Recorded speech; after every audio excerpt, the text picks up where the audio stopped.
Chapter 1 of the Book of Werewolves by Sabine Baring-Gould. Introductory. I shall never forget the walk I took one night in Vienna, after having accomplished the examination of an unknown druidical relic, the Pierre l'Abbé, at La Rondelle near Champigny.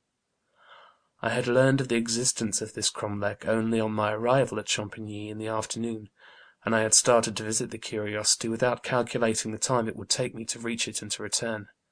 Suffice it to say that I discovered the venerable pile of grey stones as the sun set, and that I expended the last lights of evening in planning and sketching. I then turned my face homeward. My walk of about 10 miles had wearied me, coming at the end of a long day's posting, and I had lamed myself in scrambling over some stones to the ghoulish relic. A small hamlet was at no great distance, and I betook myself thither, in the hopes of hiring a trap to convey me to the post-house, but I was disappointed. Few in the place could speak French, and the priest, when I applied to him, assured me that he believed there was no better conveyance in the place than a common charoux with its solid wooden wheels, nor was a riding horse to be procured.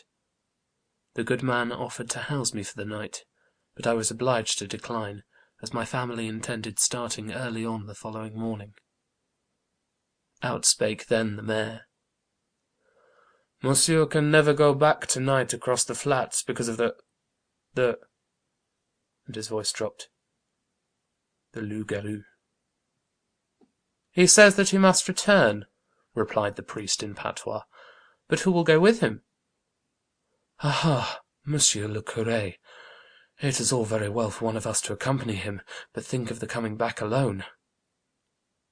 "Then two must go with him," said the priest, "and you can take care of each other as you return." "Picou tells me that he saw the werewolf only this day se'nnight," said a peasant. "He was down by the hedge of this buckwheat field, and the sun had set, and he was thinking of coming home, when he heard a rustle on the far side of the hedge. He looked over, and there stood the wolf as big as a calf against the horizon, its tongue out and its eyes glaring like marsh fires. Mon Dieu! Catch me going over the Marais to-night! Why, what could two men do if they were attacked by that wolf fiend?" "It is tempting Providence," said one of the elders of the village. "No man must expect the help of God if he throws himself wilfully in the way of danger. Is it not so, monsieur le curé? I heard you say as much from the pulpit on the first Sunday in Lent, preaching from the Gospel." "That is true," observed several, shaking their heads. "His tongue hanging out, and his eyes glaring like marsh fires," said the confidant of Picou. "Mon Dieu! If I met the monster, I should run," quoth another. "I quite believe you, Cortez. I can answer for it that you would," said the mayor. "As big as a calf," threw in Picou's friend. "If the loup-garou were only a natural wolf, why then you see," the mayor cleared his throat, "you see, we should think nothing of it. But, monsieur le curé, it is a fiend, a worse than fiend, a man-fiend, a worse than man-fiend, a man-wolf fiend." "But what is the young monsieur to do?" asked the priest, looking from one to another. "Never mind," said I, who had been quietly listening to their patois, which I understood. "Never mind. I will walk back by myself, and if I meet the loup-garou, I will crop his ears and tail, and send them to Monsieur le Maire with my compliments." A sigh of relief from the assembly as they found themselves clear of the difficulty. "Il est anglais," said the mayor, shaking his head, as though he meant that an Englishman might face the devil with impunity. A melancholy flat was the Marais, looking desolate enough by day, but now in the gloaming tenfold as desolate. The sky was perfectly clear, and of a soft blue-grey tinge, illumined by the new moon, a curve of light approaching its western bed. To the horizon reached a fen, blacked with pools of stagnant water, from which the frogs kept up an incessant trill through the summer night. Heath and fern covered the ground, but near the water grew dense masses of flag and bulrush, amongst which the light wind sighed wearily. Here and there stood a sandy knoll capped with firs, looking like black splashes against the grey sky, not a sign of habitation anywhere, the only trace of men being the white, straight road extending for miles across the fen. That this district harboured wolves is not improbable, and I confess that I armed myself with a strong stick at the first clump of trees through which the road dived. This was my first introduction to werewolves, and the circumstance of finding the superstition still so prevalent first gave me the idea of investigating the history and the habits of these mythical creatures. I must acknowledge that I have been quite unsuccessful in obtaining a specimen of the animal, but I have found its traces in all directions. And just as the paleontologist has constructed the labyrinthodon out of its footprints in marl and one splinter of bone, so may this monograph be complete and accurate, although I have no chained werewolf before me which I may sketch and describe from the life. The traces left are indeed numerous enough, and though perhaps, like the dodo or the dinormis, the werewolf may have become extinct in our age, yet he has left his stamp on classic antiquity. He has trodden deep in northern snows, has ridden roughshod over the mediaevals, and has howled amongst oriental sepulchres. He belonged to a bad breed, and we are quite content to be freed from him and his kindred, the vampire and the ghoul. Yet who knows? We may be a little too hasty in concluding that he is extinct. He may still prowl in Abyssinian forests, range still over Asiatic steeps, and be found howling dismally in some padded room of a Hanwell or Bedlam. In the following pages I design to investigate the notices of werewolves to be found in the ancient writers of classic antiquity, those contained in the northern sagas, and lastly the numerous details afforded by the medieval authors. In connection with this I shall give a sketch of modern folklore relating to lycanthropy. It will then be seen that under the veil of mythology lies a solid reality, that a floating superstition holds in solution a positive truth. This I shall show to be an innate craving for blood, implanted by certain natures restrained under ordinary circumstances, but breaking forth occasionally, accompanied with hallucination, leading in most cases to cannibalism. I shall then give instances of persons thus afflicted, who were believed by others, and who believed themselves to be transformed into beasts, and who, in the paroxysms of their madness, committed numerous murders and devoured their victims. I shall next give instances of persons suffering from the same passion for blood, who murdered for the mere gratification of their natural cruelty, but who were not subject to hallucinations, nor were addicted to cannibalism. I shall also give instances of persons filled with the same propensities, who murdered and ate their victims, but who were perfectly free from hallucination. End of Chapter 1. Chapter 2 of the Book of Werewolves by Sabine Baring-Gould. Lycanthropy among the Ancients. Definition of lycanthropy. Marcellus Sidetes, Virgil, Herodotus, Ovid, Pliny, Agriopas, Story from Petronius, Arcadian legends, explanation offered. What is lycanthropy? The change of man or woman into the form of a wolf, either through magical means, so as to enable him or her to gratify the taste for human flesh, or through judgment of the gods in punishment for some great offense. This is the popular definition. Truly it consists in a form of madness, such as may be found in most asylums. Among the ancients this kind of insanity went by the names of lycanthropy, kuanthropy, or boanthropy, because those afflicted with it believed themselves to be turned into wolves, dogs, or cows.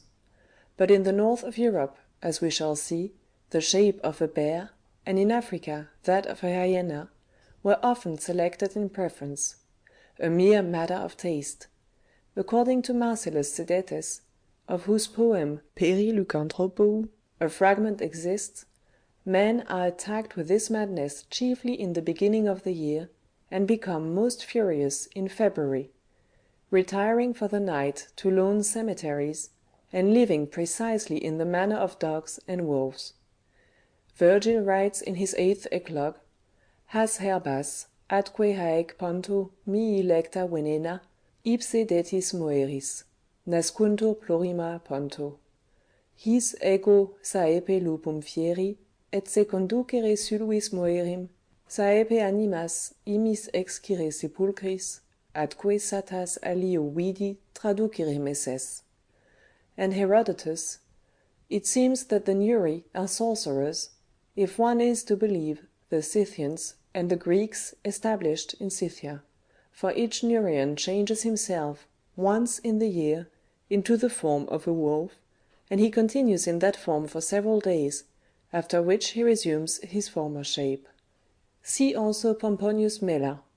There is a fixed time for each Neurian, at which they change, if they like, into wolves, and back again into their former condition. But the most remarkable story among the ancients is that related by Ovid in his Metamorphoses of Lycaon, king of Arcadia, who, entertaining Jupiter one day, set before him a hash of human flesh, to prove his omniscience, whereupon the god transferred him into a wolf. In vain he attempted to speak, from that very instant his jaws were bespluttered with foam, and only he thirsted for blood, as he raged amongst flocks and panted for slaughter. His vesture was changed into hair, his limbs became crooked. A wolf, he retains yet large trace of his ancient expression. Hoary he is as afore, his countenance rabid, his eyes glitter savagely, still the picture of fury. Pliny relates from Evanthes that on the festival of Jupiter Lycaeus, one of the family of Antaeus was selected by lot, and conducted to the brink of the Arcadian lake. He then hung his clothes on a tree and plunged into the water, whereupon he was transformed into a wolf. 9 years after, if he had not tasted human flesh, he was at liberty to swim back and resume his former shape, which had in the meantime become aged, as though he had worn it for 9 years. Agriopas relates that Demenitus, having assisted at an Arcadian human sacrifice to Jupiter Lycaeus, ate of the flesh and was at once transformed into a wolf, in which shape he prowled about for 10 years, after which he recovered his human form and took part in the Olympic games. The following story is from Petronius. My master had gone to Capua to sell some old clothes. I seized the opportunity, and persuaded our guest to bear me company about 5 miles out of town, for he was a soldier, and as bold as death. We set out about cockcrow, and the moon shone bright as day, when, coming among some monuments, my man began to converse with the stars, whilst I jogged along singing and counting them. Presently I looked back after him, and saw him strip and lay his clothes by the side of the road. My heart was in my mouth in an instant, I stood like a corpse. When, in a crack, he was turned into a wolf. Don't think I'm joking, I would not tell you a lie for the finest fortune in the world. But to continue. After he was turned into a wolf, he set up a howl and made straight for the woods.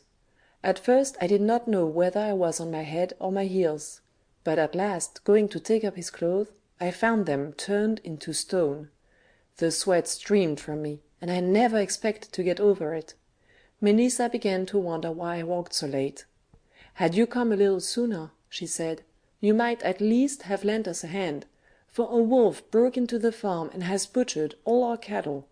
But though he got off, it was no laughing matter for him, for a servant of ours ran him through with a pike. Hearing this, I could not close an eye, but as soon as it was daylight, I ran home like a pedlar that has been eased of his pack. Coming to the place where the clothes had been turned into stone, I saw nothing but a pool of blood, and when I got home I found my soldier lying in bed, like an ox in a stall, and a surgeon dressing his neck. I saw at once that he was a fellow who could change his skin where Cybele is, and never after could I eat bread with him, no, not if you would have killed me. Those who would have taken a different view of the case are welcome to their opinion. If I tell you a lie, may your genii confound me. As every one knows, Jupiter changed himself into a bull, Hecuba became a bitch, Actaeon a stag, the comrades of Ulysses were transformed into swine, and the daughters of Proetus fled through the fields believing themselves to be cows, and would not allow any one to come near them, lest they should be caught and yoked. Saint Augustine declared, in his De Civitate Dei, that he knew an old woman who was said to turn men into asses by her enchantments. Apuleius has left us his charming romance of the Golden Ass, in which the hero, through injudicious use of a magical salve, is transformed into that long-eared animal. It is to be observed that the chief seat of lycanthropy was Arcadia, and it has been very plausibly suggested that the cause might be traced to the following circumstance. The natives were a pastoral people, and would consequently suffer very severely from the attacks and depredations of wolves. They would naturally institute a sacrifice to obtain deliverance from this pest, and security for their flocks. This sacrifice consisted in the offering of a child, and it was instituted by Lycaon. From the circumstance of the sacrifice being human, and from the peculiarity of the name of its originator, rose the myth. But, on the other hand, the story is far too widely spread for us to attribute it to an accidental origin, or to trace it to a local source. Half the world believes, or believed in, werewolves, and they were supposed to haunt the Norwegian forests by those who had never remotely been connected with Arcadia, and the superstition had probably struck deep its roots into the Scandinavian and Teutonic minds, ages before Lycaon existed, and we have only to glance at Oriental literature to see it as firmly engrafted in the imagination of the Easterns. End of chapter 2.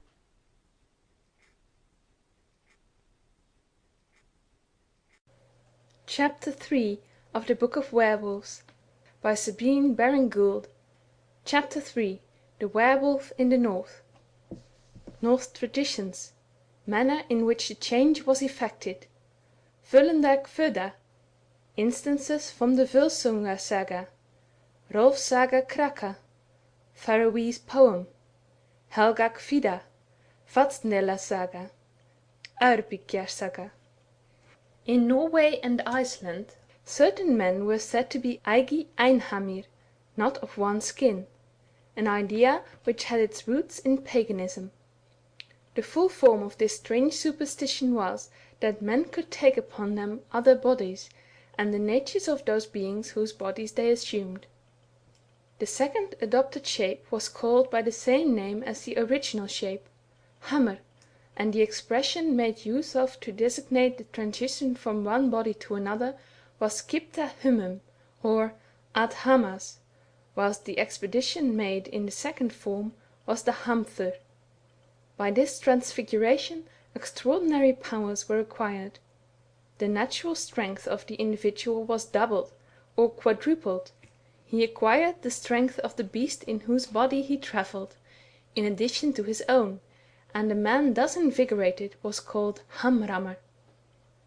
The manner in which the change was effected varied. At times a dress of skin was cast over the body, and at once the transformation was complete.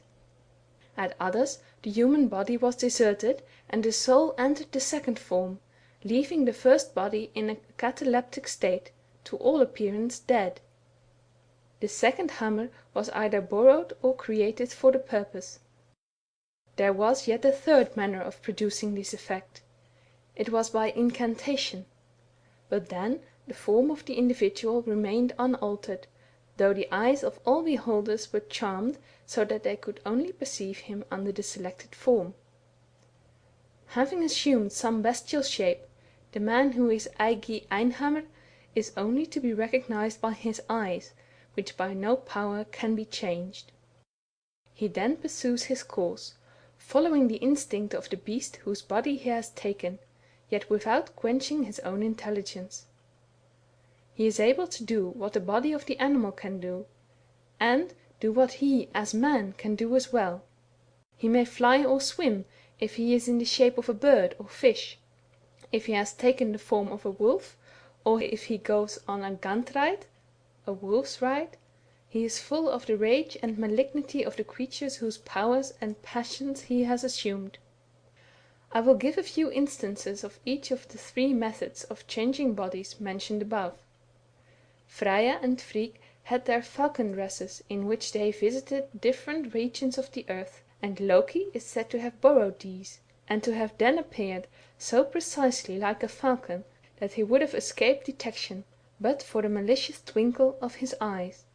In the Velenderkvita is the following passage: Meigar flugu sunan, murkvit I gugnum, alvitr unga, orlug drukja, per a sivrstrund setusk at vilask, dro si sutrunner, durtlin spunno, einam feira, egil at verja, fugur mer fira, fatni ljösum, unur var svanvit fjatjar drö, en in pritja teira sistir, vari fitan has volundar. From the south flew the maidens, athwart the gloom, Alvid the young, to fix destinies. They on the sea strand set them to rest, these damsels of the south, fair linen spun.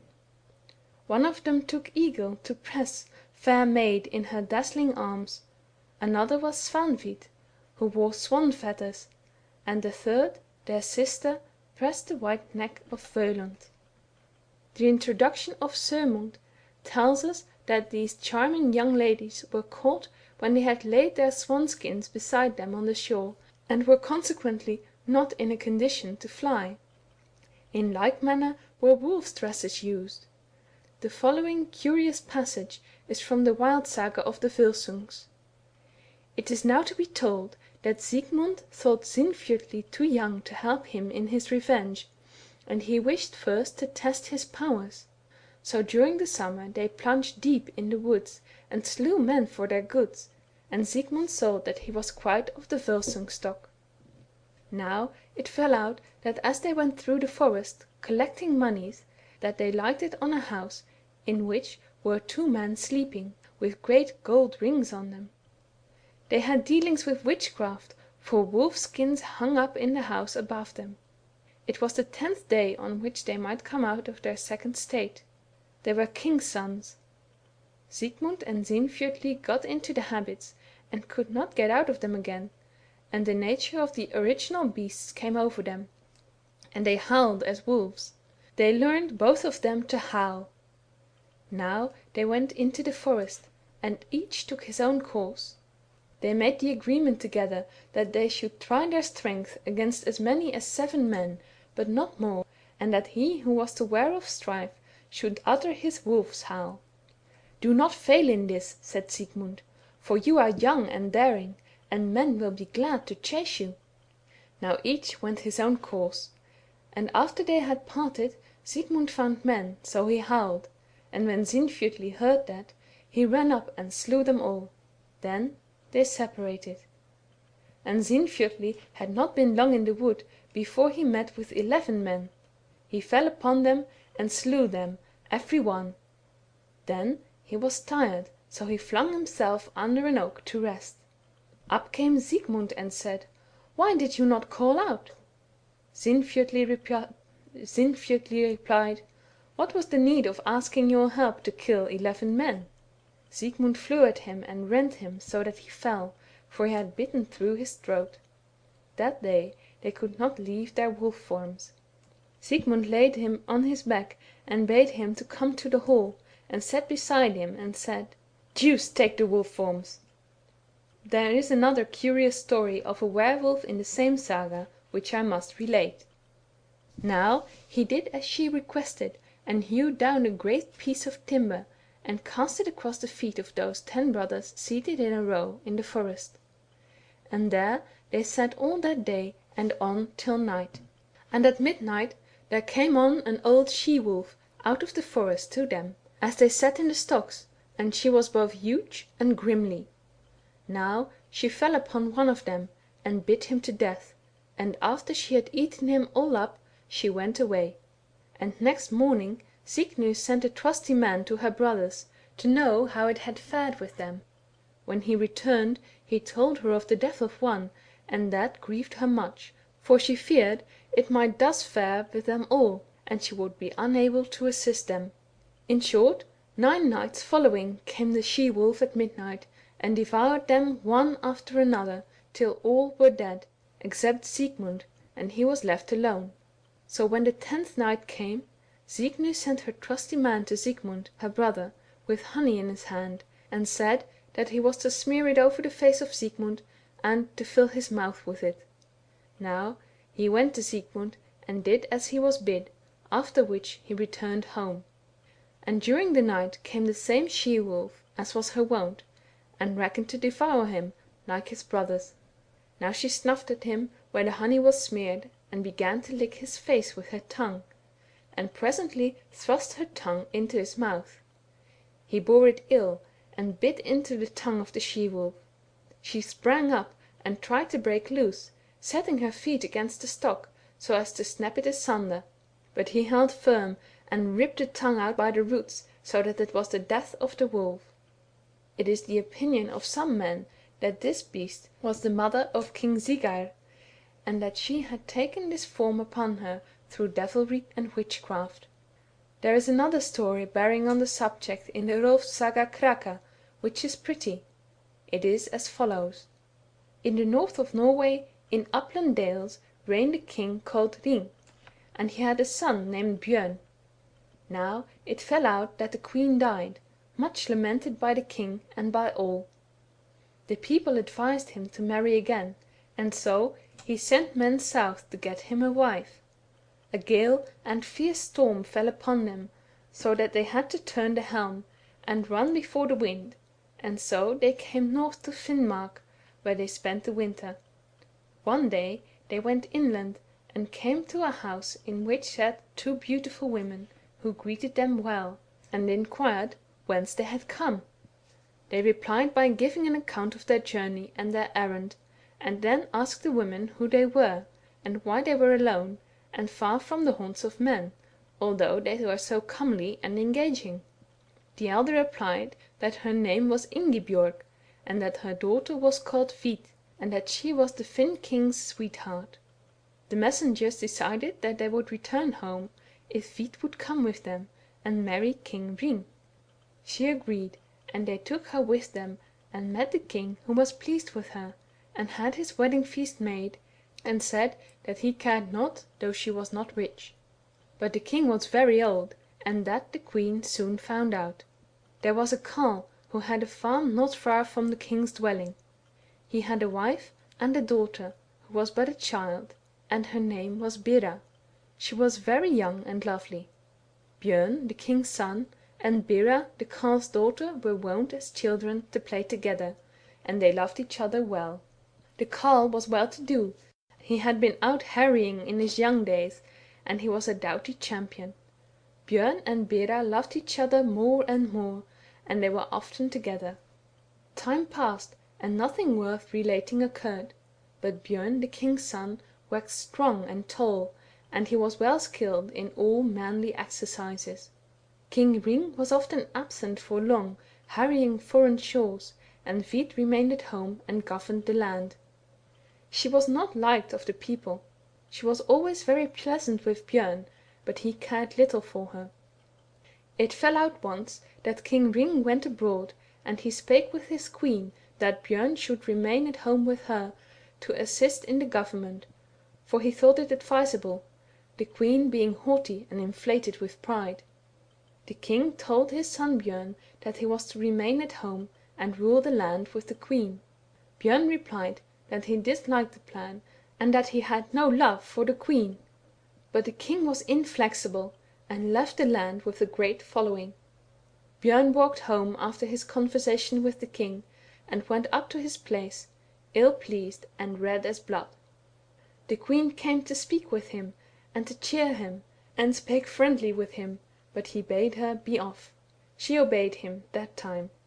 She often came to walk with him, and said how much pleasanter it was for them to be together than to have an old fellow like Ring in the house. Björn resented this speech, and struck her a box in the ear, and bade her depart, and he spurned her from him. She replied that this was ill done to drive and thrust her away, and "You think it better, Björn, to sweetheart a carle's daughter than to have my love and favour? A fine piece of condescension and disgrace it is to you. But before long something will stand in the way of your fancy and your folly." Then She struck at him with a wolfskin glove, and said that he should become a rabbit and grim wild bear, and "you shall eat nothing but your father's sheep, which you shall slay for your food, and never shall you leave this state." After that Bjorn disappeared, and none knew what had become of him, and men sought but found him not, as was to be expected. We must now relate how that the king's sheep were slaughtered, 50 at a time, and it was all the work of a grey bear, both huge and grimly. One evening it chanced that the Carle's daughter saw this savage bear coming towards her, looking tenderly at her, and she fancied that she recognized the eyes of Bjorn, the king's son, so she made a slight attempt to escape. Then the beast retreated, but she followed it till she came to a cave. Now when she entered the cave, there stood before her a man, who greeted Bera, the Carle's daughter, and she recognized him, for he was Bjorn, Ring's son. Overjoyed were they to meet. So they were together in the cave a while, for she would not part from him when she had the chance of being with him.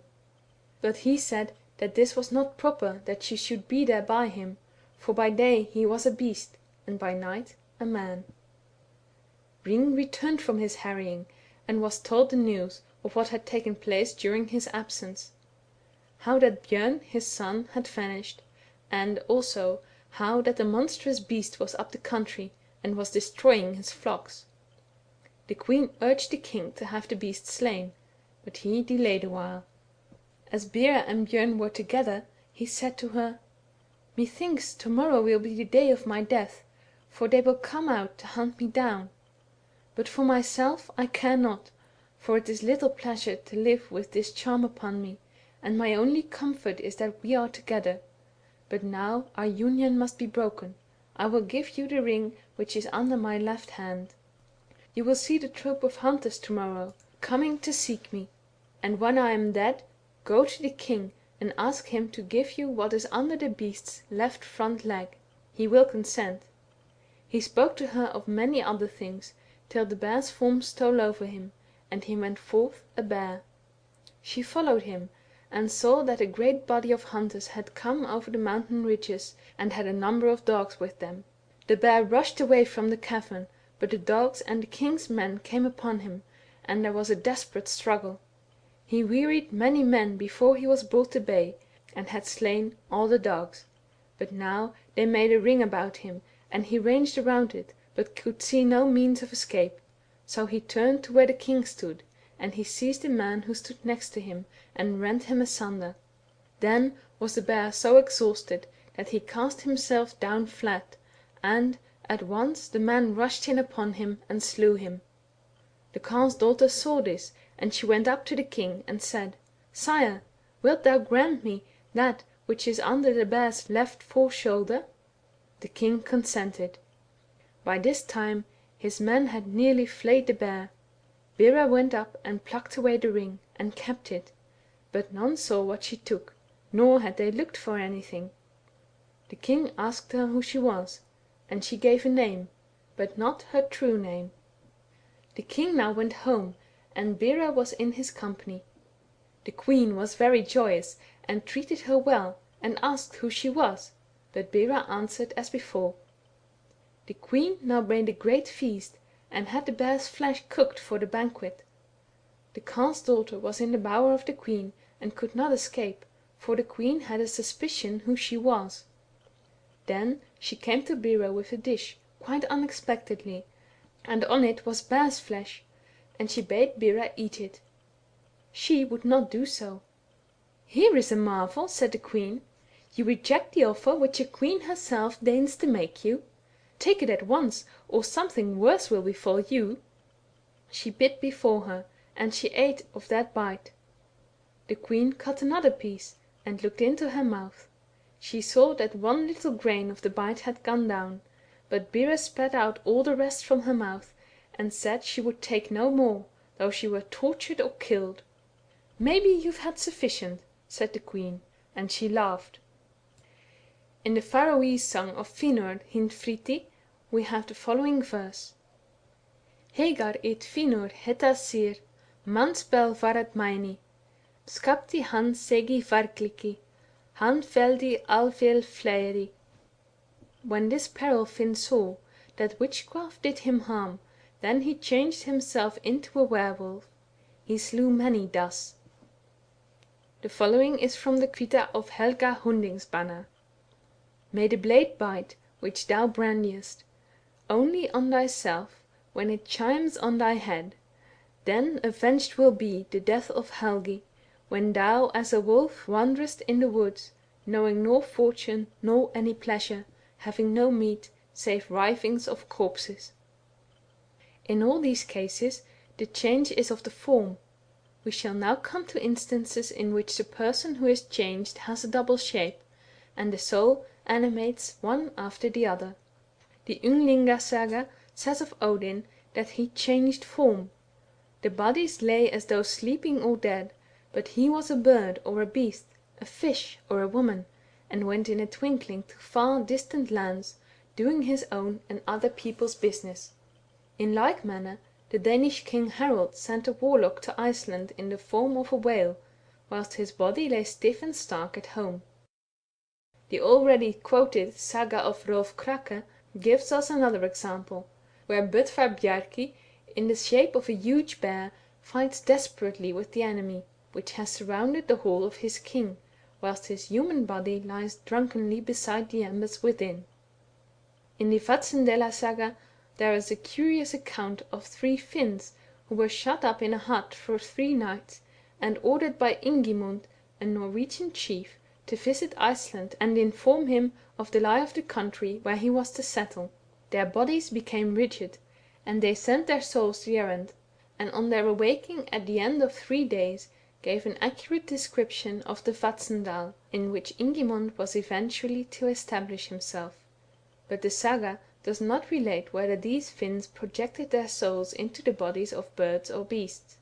The third manner of transformation mentioned was that in which the individual was not changed himself, but the eyes of others were bewitched, so that they could not detect him, but saw him only under a certain form. Of this there are several examples in the sagas, as for instance in the Romundar Saga Greypsonar, and in the Fostbritra Saga. But I will translate the most curious, which is that of Odd, Katla's son, in the Eyrbyggja Saga. Geirid, housewife of Mafvalid, sent word into Bolstad that she was aware of the fact that Odd, Katla's son, had hewn off Odd's head. Now, when Thorarinn and Arnkell heard that, they rode from home with 12 men. They spent the night in Mafvalid, and rode on the next morning to Holt, and Odd was the only man in the house. Katla sat on the high seat, spinning yarn, and she bade Odd sit beside her. Also she bade her women sit each in her place and hold their tongues. For, said she, I shall do all the talking. Now, when Arnkell and his company arrived, they walked straight in, and when they came to the chamber, Katla greeted Arnkell and asked the news. He replied that there was none, and he inquired after Odd. Katla said that he had gone to Breidavik. We shall ransack the house though, quoth Arnkell. Be it so, replied Katla, and she ordered the girl to carry a light before them, and unlock the different parts of the house. All they saw was Katla spinning yarn on her distaff. Now they search the house, but find no Odd, so they depart. But when they had gone a little way from the garth, Arnkell stood still and said, How know we but that Katla has hoodwinked us, and that the distaff in her hand was nothing more than Odd? Not impossible, said Thorarinn. Let us turn back. They did so, and when those at Holt saw that they were returning, Katla said to her maids, Sit still in your places, Odd and I shall go out. Now, as they approached the door, she went into the porch, and began to comb and clip the hair of her son Odd. Arnkell came to the door, and saw where Katla was, and she seemed to be stroking her goat, and disentangling its mane and beard, and smoothing its wool. So he and his men went into the house, but found not Odd. Katla's distaff lay against the bench, so they thought that it could not have been Odd, and they went away. However, When they had come near the spot where they had turned before, Arnkell said, "Think you not that Odd may have been in the goat's form?" "There's no saying," replied Thorarin, "but if we turn back we will lay hands on Katla." "We can try our luck again," quoth Arnkell, "and see what comes of it." So they returned. Now when they were seen on their way back, Katla bade Odd follow her, and she led him to the ash heap, and told him to lie there and not to stir on any account. But when Arnkell and his men came to the farm, they rushed into the chamber, and saw Katla seated in her place, spinning. She greeted them, and said that their visits followed with rapidity. Arnkell replied that what she said was true. His comrades took the distaff and cut it in twain. "Come now," said Katla, "you cannot say when you get home that you have done nothing, for you have chopped my distaff." Then Arnkell and the rest hunted high and low for Odd, but could not find him. Indeed, they saw nothing living about the place, beside a boar pig which lay under the ash heap, so they went away once more. Well, when they got half-way to Mafvahli, came Geirrid to meet them, with her workmen. They had not gone the right way to work in seeking Odd, she said, but she would help them. So they turned back again. Geirrid had a blue cloak on her. Now, when the party was seen and reported to Katla, and it was said that they were 13 in number, and one had a colored dress, Katla exclaimed, "That troll Geirrid is come! I shall not be able to throw a glamour over their eyes any more." She started up from her place and lifted the cushion of the seat, and there was a hole and a cavity beneath. Into this she thrust Odd, clapped the cushion over him, and sat down, saying she felt sick at heart. Now, when they came into the room, there were small greetings. Geirrid cast off her cloak and went up to Katla, and took the sealskin bag which she had in her hand, and threw it over the head of Katla. Then Geirrid bade them to break up the seat. They did so, and found Odd. Him they took and carried to the Buland's head, where they hanged him. But Katla they stoned to death under the headland. End of chapter 3. The Book of Werewolves by Sabine Baring-Gould, Chapter 4. The Origin of the Scandinavian Werewolf.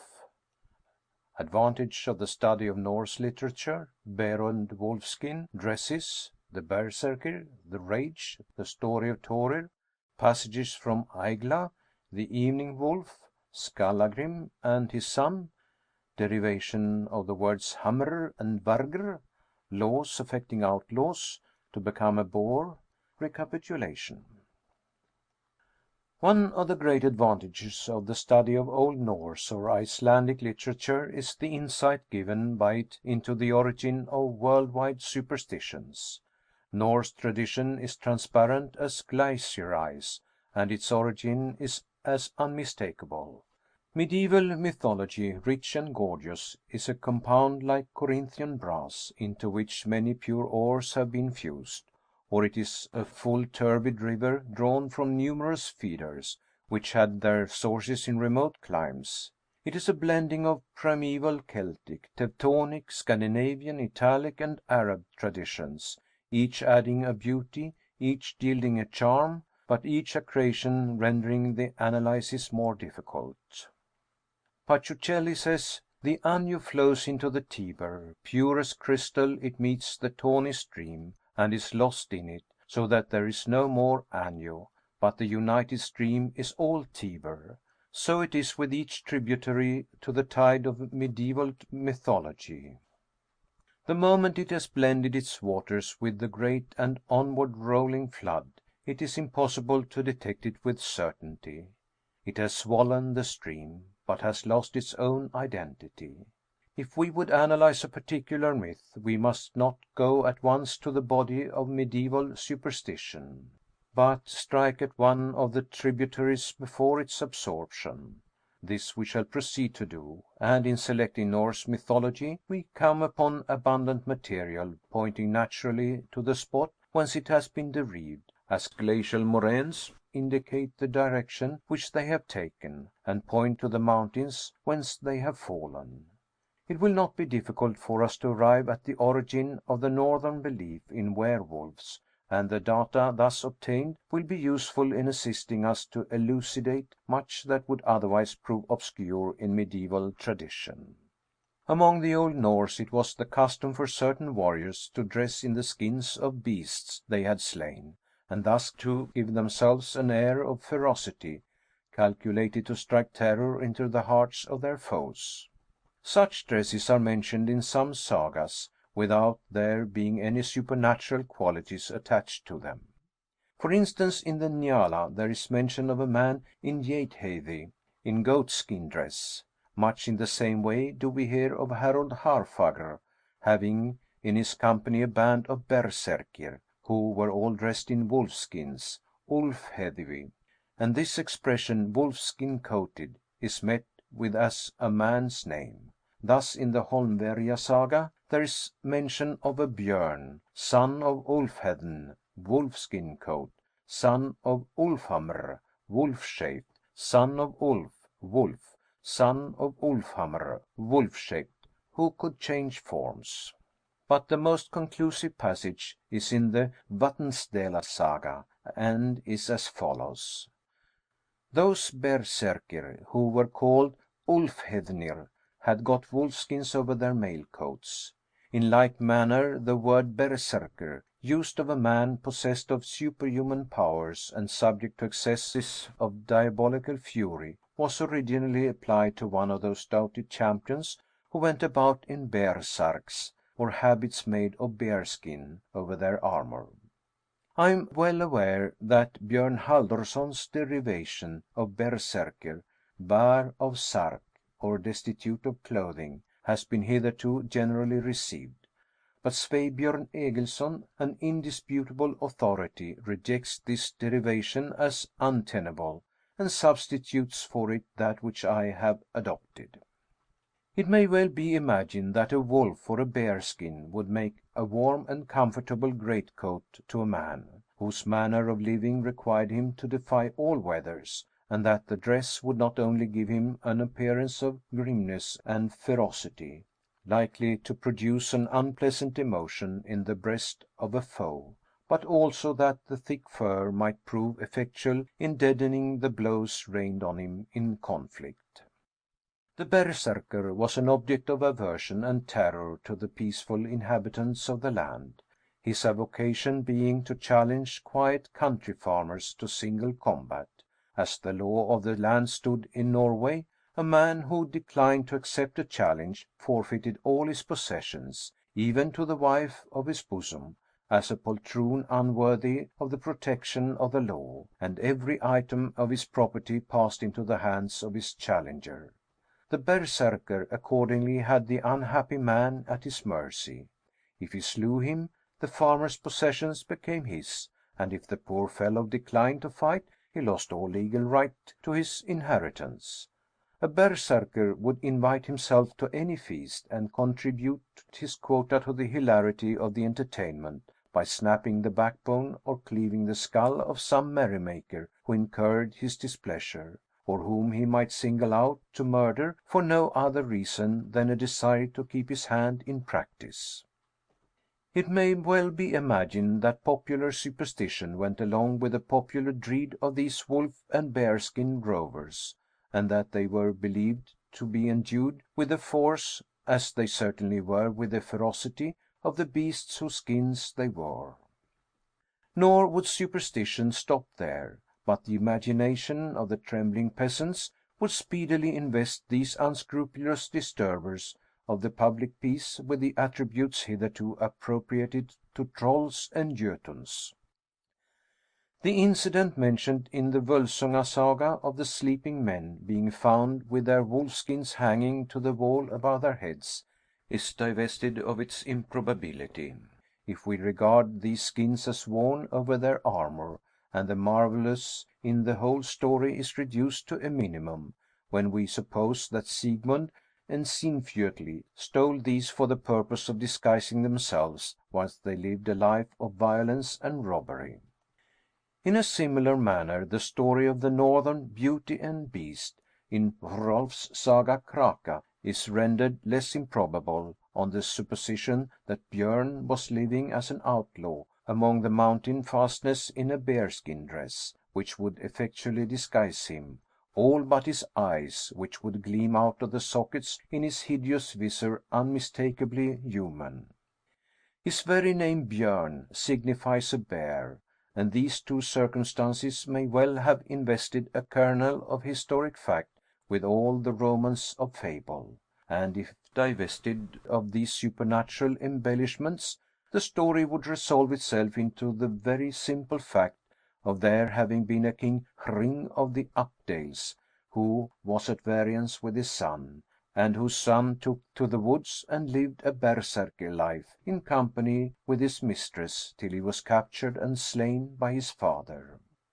I think that the circumstance insisted on by the saga writers of the eyes of the person remaining unchanged is very significant, and points to the fact that the skin was merely drawn over the body as a disguise. But there was other ground for superstition to fasten on the berserkir and invest them with supernatural attributes. No fact in connection with the history of the Northmen is more firmly established on reliable evidence than that of the berserkr rage being a species of diabolical possession. The berserkir were said to work themselves up into a state of frenzy in which a demoniacal power came over them, impelling them to acts from which in their sober senses they would have recoiled. They acquired superhuman force, and were as invulnerable and as insensible to pain as the Jansenist convulsionists of St. Medard. No sword would wound them, no fire would burn them, a club alone could destroy them, by breaking their bones or crashing in their skulls. Their eyes glared as though a flame burned in their sockets. They ground their teeth and frothed at the mouth. They gnawed at their shield rims, and are said to have sometimes bitten them through, and as they rushed into conflict, they yelped as dogs or howled as wolves. According to the unanimous testimony of the Old Norse historians, the berserkr rage was extinguished by baptism, and as Christianity advanced, the number of these berserkr decreased. But it must not be supposed that this madness or possession came only on those persons who predisposed themselves to be attacked by it. Others were afflicted with it, who vainly struggled against its influence, and who deeply lamented their own liability to be seized with these terrible accesses of frenzy. Such was Thorir Ingemund's son, of whom it is said in the Vatnsdæla Saga that at times there came over Thorir berserkr fits, and it was considered a sad misfortune to such a man as they were quite beyond control. The manner in which he was cured is remarkable, pointing as it does to the craving in the heathen mind for a better and more merciful creed. Thorgrin of Komsa had a child by his concubine Veredir, and by order of his wife the child was carried out to perish. The brothers Thorstein and Thorir often met, and it was now the turn of Thorstein to visit Thorir, and Thorir accompanied him homeward. On their way Thorstein asked Thorir which he thought was the first among the brethren. Thorir answered that the reply was easy, for you are above us all in discretion and talent. Jokul is the best in all perilous adventures. But I, he added, I am the least worth of us brothers, because the berserkr fits come over me quite against my will, and I wish that you, my brother, with your shrewdness would devise some help for me. Thorstein said, I have heard that our kinsman Thorgrim has just suffered his little babe to be carried out at the instigation of his wife. That is ill done. I think also that it is a grievous matter for you to be different in nature from other men. Thorgrim asked how he could obtain release from his affliction. Then said Thorstein, Now will I make a vow to him who created the sun, for I ween that he is most able to take the ban off you, and I will undertake for his sake, in return, to rescue the babe and to bring it up for him, till he who created man shall take it to himself. For this I reckon he will do." After this they left their horses and sought the child, and a thrall of Thorir had found it near the Marram river. They saw that a kerchief had been spread over its face, but it had rumpled it up over its nose. The little thing was all but dead, but they took it up and flitted it home to Thorir's house, and he brought the lad up and called him Torkel Rumple. As for the berserkr fits, they came on him no more. But the most remarkable passages bearing on our subject will be found in the Aigla. There was a man, Ulf, the Wolf, by name, son of Bjalfi and Hallbera. Ulf was a man so tall and strong that the like of him was not to be seen in the land at that time. And when he was young he was out Viking expeditions and harrying. He was a great landed proprietor.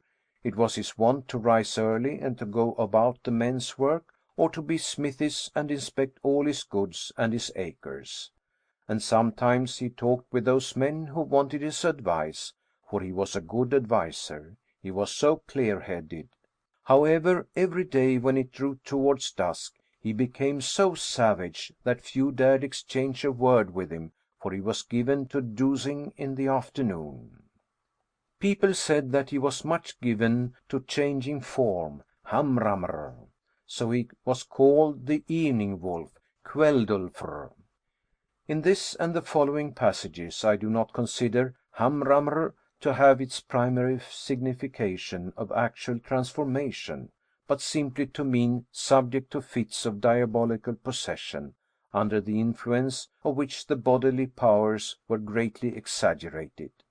I shall translate pretty freely from this most interesting saga, as I consider that the description given in it of Kveldulf in its fits greatly elucidates our subject.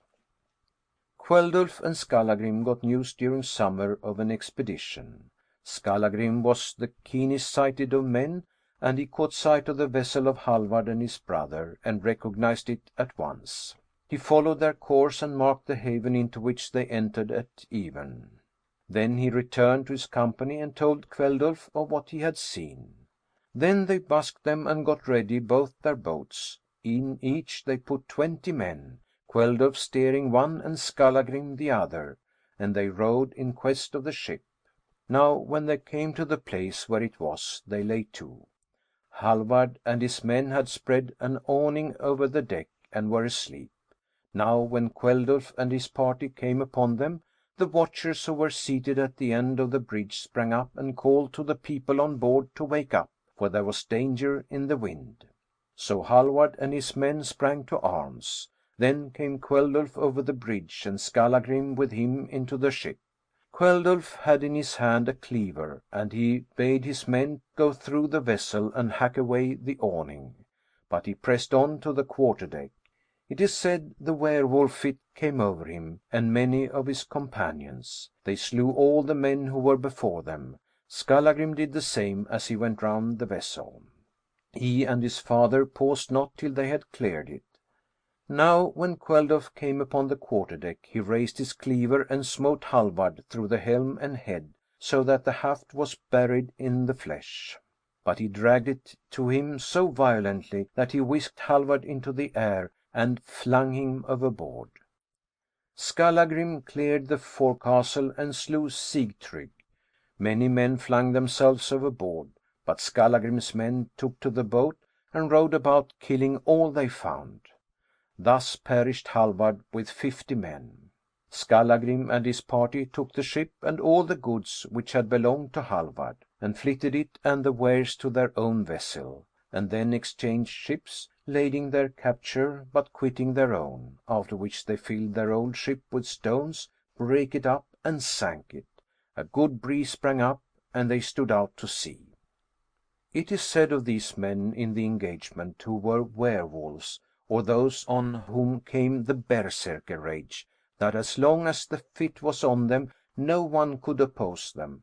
They were so strong, but when it had passed off, they were feebler than usual. It was the same with Kveldulf when the werewolf fit went off him.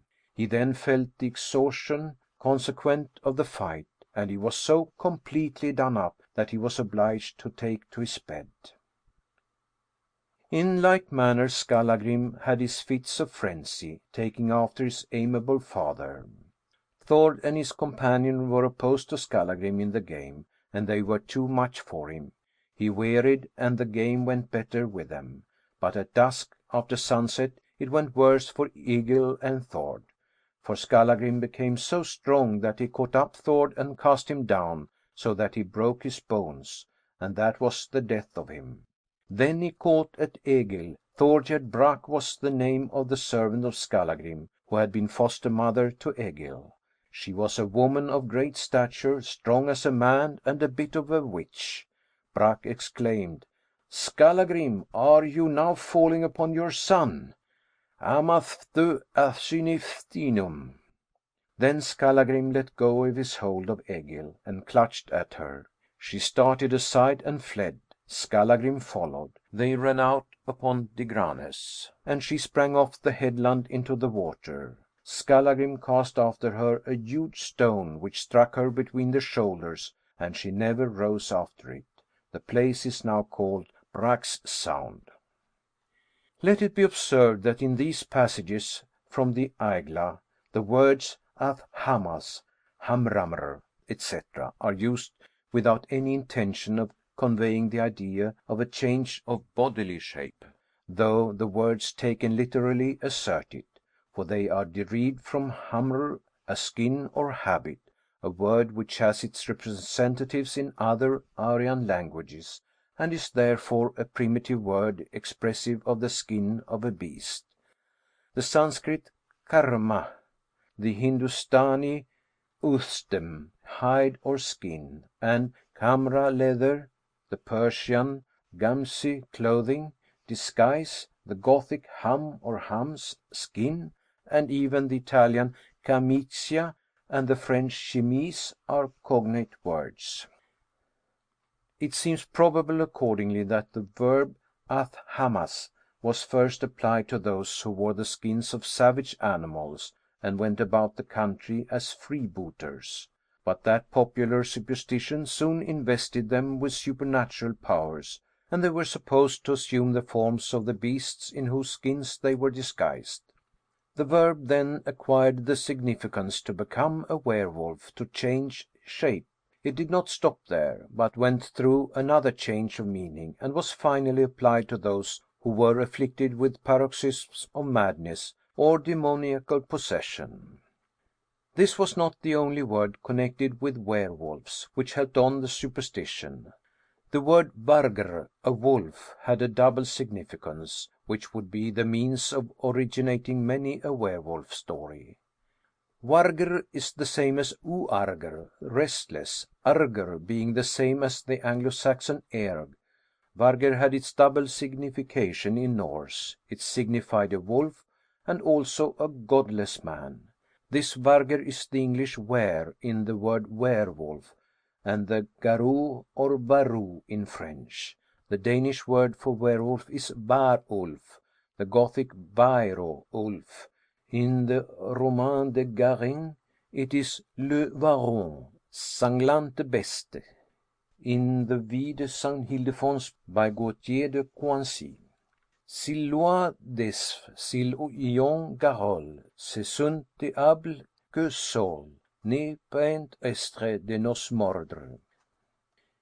Here the loup garou is a devil. The Anglo-Saxons regarded him as an evil man, werg a scoundrel, Gothic vargs a fiend, but very often the word meant no more than an outlaw.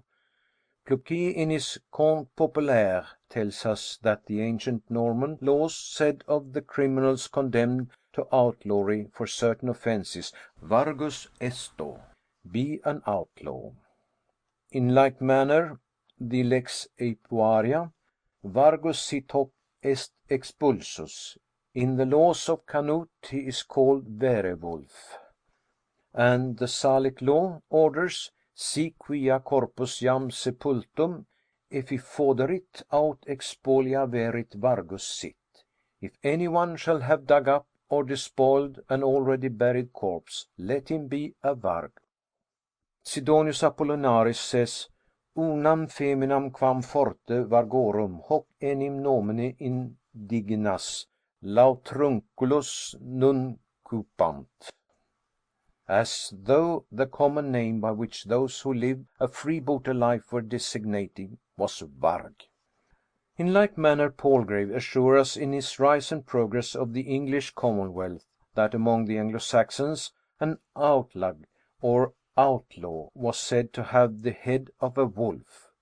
If then the term varger was applied at one time to a wolf, at another to an outlaw who lived the life of a wild beast away from the haunts of men, he shall be driven away as a wolf and chased so far as men chased wolves farthest, was the legal form of sentence. It is certainly no matter of wonder that stories of outlaws should have become surrounded with mythical accounts of their transformation into wolves.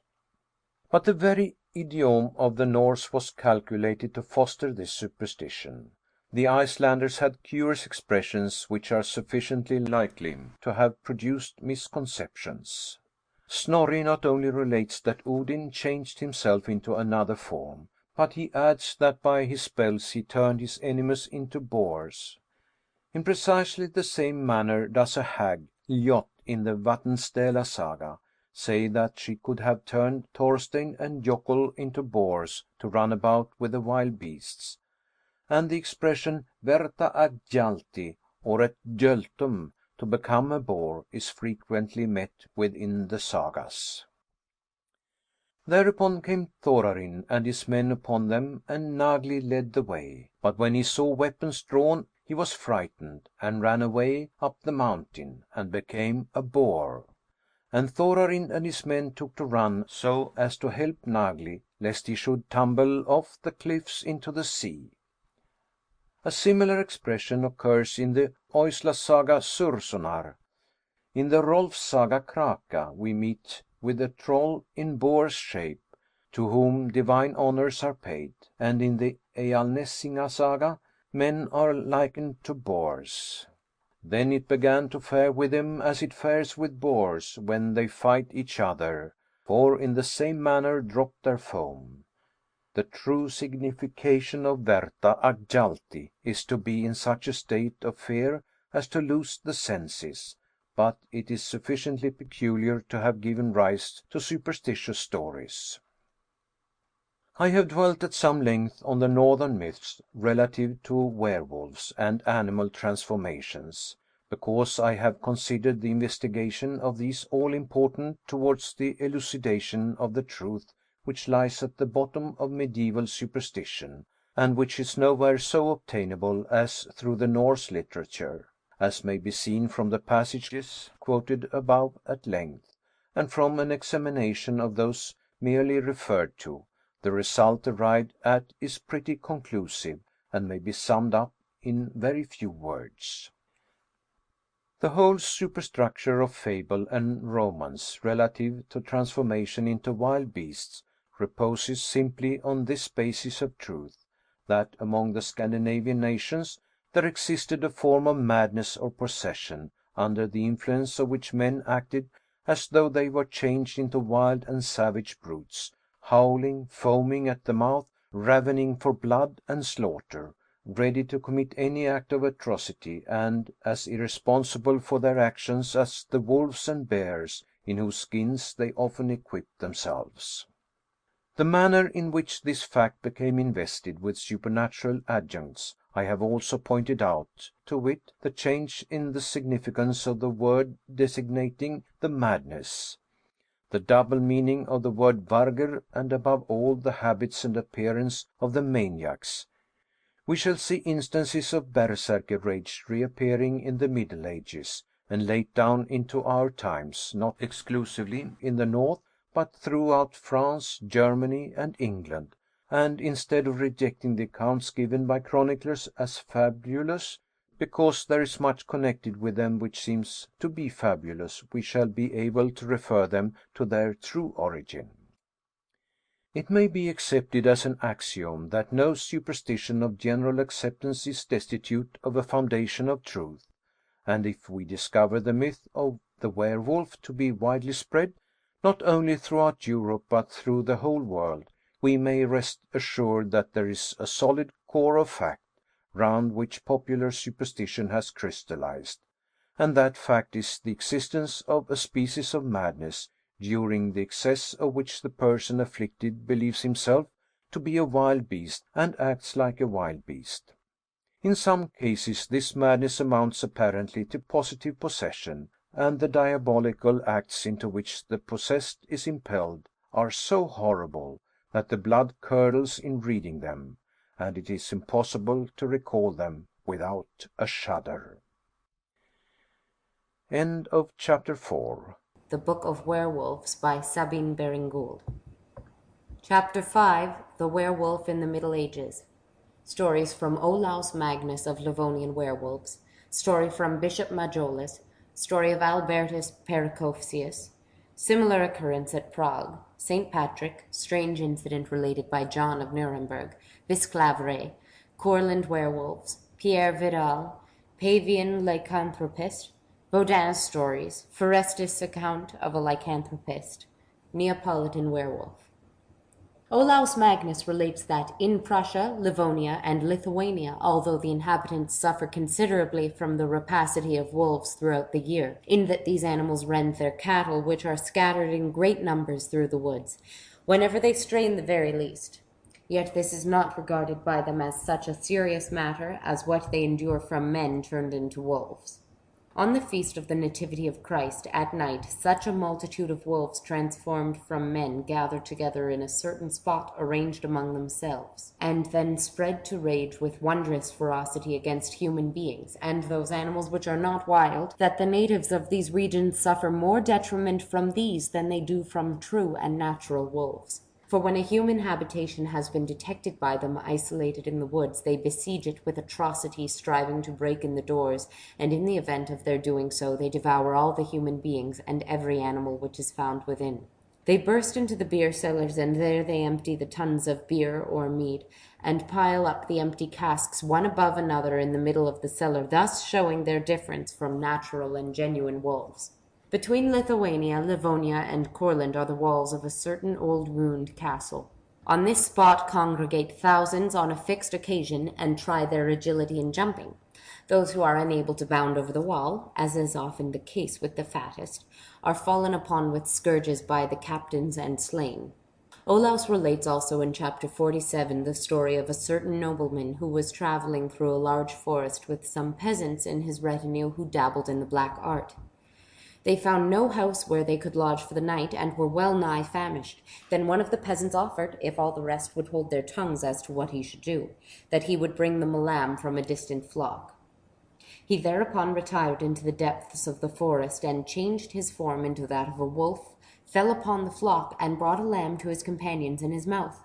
They received it with gratitude. Then he retired once more into the thicket, and transformed himself back again into his human shape.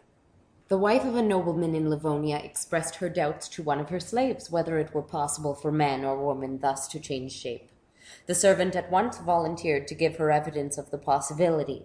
He left the room, and in another moment a wolf was observed running over the country.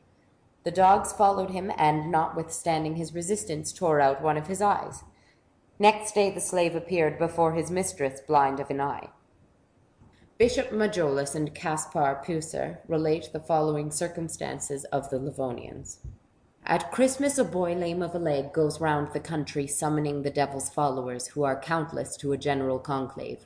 Whoever remains behind or goes reluctantly is scourged by another with an iron whip till the blood flows, and his traces are left in blood.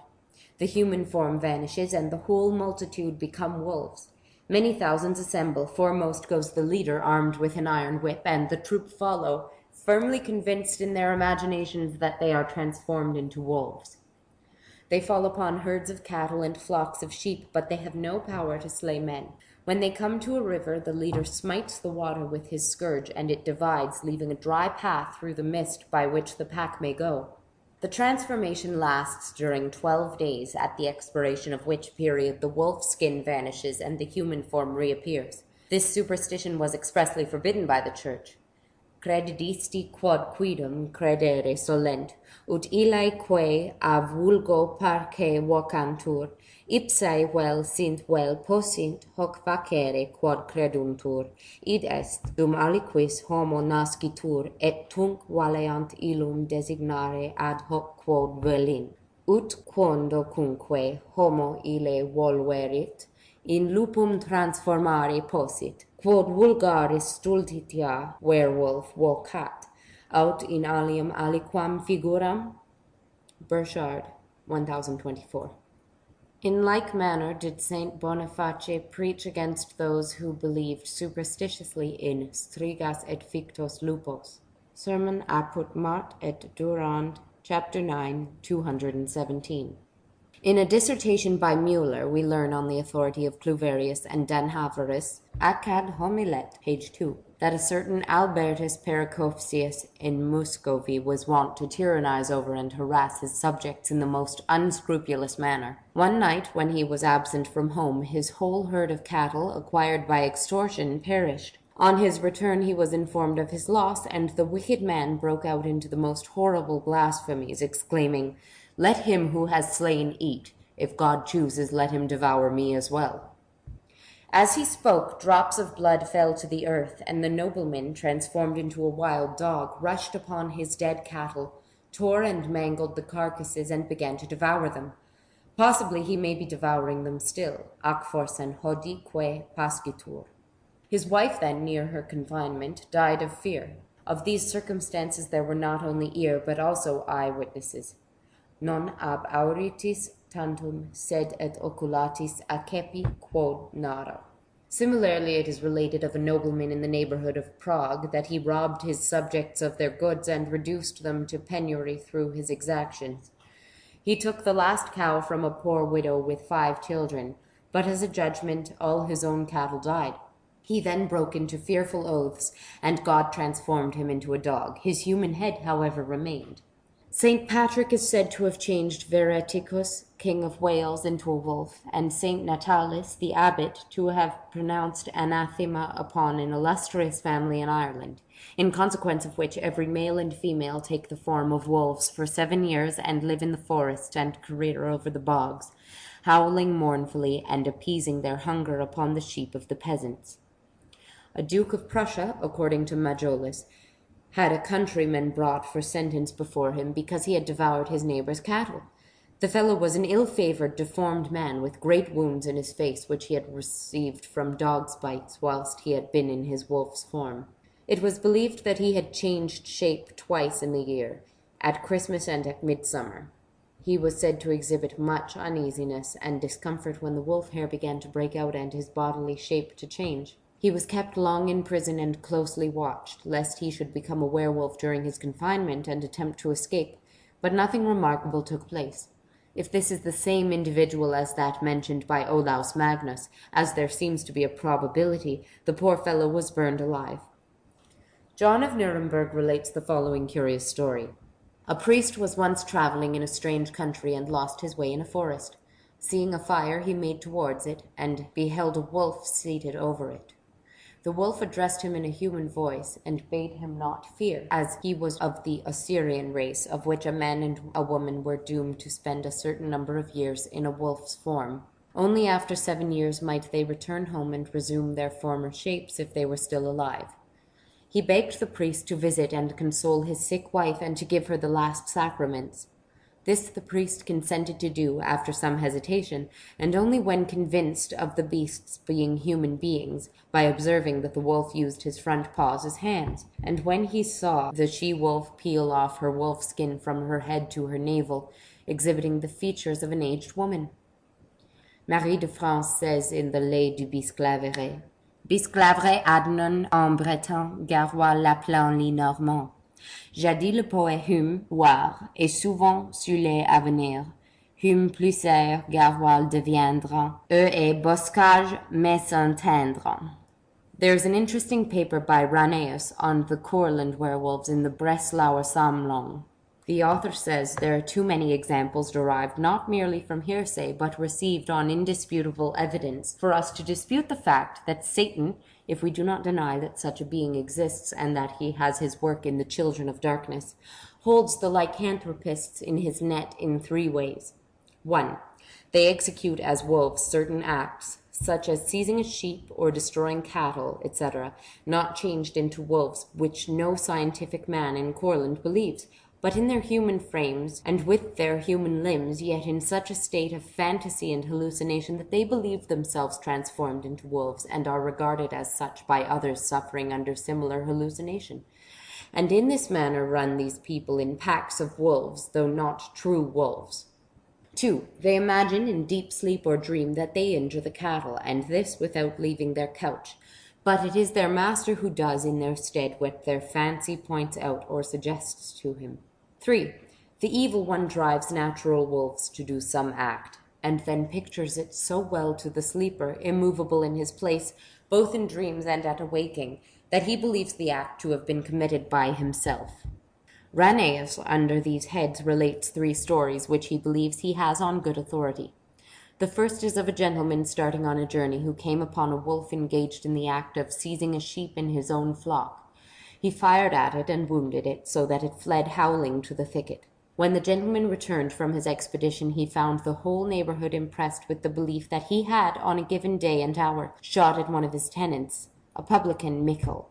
On inquiry, the man's wife, called Leba, related the following circumstances, which were fully corroborated by numerous witnesses. When her husband had sown his rye, he had consulted with his wife how he was to get some meat so as to have a good feast. The woman urged him on no account to steal from his landlord's flock, because it was guarded by fierce dogs. He, however, rejected her advice, and Michel fell upon his landlord's sheep. But he had suffered and had come limping home, and in his rage at the ill success of his attempt, had fallen upon his own horse and had bitten its throat completely through. This took place in the year 1684. In 1684, a man was about to fire upon a pack of wolves, when he heard from among the troop a voice exclaiming, "Gossip, gossip, don't fire, no good will come of it." The third story is as follows. A lycanthropist was brought before a judge and accused of witchcraft, but as nothing could be proved against him, the judge ordered one of his peasants to visit the man in his prison and to worm the truth out of him, and to persuade the prisoner to assist him in revenging himself upon another peasant who had injured him. And this was to be effected by destroying one of the man's cows, but the peasant was to urge the prisoner to do it secretly, and, if possible, in the disguise of a wolf.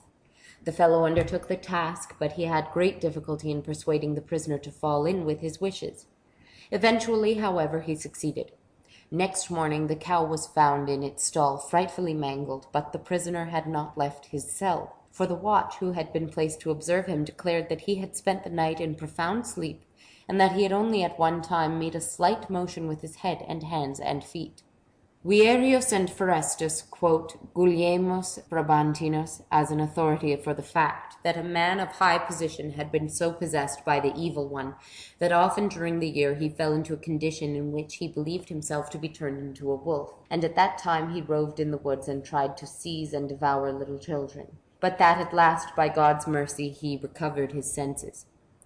Certainly the famous Pierre Vidal, the Don Quixote of Provençal troubadours, must have had a touch of this madness when, after having fallen in love with a lady of Carcassonne named Loba, or the Wolfess, the excess of his passion drove him over the country howling like a wolf and demeaning himself more like an irrational beast than a rational man. He commemorates his lupine madness in the poem A Tal Donna. Crowned with immortal joys I mount the proudest emperors above, for I am honored with the love of the fair daughter of a count. A lace from Na Reimbauda's hand I value more than all the land, of Richard with his Poicton, his rich Touraine and famed Anjou.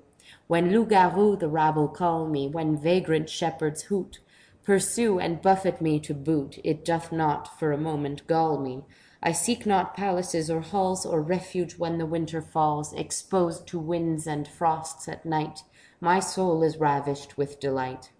Me claims my she-wolf, Loba, so divine, and justly she that claim prefers, for by my troth my life is hers, more than another's, more than mine. Job Fincelius relates the sad story of a farmer of Pavia who, as a wolf, fell upon many men in the open country and tore them to pieces. After much trouble the maniac was caught, and he then assured his captors that the only differences which existed between himself and a natural wolf was that in a true wolf the hair grew outward, whilst in him it struck inward. In order to put this assertion to the proof, the magistrates, themselves most certainly cruel and bloodthirsty wolves, cut off his arms and legs. The poor wretch died of the mutilation. This took place in 1541. The idea of the skin being reversed is a very ancient one. Versipellis occurs as a name of reproach in Petronius, Lucilius, and Plautus, and resembles the Norse Hamramr. Fincelius relates also that in 1542 there was such a multitude of werewolves about Constantinople that the emperor, accompanied by his guard, left the city to give them a severe correction and slew 150 of them. Spranger speaks of 3 young ladies who attacked a laborer under the form of cats and were wounded by him. They were found bleeding in their beds next morning.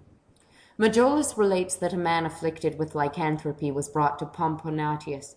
The poor fellow had been found buried in hay, and when people approached he called to them to flee, as he was a werewolf and would rend them. The country folk wanted to flay him to discover whether the hair grew inwards, but Pomponatius rescued the man and cured him. Baudin tells some werewolf stories on good authority. It is a pity that the good authorities of Baudin were such liars, but that, by the way. He says that the royal procurator, General Bourdin, had assured him that he had shot a wolf and that the arrow had struck in the beast's thigh. A few hours after, the arrow was found in the thigh of a man in bed. In Vernon, about the year 1566, the witches and warlocks gathered in great multitudes under the shape of cats. 4 or 5 men were attacked in a lone place by a number of these beasts. The men stood their ground with the utmost heroism, succeeded in slaying 1 puss and in wounding many others.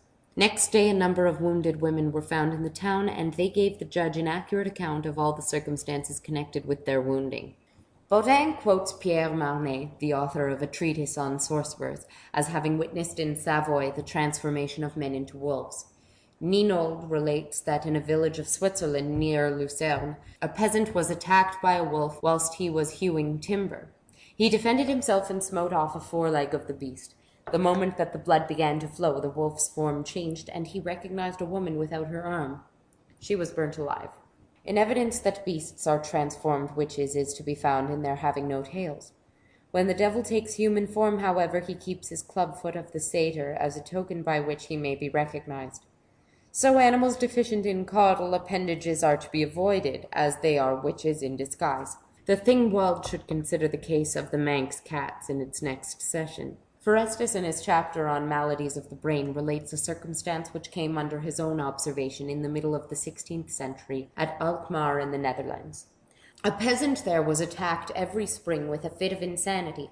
Under the influence of this, he rushed about the churchyard, ran into the church, jumped over the benches, danced, was filled with fury, climbed up, descended, and never remained quiet. He carried a long staff in his hand, with which he drove away the dogs which flew at him and wounded him, so that his thighs were covered with scars. His face was pale, his eyes deep sunk in their sockets. Forestus pronounces the man to be a lycanthropist, but he does not say that the poor fellow believed himself to be transformed into a wolf. In reference to this case, however, he mentions that of a Spanish nobleman who believed himself to be changed into a bear, and who wandered filled with fury among the woods. Donatus of Altomare affirms that he saw a man in the streets of Naples, surrounded by a ring of people, who in his werewolf frenzy had dug up a corpse and was carrying off the leg upon his shoulders. This was in the middle of the 16th century. The Book of Werewolves by Sabine Baring-Gould. Chapter 6, A Chapter of Horrors. Pierre Bourgeot and Michel Verdun. The Hermit of Saint Bonneau. The Gandillon Family. Thiéven Paget, the Tailor of Chalon, Roulet. In December 1521, the Inquisitor General for the Diocese of Besançon, Boin by name, heard a case of a sufficiently terrible nature to produce a profound sensation of alarm in the neighborhood. 2 men were under accusation of witchcraft and cannibalism. Their names were Pierre Bourgeot, or Peter the Great, as the people had nicknamed him from his stature, and Michel Verdun. Peter had not been long under trial before he volunteered a full confession of his crimes. It amounted to this. About 19 years before, on the occasion of a New Year's market at Poligny, a terrible storm had broken over the country, and among other mischiefs done by it was the scattering of Pierre's flock. In vain, said the prisoner, did I labor, in company with other peasants, to find the sheep and bring them together. I went everywhere in search of them.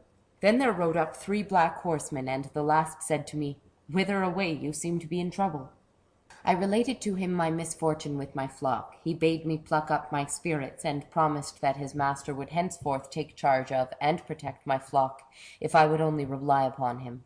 He told me as well that I should find my strayed sheep very shortly, and he promised to provide me with money. We agreed to meet again in 4 or 5 days. My flock I soon found collected together. At my second meeting I learned of the stranger that he was a servant of the devil. I forswore God and Our Lady and all saints and dwellers in paradise. I renounced Christianity, kissed his left hand, which was black and ice cold as that of a corpse. Then I fell on my knees and gave in my allegiance to Satan. I remained in the service of the devil for 2 years, and never entered a church before the end of Mass, or at all events till the holy water had been sprinkled according to the desire of my master, whose name I afterwards learned was Moisette. All anxiety about my flock was removed, for the devil had undertaken to protect it and to keep off the wolves. This freedom from care, however, made me begin to tire of the devil's service, and I recommenced my attendance at church, till I was brought back into obedience to the evil one by Michel Verdun, when I renewed my compact on the understanding that I should be supplied with money. In a wood near Chastel-Charnon we met with many others whom I did not recognize. We danced, and each had in his or her hand a green taper with a blue flame. Still under the delusion that I should obtain money, Michel persuaded me to move with the greatest celerity, and in order to do this, after I had stripped myself, he smeared me with a salve, and I believed myself then to be transformed into a wolf. I was at first somewhat horrified at my 4 wolf's feet, and the fur with which I was covered all at once, but I found that I could now travel with the speed of the wind. This could not have taken place without the help of our powerful master, who was present during our excursion, though I did not perceive him till I had recovered my human form. Michel did the same as myself. When we had been 1 or 2 hours in this condition of metamorphosis, Michel smeared us again, and quick as thought we resumed our human forms. The salve was given us by our masters. To me it was given by Moisette, to Michel by his own master, Guillemin. Pierre declared that he felt no exhaustion after his excursions, though the judge inquired particularly whether he felt that prostration after his unusual exertion of which witches usually complained. Indeed, the exhaustion consequent on a werewolf raid was so great that the lycanthropist was often confined to his bed for days, and could hardly move hand or foot, much in the same way as the berserker and hamrammer in the north were utterly prostrated after their fit had left them. In one of his werewolf runs, Pierre fell upon a boy of 6 or 7 years old with his teeth, intending to rend and devour him, but the lad screamed so loud that he was obliged to beat a retreat to his clothes and smear himself again in order to recover his form and escape detection. He and Michel, however, one day tore to pieces a woman as she was gathering peas, and a Monsieur de Chunet, who came to her rescue, was attacked by them and killed. On another occasion they fell upon a little girl of 4 years old and ate her up, with the exception of one arm. Michel thought the flesh most delicious. Another girl was strangled by them and her blood lapped up. Of a third they ate merely a portion of the stomach. One evening at dusk, Pierre leaped over a garden wall and came upon a little maiden of 9 years old, engaged upon the weeding of the garden beds. She fell on her knees and entreated Pierre to spare her, but he snapped the neck and left a corpse lying among her flowers. On this occasion he does not seem to have been in his wolf's shape. He fell upon a goat which he found in the field of Pierre Lerougeon, and bit it in the throat, but he killed it with a knife. Michel was transformed in his clothes into a wolf, but Pierre was obliged to strip, and the metamorphosis could not take place with him unless he were stark naked. He was unable to account for the manner in which the hair vanished when he recovered his natural condition. The statements of Pierre Bourgeot were fully corroborated by Michel Verdun. Towards the close of the autumn of 1573, the peasants of the neighborhood of Dole in Franche-Comté were authorized by the Court of Parliament at Dole to hunt down the werewolves which infested the country. The authorization was as follows. According to the advertisement made to the Sovereign Court of Parliament at Dole, that in the territories of Espagny, Selvange, Courchapon, and the neighboring villages, has often been seen and met for some time past a werewolf, who, it is said, has already seized and carried off several little children, so that they have not been seen since, and since he has attacked and done injury in the country to some horsemen, who kept him off only with great difficulty and danger to their persons. The said court, desiring to prevent any great danger, has permitted and does permit those who are abiding or dwelling in the said places and others, notwithstanding all edicts concerning the chase, to assemble with pikes, halberts, arquebuses, and sticks to chase and to pursue the said werewolf in every place where they may find or seize him, to tie and to kill without incurring any pains or penalties. Given at the meeting of the said court on the 13th day of the month September 1573. It was some time, however, before the loup-garou was caught. In a retired spot near Armange, half shrouded in trees, stood a small hovel of the rudest construction. Its roof was of turf, and its walls were blotched with lichen. The garden to this cot was run to waste, and the fence round it broken through.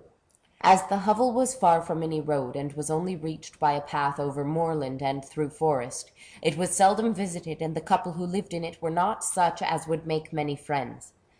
The man, Gilles Garnier, was a sombre, ill-looking fellow, who walked in a stooping attitude, and whose pale face, livid complexion, and deep-set eyes under a pair of coarse and bushy brows, which met across the forehead, were sufficient to repel anyone from seeking his acquaintance.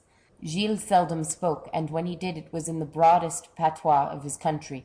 His long grey beard and retiring habits procured for him the name of the Hermit of Saint-Bonnot, though no one for a moment attributed to him any extraordinary amount of sanctity. The hermit does not seem to have been suspected for some time, but one day, as some of the peasants of Chastenoy were returning home from their work through the forest, the screams of a child and the deep baying of a wolf attracted their notice, and on running in the direction whence the cries sounded, they found a little girl defending herself against a monstrous creature which was attacking her tooth and nail, and had already wounded her severely in 5 places. As the peasants came up, the creature fled on all fours into the gloom of the thicket. It was so dark that it could not be identified with certainty, and whilst some affirmed that it was a wolf, others thought they had recognized the features of the hermit. This took place on the 8th November. On the 14th, a little boy of 10 years old was missing, who had been last seen at a short distance from the gates of Dole. The hermit of Saint-Bonnot was now seized and brought to trial at Dole, when the following evidence was extracted from him and his wife, and substantiated in many particulars by witnesses. On the last day of Michaelmas, under the form of a wolf, at a mile from Dole, in the farm of Gorges, a vineyard belonging to Chastenoy, near the wood of La Serre, Gilles Garnier had attacked a little maiden of 10 or 12 years old, and had slain her with his teeth and claws. He had then drawn her into the wood, stripped her, gnawed the flesh from her legs and arms, and had enjoyed his meal so much that, inspired with conjugal affection, he had brought some of the flesh home for his wife Apolline. 8 days after the feast of All Saints, again in the form of a werewolf, he had seized another girl near the meadow land of La Poupe, on the territory of Athume and Chastenoy, and was on the point of slaying and devouring her, when 3 persons came up, and he was compelled to escape. On the 14th day after All Saints, also as a wolf, he had attacked a boy of 10 years old, a mile from Dole, between Gredisant and Menotet, and had strangled him. On that occasion he had eaten all the flesh of his legs and arms, and had also devoured a great part of the belly. One of the legs he had rent completely from the trunk with his fangs. On the Friday before the last feast of Saint Bartholomew, he had seized a boy of 12 or 13 under a large pear tree near the wood of the village Pérouse, and had drawn him into the thicket and killed him, intending to eat him as he had eaten the other children. But the approach of men hindered him from fulfilling his intention. The boy was, however, quite dead, and the men who came up declared that Gilles appeared as a man and not as a wolf. The hermit of Saint-Bonnot was sentenced to be dragged to the place of public execution, and there to be burned alive, a sentence which was rigorously carried out. In this instance, the poor maniac fully believed that actual transformation into a wolf took place. He was apparently perfectly reasonable on other points, and quite conscious of the acts he had committed. We come now to a more remarkable circumstance, the affliction of a whole family with the same form of insanity. Our information is derived from Boguet's Discours de Sorciers, 1603 to 1610. Pernette Gandillon was a poor girl in the Jura, who in 1598 ran about the country on all fours in the belief that she was a wolf. One day, as she was ranging the country in a fit of lycanthropic madness, she came upon two children who were plucking wild strawberries. Filled with a sudden passion for blood, she flew at the little girl and would have brought her down, had not her brother, a lad of 4 years old, defended her lustily with a knife. Pernette, however, wrenched the weapon from his tiny hand, flung him down, and gashed his throat so that he died of the wound. Pernette was torn to pieces by the people in their rage and horror. Directly after, Pierre, the brother of Pernette Gandillon, was accused of witchcraft. He was charged with having led children to the Sabbath, having made hail, and having run about the country in the form of a wolf. The transformation was effected by means of a salve which he had received from the devil. He had on one occasion assumed the form of a hare, but usually he appeared as a wolf, and his skin became covered with shaggy gray hair. He readily acknowledged that the charges brought against him were well founded, and he allowed that he had, during the period of his transformation, fallen on and devoured both beasts and human beings. When he desired to recover his true form, he rolled himself in the dewy grass. His son Georges asserted that he had also been anointed with the salve and had gone to the Sabbath in the shape of a wolf. According to his own testimony, he had fallen upon 2 goats in one of his expeditions. One Maundy Thursday night he had laid for 3 hours in his bed in a cataleptic state, and at the end of that time had sprung out of bed. During this period he had been in the form of a wolf to the witch's Sabbath. His sister Antoinette confessed that she had made hail, and that she had sold herself to the devil, who had appeared to her in the shape of a black he-goat. She had been to the Sabbath on several occasions. Pierre and Georges in prison behaved as maniacs, running on all fours about their cells and howling dismally. Their faces, arms, and legs were frightfully scarred with the wounds they had received from dogs when they had been on their raids. Boguet accounts for the transformation not taking place by the fact of their not having the necessary salves by them. All 3, Pierre, Georges, and Antoinette, were hung and burned. Thiéven Paget, who was a witch of the most unmistakable character, was also frequently changed into a she-wolf, according to her own confession, in which state she had often accompanied the devil over hill and dale, slaying cattle, and falling on and devouring children. The same thing may be said of Claude Isan Prost, a lame woman, Claude Isan Guillaume, and Isan Roquet, who owned to the murder of 5 children. On the 14th of December in the same year as the execution of the Gandillon family, 1598, a tailor of Chalons was sentenced to the flames by the Parliament of Paris for lycanthropy. This wretched man had decoyed children into his shop or attacked them in the gloaming while they strayed in the woods, had torn them with his teeth and killed them, after which he seems calmly to have dressed their flesh as ordinary meat and to have eaten it with great relish. The number of little innocents whom he destroyed is unknown. A whole cask full of bones was discovered in his house. The man was perfectly hardened, and the details of his trial were so full of horrors and abominations of all kinds that the judges ordered the documents to be burned. Again in 1598, a year memorable in the annals of lycanthropy, a trial took place in Angers, the details of which are very terrible. In a wild and unfrequented spot near Caude, some countrymen came one day upon the corpse of a boy of 15, horribly mutilated and bespattered with blood. As the men approached, 2 wolves which had been rending the body bounded away into the thicket. The men gave chase immediately, following their bloody tracks till they lost them, when suddenly crouching among the bushes, his teeth chattering with fear, they found a man half naked, with long hair and beard, and with his hands dyed in blood.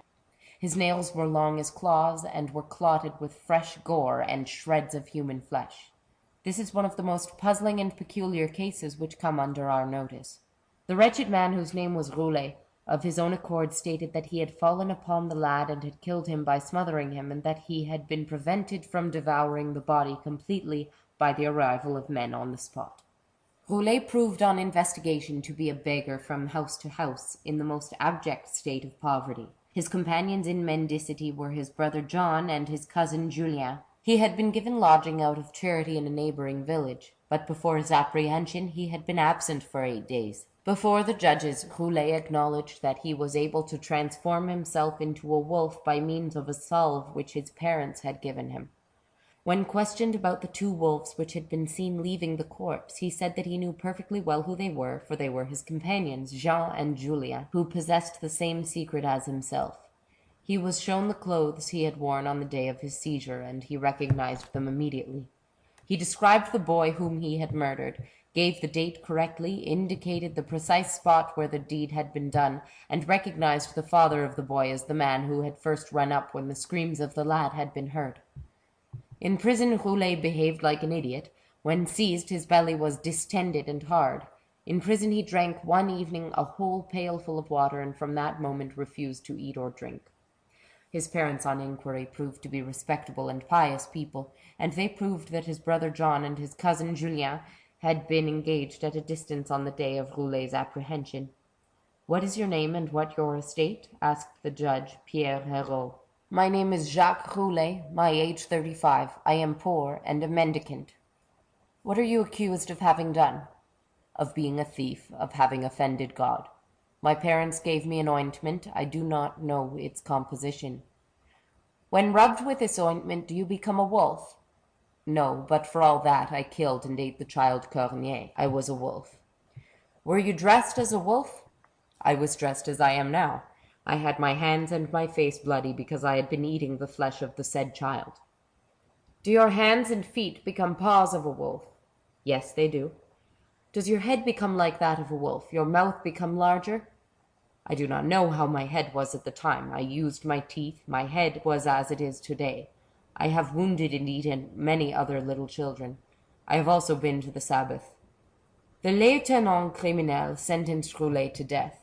He, however, appealed to the Parliament at Paris, and this decided that as there was more folly in the poor idiot than malice and witchcraft, his sentence of death should be commuted to 2 years' imprisonment in a madhouse, that he might be instructed in the knowledge of God, whom he had forgotten in his utter poverty. End of chapter 6. The Book of Werewolves by Sabine Baring-Gould. Chapter 7. Jean Grenier. On the sand dunes. A wolf attacks Marguerite Poirier. Jean Grenier brought to trial.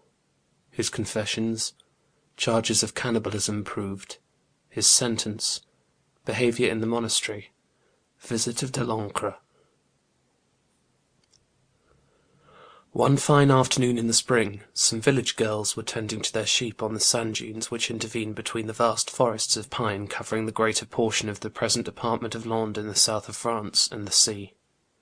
The brightness of the sky, the freshness of the air puffing up off the blue twinkling Bay of Biscay, the harmful song of the wind as it made rich music among the pines, which stood like a green uplifted wave on the east, the beauty of the sandhills speckled with golden cistus, or patched with gentian blue, by the low-growing Gramille Cruchet, the charm of the forest skirts, tinted variously with the foliage of cork-trees, pines, and acacia, the latter in full bloom, a pile of rose-coloured or snowy flowers, all conspired to fill the peasant maidens with joy, and to make their voices rise in song and laughter, which rung merrily over the hills and through the dark avenues of evergreen trees. Now a gorgeous butterfly attracted their attention, then a flight of quails skimming the surface. "Ah!" exclaimed Jacqueline Auzon. "Ah! If I had my stilts and bats, I would strike the little birds down, and we should have a fine supper." "Now, if they would fly ready cooked into one's mouth as they do in foreign parts," said another girl. "Have you got any new clothes for the St. John?" asked a third. "My mother has laid by to purchase me a smart cap with gold lace."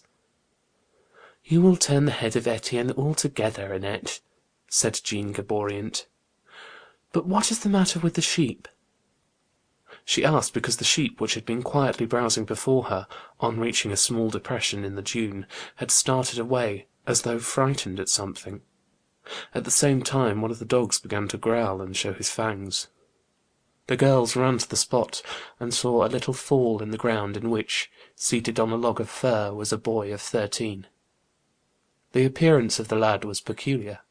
His hair was of a tawny red, and thickly matted, falling over his shoulders, and completely covering his narrow brow. His small pale grey eyes twinkled with an expression of horrible ferocity and cunning from deep sunken hollows.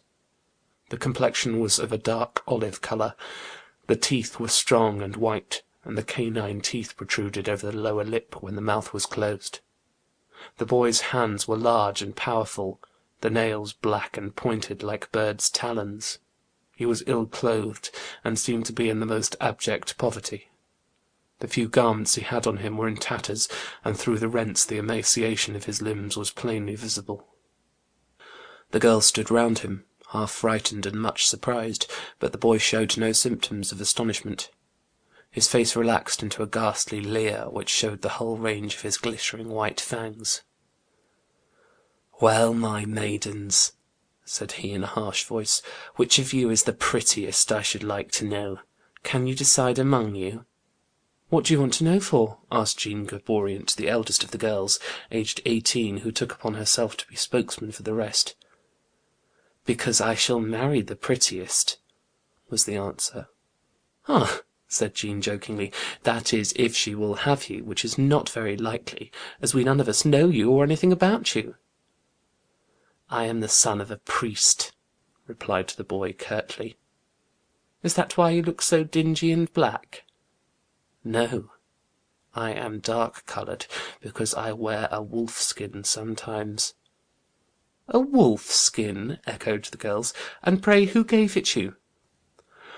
"One called Pierre Labourant." "There is no man of that name hereabouts. Where does he live?" A scream of laughter mingled with howls, and breaking into the strange gulping bursts of fiend-like merriment from the strange boy. The little girls recoiled, and the youngest took refuge behind Jean. "Do you want to know Pierre Labourant, lass? Hey, he is a man with an iron chain about his neck, which he is ever engaged in gnawing. Do you want to know where he lives, lass? A place of gloom and fire, where there are many companions, some seated on iron chairs, burning, burning, others stretched on glowing beds, burning too. Some cast men upon blazing coals, others roast men before fierce flames, others again plunge them into cauldrons of liquid fire." The girls trembled, and looked at each other with scared faces, and then again at the hideous being which crouched before them. "You want to know about the wolf-skin cape?" continued he. "Pierre Labourant gave me that. He wraps it round me, and every Monday, Friday, and Sunday, and for about an hour at dusk every other day, I am a wolf, a werewolf. I have killed dogs and drunk their blood, but little girls taste better. Their flesh is tender and sweet, their blood rich and warm. I have eaten many a maiden, as I have been on my raids together with my 9 companions. I am a werewolf. Ah! If the sun were to set, I would soon fall on one of you and make a meal of you." Again he burst into one of his frightful paroxysms of laughter, and the girls, unable to endure it any longer, fled with precipitation. Near the village of Saint Antoine de Pizon, a little girl of the name of Marguerite Poirier, 13 years old, was in the habit of tending her sheep, in company with a lad of the same age, whose name was Jean Grenier, the same lad whom Jean Gaboriant had questioned. The little girl often complained to her parents of the conduct of the boy. She said that he frightened her with his horrible stories, but her father and mother thought little of her complaints, till one day she returned home before her usual time, so thoroughly alarmed that she had deserted her flock. Her parents now took the matter up and investigated it. Her story was as follows. Jean had often told her that he had sold himself to the devil, and that he had acquired the power of ranging the country after dusk, and sometimes in broad day, in the form of a wolf. He had assured her that he had killed and devoured many dogs, but that he found their flesh less palatable than the flesh of little girls, which he regarded as a supreme delicacy. He had told her that this had been tasted by him not unfrequently, but he had specified only 2 instances. In one he had eaten as much as he could, and had thrown the rest to a wolf which had come up during the repast. In the other instance he had bitten to death another little girl, had lapped her blood, and being in a famished condition at the time, had devoured every portion of her, with the exception of the arms and shoulders. The child told her parents, on the occasion of her return home in a fit of terror, that she had been guiding her sheep as usual, but Grenier had not been present.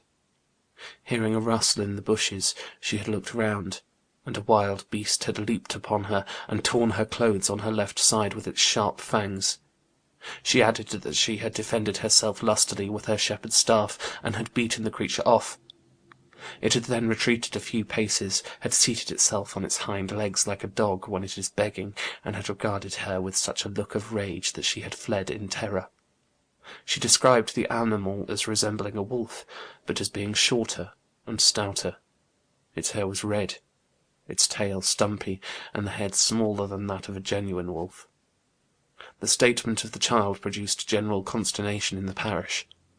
It was well known that several little girls had vanished in a most mysterious way of late, and the parents of these little ones were thrown into an agony of terror lest their children had become the prey of the wretched boy accused by Marguerite Poirier.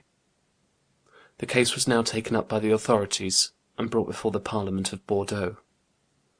The investigation which followed was as complete as could be desired.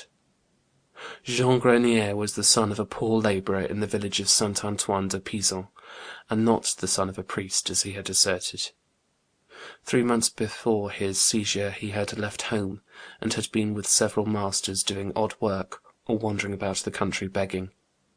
He had been engaged several times to take charge of the flocks belonging to farmers, and had as often been discharged for neglect of his duties. The lad exhibited no reluctance to communicate all he knew about himself, and his statements were tested one by one, and were often proved to be correct. The story he related of himself before the court was as follows.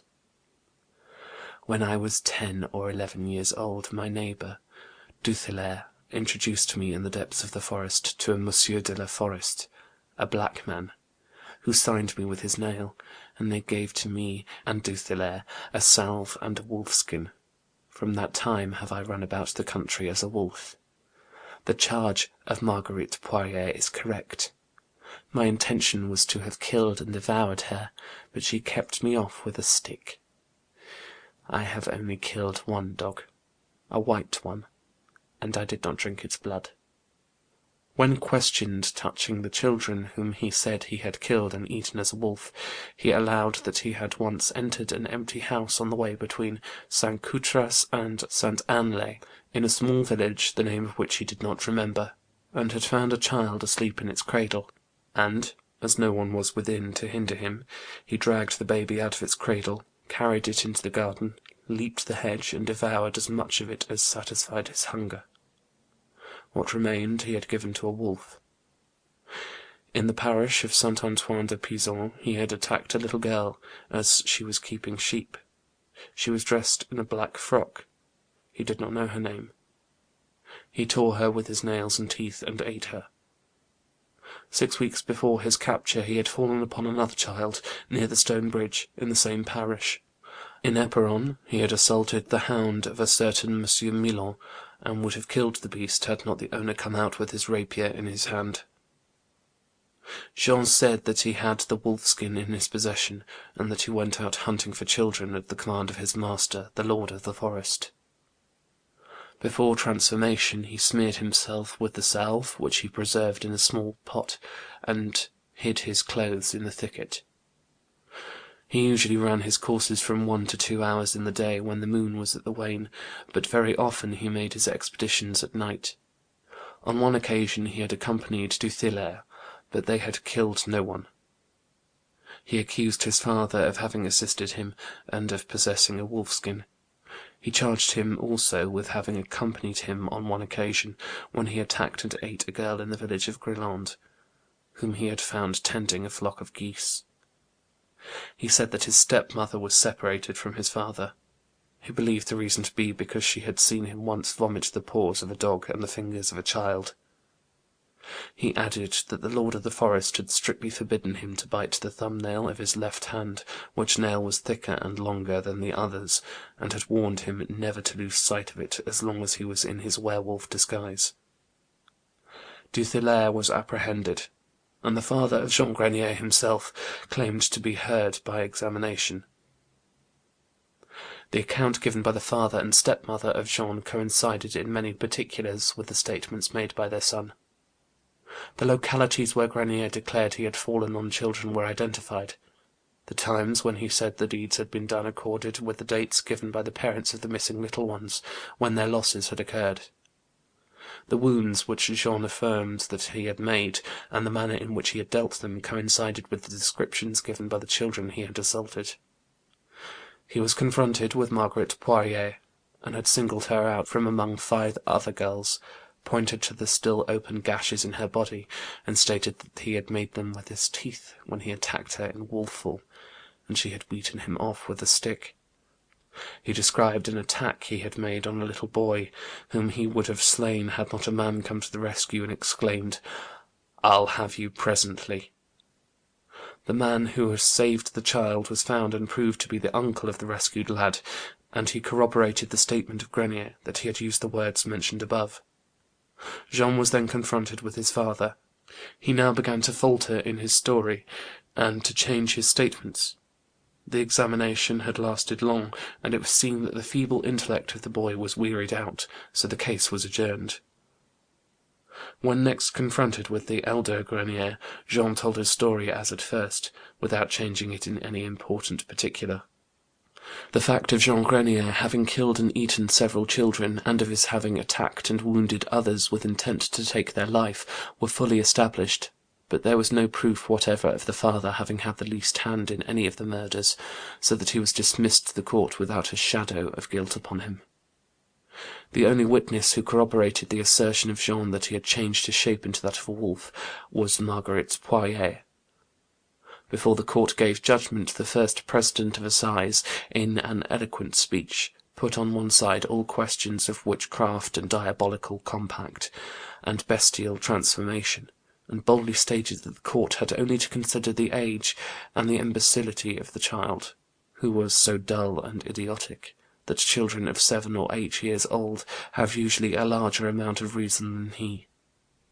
The president went on to say that lycanthropy and Quileute were mere hallucinations, and that the change of shape existed only in the disorganized brain of the insane. Consequently, it was not a crime which could be punished. The tender age of the boy must be taken into consideration, and the utter neglect of his education and moral development. The court sentenced Grenier to perpetual imprisonment within the walls of a monastery at Bordeaux, where he might be instructed in his Christian and moral obligations, but any attempt to escape would be punished with death. A pleasant companion for the monks, a promising pupil for them to instruct. No sooner was he admitted into the precincts of the religious house than he ran frantically about the cloister and gardens upon all fours, and finding a heap of bloody and raw offal fell upon it and devoured it in an incredibly short space of time.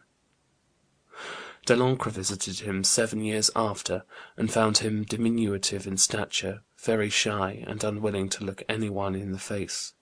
His eyes were deep set and restless, his teeth long and protruding, his nails black and in places worn away.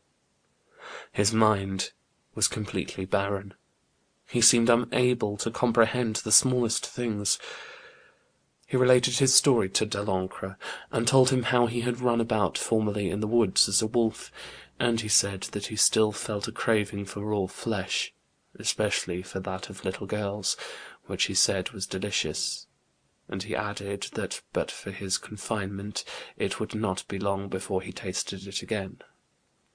He said that the lord of the forest had visited him twice in the prison, but that he had driven him off with the sign of the cross. The account he then gave of his murders coincided exactly with what had come out in his trial, and beside this, his story of the compact he had made with the Black One, and the manner in which his transformation was effected, also coincided with his former statements.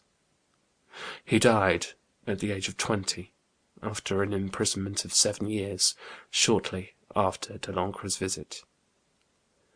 In the 2 cases of Roulet and Grenier, the courts referred the whole matter of lycanthropy, or animal transformation, to its true and legitimate cause, an aberration of the brain. From this time medical men seem to have regarded it as a form of mental malady to be brought under their treatment, rather than as a crime to be punished by law. But it is very fearful to contemplate that there may still exist persons in the world filled with a morbid craving for human blood, which is ready to impel them to commit the most horrible atrocities, should they escape the vigilance of their guards, or break the bars of the madhouse which restrains them. End of chapter 7. The Book of Werewolves by Sabine Baring-Gould. Chapter 8. Folklore relating to werewolves. English folklore is singularly barren of werewolf stories, the reason being that wolves had been extirpated from England under the Anglo-Saxon kings, and therefore ceased to be objects of dread to the people. The traditional belief in werewolfism must, however, have remained long in the popular mind, though at present it has disappeared, for the word occurs in old ballads and romances. Thus in Campion, "Oh, was it warwolf in the wood, or was it mermaid in the sea, or was it man or vile woman, my own true love, that misshaped thee?" There is also the romance of William and the Werewolf in Hartshorn, but this professes to be a translation from the French. For he of French this fair tale first did translate, in ease of English men in English speech. In the popular mind the cat or the hare have taken the place of the wolf for witches' transformation, and we hear often of the hags attending the devil's sabbath in these forms. In Devonshire they range the moors in the shape of black dogs, and I know a story of 2 such creatures appearing in an inn and nightly drinking the cider, till the publican shot a silver button over their heads, when they were instantly transformed into 2 ill-favoured old ladies of his acquaintance. On Heathfield, near Tavistock, the wild huntsman rides by full moon with his woosh hounds, and a white hare which they pursued was once rescued by a goody returning from market, and discovered to be a transformed young lady. Gervaise of Tilbury says in his Otia Imperalia, "Vidimus frequenter in Anglia, per lunationes, homines in lupos mutari, quod hominum genus Gerulphus Galli vocant, Angli vero werwolf, dicunt ver, enim Anglice virum sonat vulf, lupum." Gervaise may be right in his derivation of the name, and werewolf may mean man-wolf, though I have elsewhere given a different derivation, and one which I suspect is truer. But Gervaise has grounds for his assertion that ver signifies man. It is so in Anglo-Saxon, fer in Gothic, fir in Latin, ver in Icelandic, vira Zend, virs Old Prussian, virs Lettish, vira Sanskrit, bir Bengali. There have been cases of cannibalism in Scotland, but no bestial transformation is hinted at in connection with them. Thus Boethius, in his History of Scotland, tells us of a robber and his daughter who devoured children, and Lindsay of Pitscottie gives a full account. About this time, 1460, there was a brigand taken with his whole family, who haunted a place in Angus. This mischievous man had an execrable fashion to take all young men and children he could steal away quietly, or take away without knowledge, and eat them, and the younger they were, esteemed them the more tender and delicious.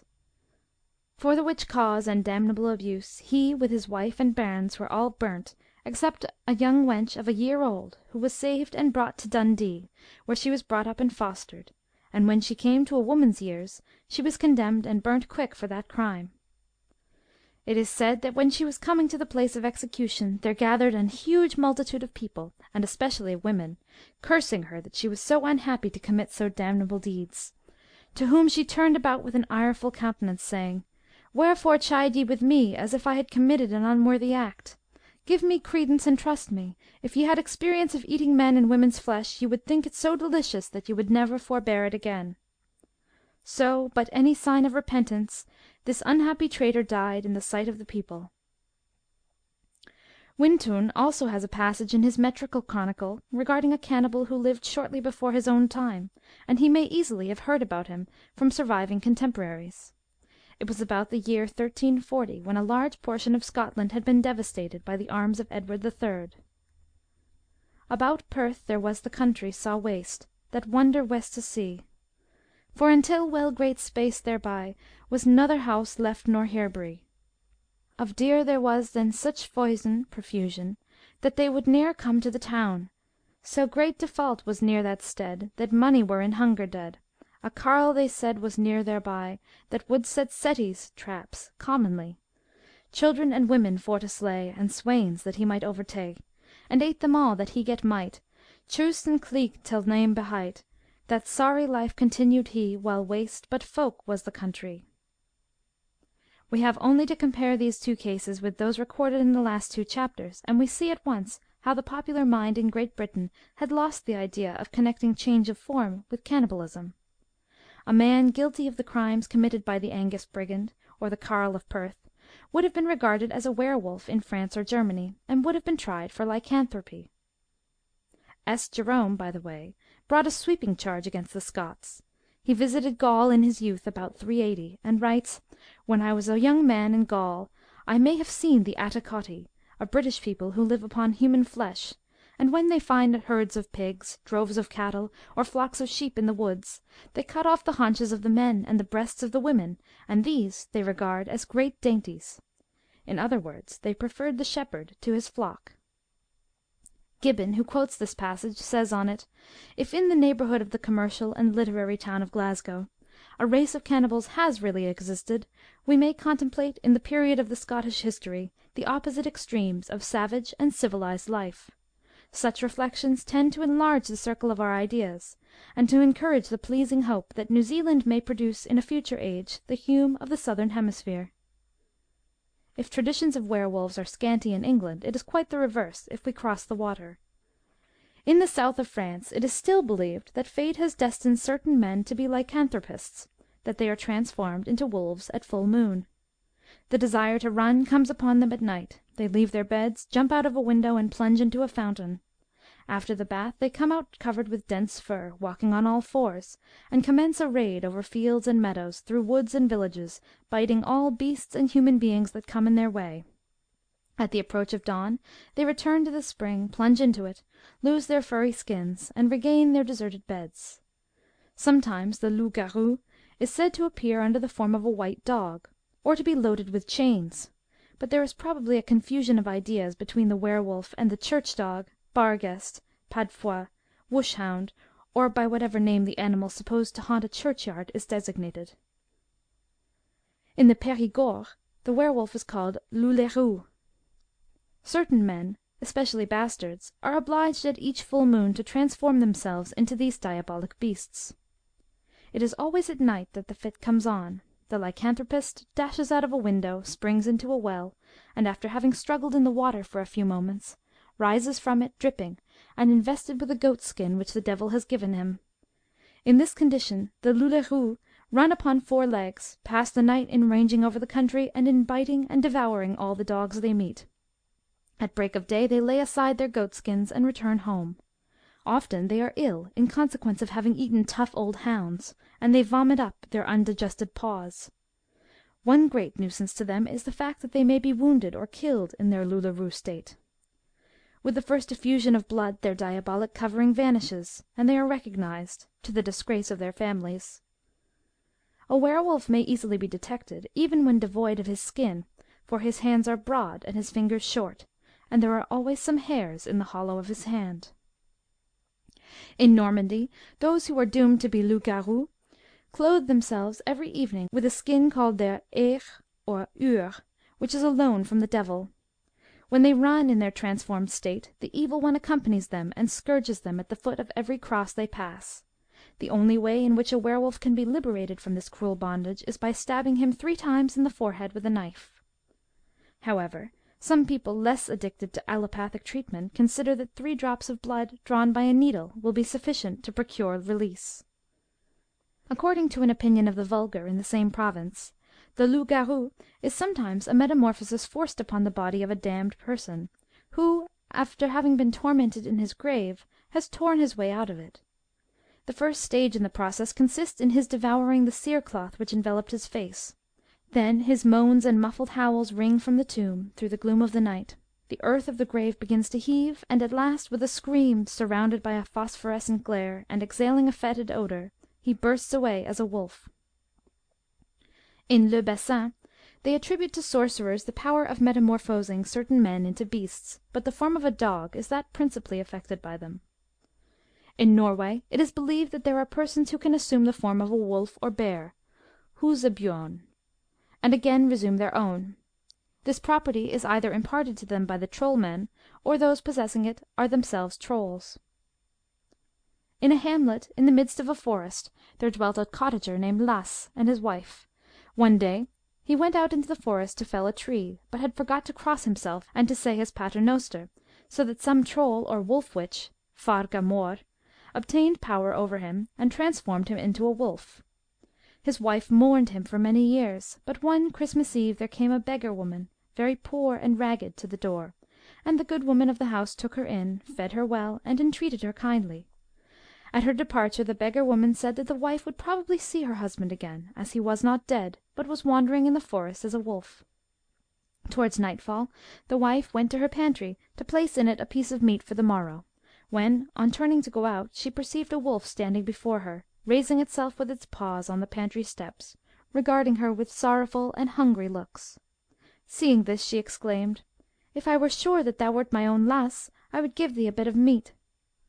At that instant the wolf skin fell off, and her husband stood before her, in the clothes he wore on the unlucky morning when she had last beheld him.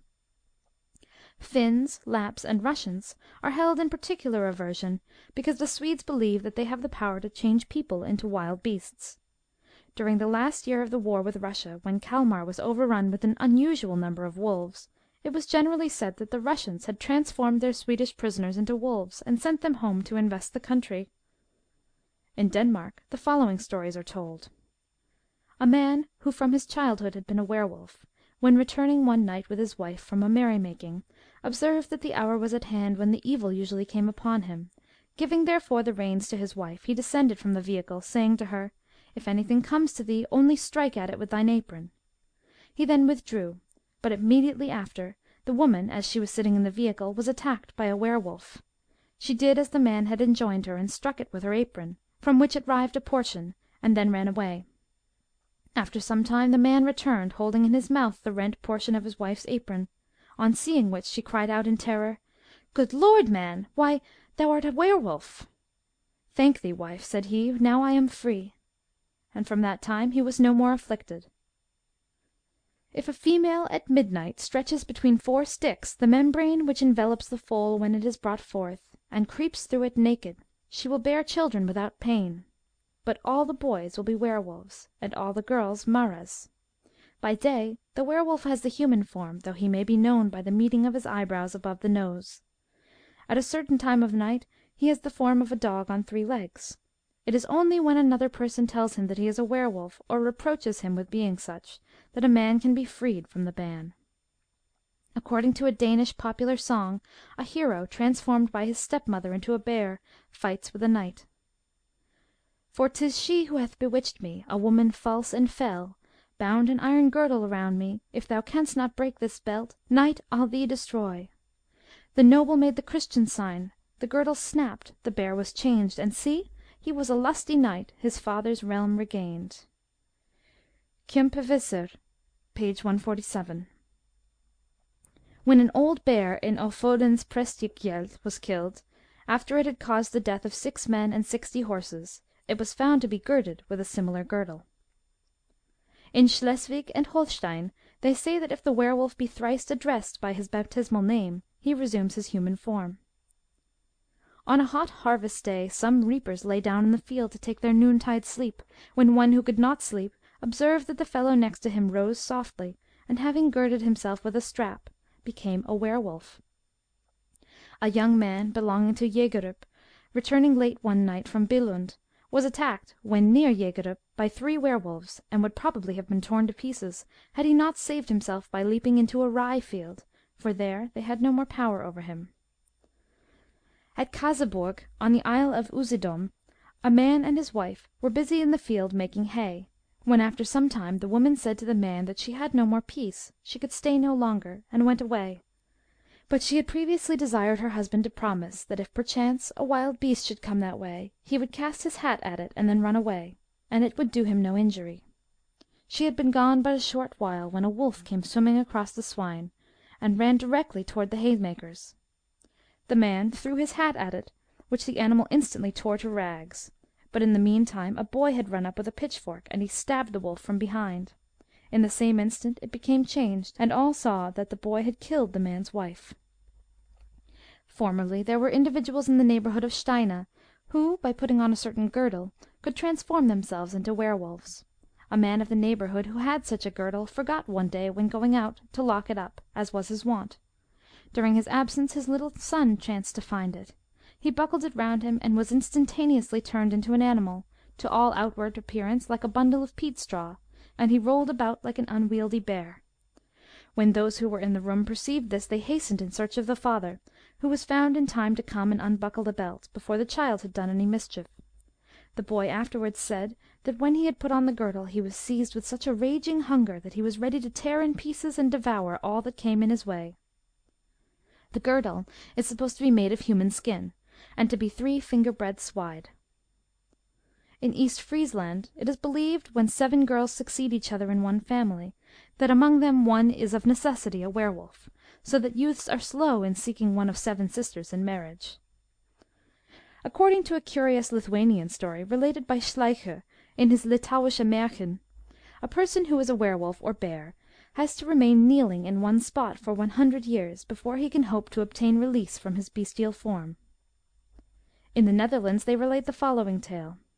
A man had once gone out with his bow to attend a shooting match at Roos, but when about half-way to the place, he saw on a sudden a large wolf spring from a thicket, and rush towards a young girl who was sitting in a meadow by the roadside watching cows. The man did not long hesitate, but quickly drawing forth an arrow, took aim, and luckily hit the wolf in the right side, so that the arrow remained sticking in the wound, and the animal fled howling to the wood. On the following day he heard that a serving-man of the burgomaster's household lay at the point of death, in consequence of having been shot in the right side on the preceding day. This so excited the archer's curiosity that he went to the wounded man and requested to see the arrow. He recognized it immediately as one of his own. Then, having desired all present to leave the room, he persuaded the man to confess that he was a werewolf, and that he had devoured little children. On the following day he died. Among the Bulgarians and Slovakians the werewolf is called vrkolak, a name resembling that given it by the modern Greeks, boukolakas. The Greek werewolf is closely related to the vampire. The lycanthropist falls into a cataleptic trance, during which his soul leaves his body, enters that of a wolf, and ravens for blood. On the return of the soul, the body is exhausted and aches as though it had been put through violent exercise. After death, lycanthropists become vampires. They are believed to frequent battlefields in wolf or hyena shapes, and to suck the breath from dying soldiers, or to enter houses and steal the infants from their cradles. Modern Greeks call any savage-looking man with dark complexion and with distorted misshapen limbs a boukolakas, and suppose him to be invested with the power of running in wolf form. The Serbs connect the vampire and the werewolf together, and call them by one name, vlkoslak. These rage chiefly in the depths of winter. They hold their annual gatherings, and at them divest themselves of their wolf-skins, which they hang on the trees around them. If any one succeeds in obtaining the skin and burning it, the vlkoslak is thenceforth disenchanted. The power to become a werewolf is obtained by drinking the water which settles in a footprint left in clay by a wolf.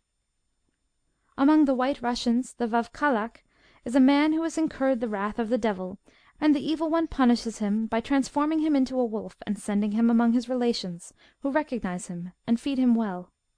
He is a most amiably disposed werewolf, for he does no mischief, and testifies his affection for his kindred by licking their hands. He cannot, however, remain long in any place, but is driven from house to house, and from hamlet to hamlet, by an irresistible passion for change of scene. This is an ugly superstition, for it sets a premium on standing well with the evil one.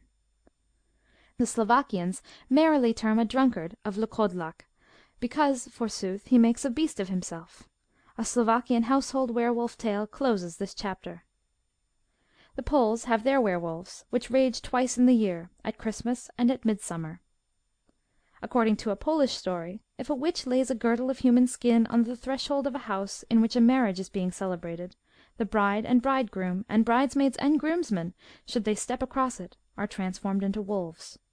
After 3 years, however, the witch will cover them with skins with the hair turned outward. Immediately they will recover their natural form.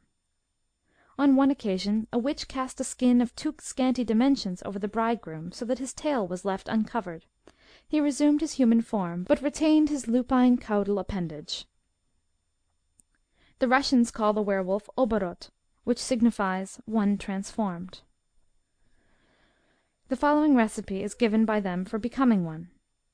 He who desires to become an oborot, let him seek in the forest a hewn-down tree. Let him stab it with a small copper knife, and walk around the tree, repeating the following incantation: On the sea, on the ocean, on the island, on Buyan, on the empty pasture gleams the moon, on an ash-stalk lying in a green wood, in a gloomy vale. Toward the stalk wandereth a shaggy wolf, horned cattle seeking for his sharp white fangs. But the wolf enters not the forest, but the wolf dives not into the shadowy vale. Moon, moon, gold-horned moon, check the flight of bullets, blunt the hunters' knives, break the shepherd's cudgels, cast wild fear upon all cattle, on men, on all creeping things, that they may not catch the grey wolf, that they may not rend his warm skin. My word is binding, more binding than sleep, more binding than the promise of a hero. Then he springs thrice over the tree and runs into the forest, transformed into a wolf. In the ancient Bohemian lexicon of Vacerad, A.D. 1202, the werewolf is called Vilkodlak, and is explained as Faunus. Safarik says under that head: Incubi sepe improbi existunt mulieribus, et earum peragunt concubitum, quos demones Galli ducios nun cupant.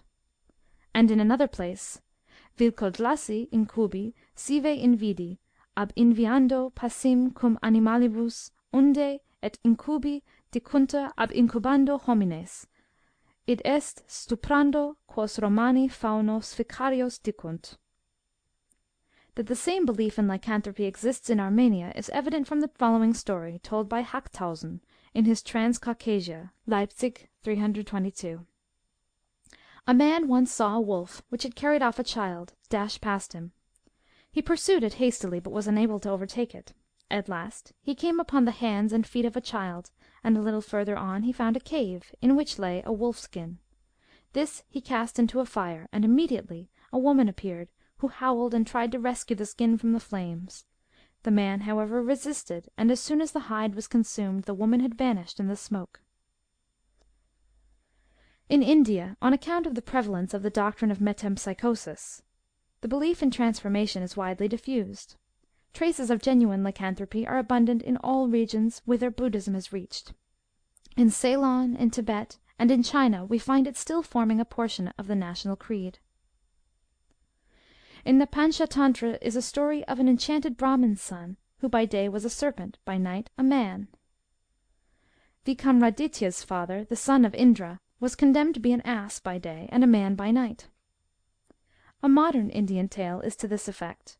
A prince marries a female ape, but his brothers wed handsome princesses. At a feast given by the queen to her stepdaughters, there appears an exquisitely beautiful lady in gorgeous robes.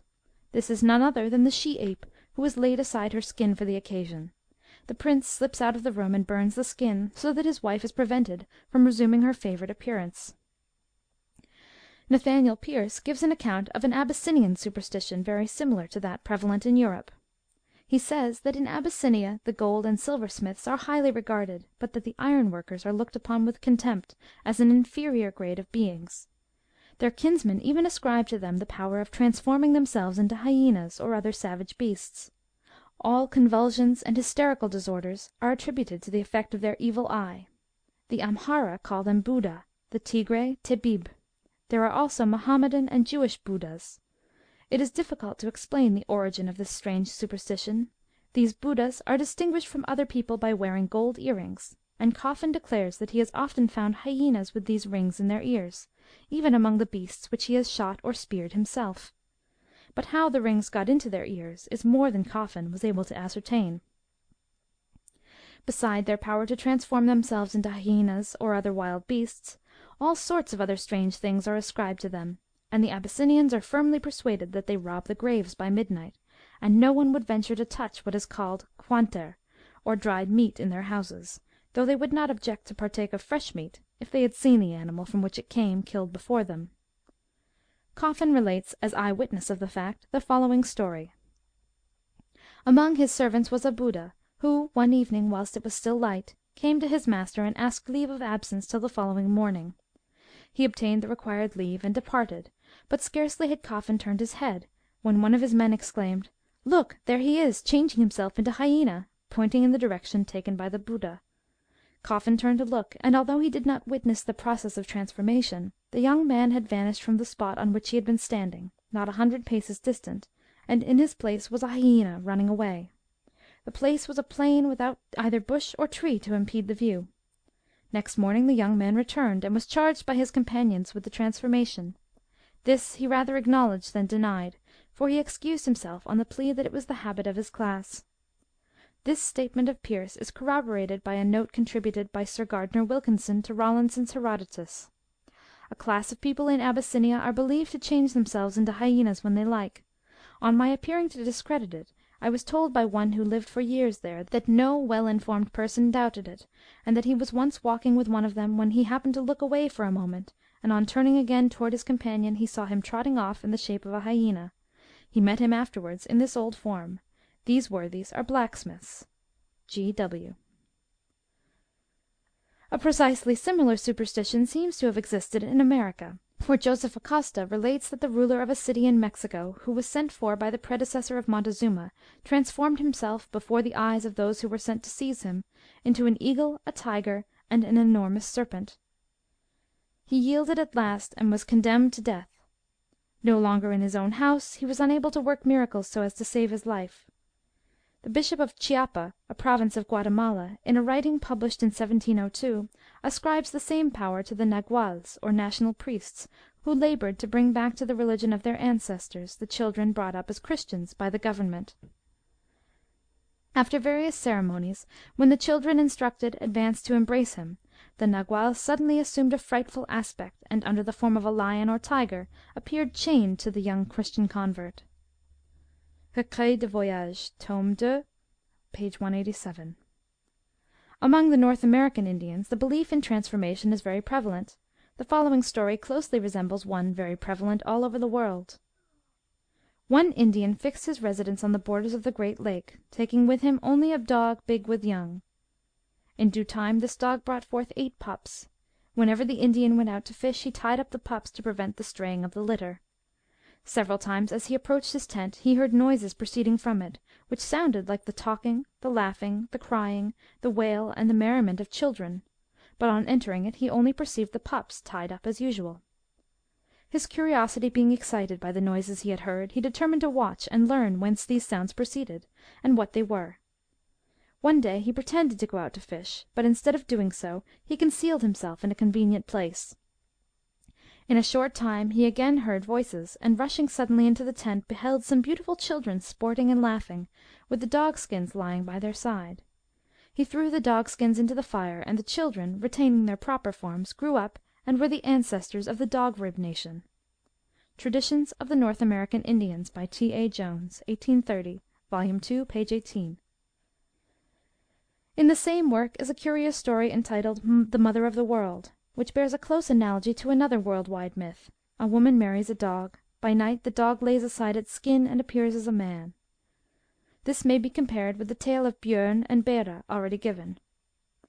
I shall close this chapter with a Slovakian household tale given by T.T. Hanusch in the 3rd volume of Zeitschrift für Deutsche Mythologie. The Daughter of the Vlkolak.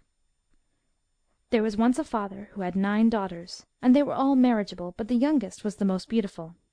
The father was a werewolf. One day it came into his head, "What is the good of having to support so many girls?" So he determined to put them all out of the way. He went accordingly into the forest to hew wood, and he ordered his daughters to let one of them bring him his dinner. It was the eldest who brought it. "Why, how come you so early with the food?" asked the woodcutter. "Truly, father, I wish to strengthen you, lest you should fall upon us, if famished." "A good lass. Sit down whilst I eat." He ate, and whilst he ate he thought of a scheme. He rose and said, "My girl, come, and I will show you a pit I have been digging." "And what is the pit for?" "That we may be buried in it when we die, for poor folk will not be cared for much after they are dead and gone." So the girl went with him to the side of the deep pit. "Now here," said the werewolf, "you must die and be cast in there." She begged for her life, but all in vain, so he laid hold of her and cast her into the grave. Then he took a great stone and flung it in upon her and crushed her head, so the poor thing breathed out her soul. When the werewolf had done this he went back to his work, and as dusk came on the second daughter arrived, bringing him food. He told her of the pit, and brought her to it, and cast her in, and killed her as the first. And so he dealt with all his girls up to the last. The youngest knew well that her father was a werewolf, and she was grieved that her sisters did not return. She thought, "Now where can they be? Has my father kept them for companionship, or to help him in his work?" So she made the food which she was to take to him, and crept cautiously through the wood. When she came near the place where her father worked, she heard his strokes felling timber, and smelt smoke. She saw presently a large fire, and 2 human heads roasting at it. Turning from the fire, she went in the direction of the axe strokes, and found her father. "See," said she, "father, I have brought you food." "That is a good lass," said he. "Now stack the wood for me whilst I eat." "But where are my sisters?" she asked. "Down in yon valley, drawing wood," he replied. "Follow me, and I will bring you to them." They came to the pit. Then he told her that he had dug it for a grave. "Now," said he, "you must die, and be cast into the pit with your sisters." "Turn aside, father," she asked, "whilst I strip off my clothes, and then slay me if you will." He turned aside as she requested, and then, chick! she gave him a push, and he tumbled headlong into the hole he had dug for her. She fled for her life, for the werewolf was not injured, and he soon would scramble out of the pit. Now she hears his howls resounding through the gloomy alleys of the forest, and swift as the wind she runs. She hears the tramp of his approaching feet, and the snuffle of his breath. Then she casts behind her her handkerchief. The werewolf seizes this with teeth and nails, and rends it till it is reduced to tiny ribbons. In another moment he is again in pursuit, foaming at the mouth, and howling dismally, whilst his red eyes gleam like burning coals. As he gains on her, she casts behind her her gown, and bids him tear that. It seizes the gown and rives it to shreds, then again he pursues. This time she casts behind her her apron, next her petticoat, then her shift, and at last runs much in the condition in which she was born. Again the werewolf approaches. She bounds out of the forest into a hayfield, and hides herself in the smallest heap of hay. Her father enters the field, runs howling about it in search of her, cannot find her, and begins to upset the different haycocks, all the while growling and gnashing his gleaming white fangs in his rage at her having escaped him. The foam flakes drop at every step from his mouth, and his skin is reeking with sweat. Before he has reached the smallest bundle of hay, his strength leaves him, he feels exhaustion begin to creep over him, and he retires to the forest. The king goes out hunting every day. One of his dogs carries food to the hayfield, which has most unaccountably been neglected by the haymakers for 3 days. The king, following the dog, discovers the fair damsel, not exactly in the straw, but up to her neck in hay. She is carried, hay and all, to the palace, where she becomes his wife, making only one stipulation before becoming his bride, and that is, that no beggar shall be permitted to enter the palace. After some years a beggar does get in, the beggar being, of course, none other than her werewolf father. He steals upstairs, enters the nursery, cuts the throats of the 2 children born by the queen to her lord, and lays the knife under her pillow. In the morning the king, supposing his wife to be the murderess, drives her from home, with the dead princes hung about her neck. A hermit comes to the rescue, and restores the babies to life. The king finds out his mistake, is reunited to the lady out of the hay, and the werewolf is cast off a high cliff into the sea, and that is the end of him. The king, the queen, and the princes live happily, and may be living yet, for no notice of their death has appeared in the newspaper. This story bears some resemblance to one told by von Hahn in his Griechische und Albanesische Märchen. I remember having heard a very similar one in the Pyrenees, but the man who flies from the were wolf is one who, after having stripped off all his clothes, rushes into a cottage and jumps into a bed. The were wolf dares not or cannot follow. The cause of his flight was also different. He was a Freemason who had divulged the secret, and the were wolf was the master of his lodge in pursuit of him. In the Béarnais story there is nothing similar to the last part of the Slovakian tale, and in the Greek one the transformation and the pursuit are omitted, though the woman-eater is called Dog's Head, much as an outlaw in the north of Europe was said to be wolf-headed. It is worthy of notice, in the tale of the daughter of the Ulkolak, that the were-wolf fit is followed by great exhaustion. [Footnote: Compare this with the exhaustion following a berserker fit, and that which succeeded the attacks to which Mr. Bertrand was subject.] And that the wolf is given clothes to tear, much as in the Danish stories already related. There does not seem to be any indication of his having changed his shape, at least no change is mentioned, his hands are spoken of, and he swears and curses his daughter in broad Slovakian. The fit very closely resembles that to which Skallagrim the Icelander was subject. It is a pity that the maid Brak in the Icelandic tale did not fall upon her legs like the young lady in the hay. End of chapter 8.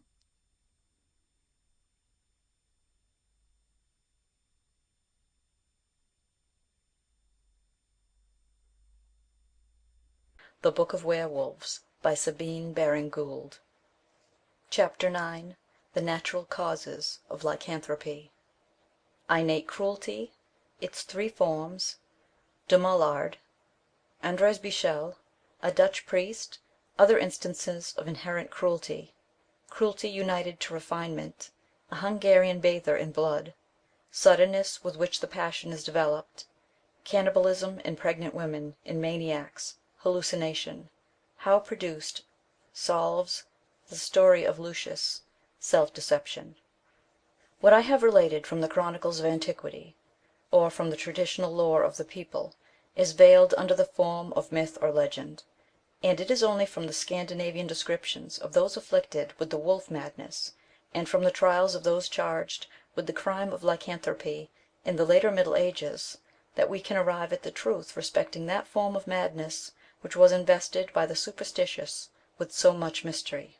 It was not till the close of the Middle Ages that lycanthropy was recognized as a disease, but it is one which has so much that is ghastly and revolting in its form, and is so remote from all our ordinary experience, that it is not surprising that the casual observer should leave the consideration of it, as a subject isolated and perplexing, and be disposed to regard as a myth that which the feared investigation might prove a reality. In this chapter I purpose briefly examining the conditions under which men have been regarded as were wolves. Startling though the assertion may be, it is a matter of fact that man, naturally, in common with other carnivora, is actuated by an impulse to kill, and by a love of destroying life. It is positively true that there are many to whom the sight of suffering causes genuine pleasure, and in whom the passion to kill or torture is as strong as any other passion. Witness the number of boys who assemble around a sheep or pig when it is about to be killed, and who watch the struggle of the dying brute with hearts beating fast with pleasure, and eyes sparkling with delight. Often have I seen an eager crowd of children assembled around the slaughter house of French towns, absorbed in the expiring agonies of the sheep and cattle, and hushed into silence as they watched the flow of blood. The propensity, however, exists in different degrees. In some it is manifest simply as indifference to suffering, in others it appears as simple pleasure in seeing killed, and in others again it is dominant as an irresistible desire to torture and destroy. This propensity is widely diffused. It exists in children and adults, in the gross-minded and the refined, in the well-educated and the ignorant, in those who have never had the opportunity of gratifying it, and those who gratify it habitually, in spite of morality, religion, laws, so that it can only depend on constitutional causes. The sportsman and the fisherman follow a natural instinct to destroy, when they make war on bird, beast, and fish. The pretence that the spoil is sought for the table cannot be made with justice, as the sportsman cares little for the game he has obtained, when once it is consigned to his pouch. The motive for his eager pursuit of bird or beast must be sought elsewhere. It will be found in the natural craving to extinguish life, which exists in his soul. Why does a child impulsively strike at a butterfly as it flits past him? He cares nothing for the insect, when once it is beaten down at his feet, unless it be quivering in its agony, when he will watch it with interest. The child strikes at the fluttering creature because it has life in it, and he has an instinct within him impelling him to destroy life wherever he finds it. Parents and nurses know well that children by nature are cruel, and that humanity has to be acquired by education. A child will gloat over the sufferings of a wounded animal till his mother bids him put it out of its misery. An unsophisticated child would not dream of terminating the poor creature's agonies abruptly, any more than he would swallow whole a bonbon till he had well sucked it. Inherent cruelty may be obscured by after impressions, or may be kept under moral restraint. The person who is constitutionally a Nero may scarcely know his own nature, till by some accident the master passion becomes dominant, and sweeps all before it. A relaxation of the moral check, a shock to the controlling intellect, an abnormal condition of body, are sufficient to allow the passion to assert itself. As I have already observed, this passion exists in different persons in different degrees. In some it is exhibited in simple want of feeling for other people's sufferings. This temperament may lead to crime, for the individual who is regardless of pain in another will be ready to destroy that other, if it suits his own purposes. Such an one was the pauper Demollard, who was the murderer of at least 6 poor girls, and who attempted to kill several others. He seems not to have felt much gratification in murdering them, but to have been so utterly indifferent to their sufferings, that he killed them solely for the sake of their clothes, which were of the poorest description. He was sentenced to the guillotine and executed in 1862. In others the passion for blood is developed alongside with indifference to suffering. Thus Andreas Bichel enticed young women into his house under the pretence that he was possessed of a magic mirror, in which he would show them their future husbands. When he had them in his power he bound their hands behind their backs and stunned them with a blow. He then stabbed them and despoiled them of their clothes, for the sake of which he committed the murders. But as he killed the young women, the passion of cruelty took possession of him, and he hacked the poor girls to pieces whilst they were still alive, in his anxiety to examine their insides. Catherine Seidel he opened with a hammer and a wedge, from her breasts downward, while still breathing. "I may say," he remarked at his trial, "that during the operation I was so eager that I trembled all over, and I longed to rive off a piece and eat it." Andreas Bichel was executed in 1809. Again, a third class of persons are cruel and bloodthirsty, because in them bloodthirstiness is a raging, insatiable passion. In a civilized country, those possessed by this passion are forced to control it through fear of the consequences, or to gratify it upon the brute creator. But in earlier days, when the feudal lords were supreme in their domains, there have been frightful instances of their excesses, and the extent to which some of the Roman emperors indulged their passion for blood is matter of history. Gall gives several authentic instances of bloodthirstiness. A Dutch priest had such a desire to kill, and to see killed, that he became chaplain to a regiment that he might have the satisfaction of seeing deaths occurring wholesale in engagements. The same man kept a large collection of various kinds of domestic animals, that he might be able to torture their young. He killed the animals for his kitchen, and was acquainted with all the hangmen in the country, who sent him notice of executions, and he would walk for days, that he might have the gratification of seeing a man executed. In the field of battle the passion is variously developed. Some feel positive delight in slaying, others are indifferent. An old soldier, who had been in Waterloo, informed me that to his mind there was no pleasure equal to running a man through the body, and that he could lie awake at night musing on the pleasurable sensations afforded him by the act. Highwaymen are frequently not content with robbery, but manifest a bloody inclination to torment and kill.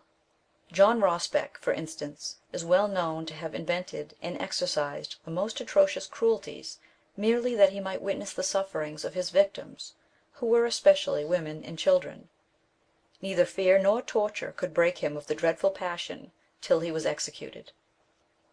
Gall tells of a violin player who, being arrested, confessed to 34 murders, all of which he had committed, not from enmity or intent to rob, but solely because it afforded him an intense pleasure to kill. Spurzheim tells of a priest at Strasbourg, who, though rich and uninfluenced by envy or revenge, from exactly the same motive, killed 3 persons. Gall relates the case of a brother of the Duke of Bourbon, Cond6, Count of Charlois, who from infancy had an inveterate pleasure in torturing animals. Growing older, he lived to shed the blood of human beings, and to exercise various kinds of cruelty. He also murdered many from no other motive, and shot at slaters for the pleasure of seeing them fall from the roofs of houses. Louis XI. of France caused the death of 4,000 people during his reign. He used to watch their executions from a neighbouring lattice. He had gibbets placed outside his own palace, and himself conducted the executions. It must not be supposed that cruelty exists merely in the coarse and rude; it is quite as frequently observed in the refined and educated.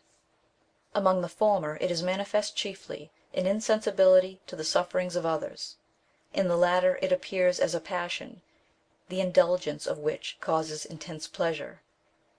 Those bloody tyrants, Nero and Caligula, Alexander Borgia and Robespierre, whose highest enjoyment consisted in witnessing the agonies of their fellow men, were full of delicate sensibilities and great refinement of taste and manner. I have seen an accomplished young woman of considerable refinement, and of a highly strung nervous temperament, string flies with her needle on a piece of thread, and watch complacently their flutterings. Cruelty may remain latent till by some accident it is aroused, and then it will break forth in a devouring flame. It is the same with the passion for blood as with the passions of love and hate. We have no conception of the violence with which they can rage till circumstances occur which call them into action. Love or hate will be dominant in a breast which has been in serenity, till suddenly the spark falls. Passion blazes forth, and the serenity of the quiet breast is shattered for ever. A word, a glance, a touch, are sufficient to fire the magazine of passion in the heart, and to desolate for ever an existence. It is the same with bloodthirstiness. It may lurk in the deeps of some heart very dear to us; it may smoulder in the bosom which is most cherished by us, and we may be perfectly unconscious of its existence there. Perhaps circumstances will not cause its development; perhaps moral principle may have bound it down with fetters it can never break. Michael Wagener relates a horrible story which occurred in Hungary, suppressing the name of the person, as it was that of a still powerful family in the country. It illustrates what I have been saying, and shows how trifling a matter may develop the passion in its most hideous proportions. Elizabeth was wont to dress well in order to please her husband, and she spent half the day over her toilet. On one occasion a lady's maid saw something wrong in her head dress, and as a recompense for observing it, received such a severe box on the ears that the blood gushed from her nose and spurted on to her mistress's face.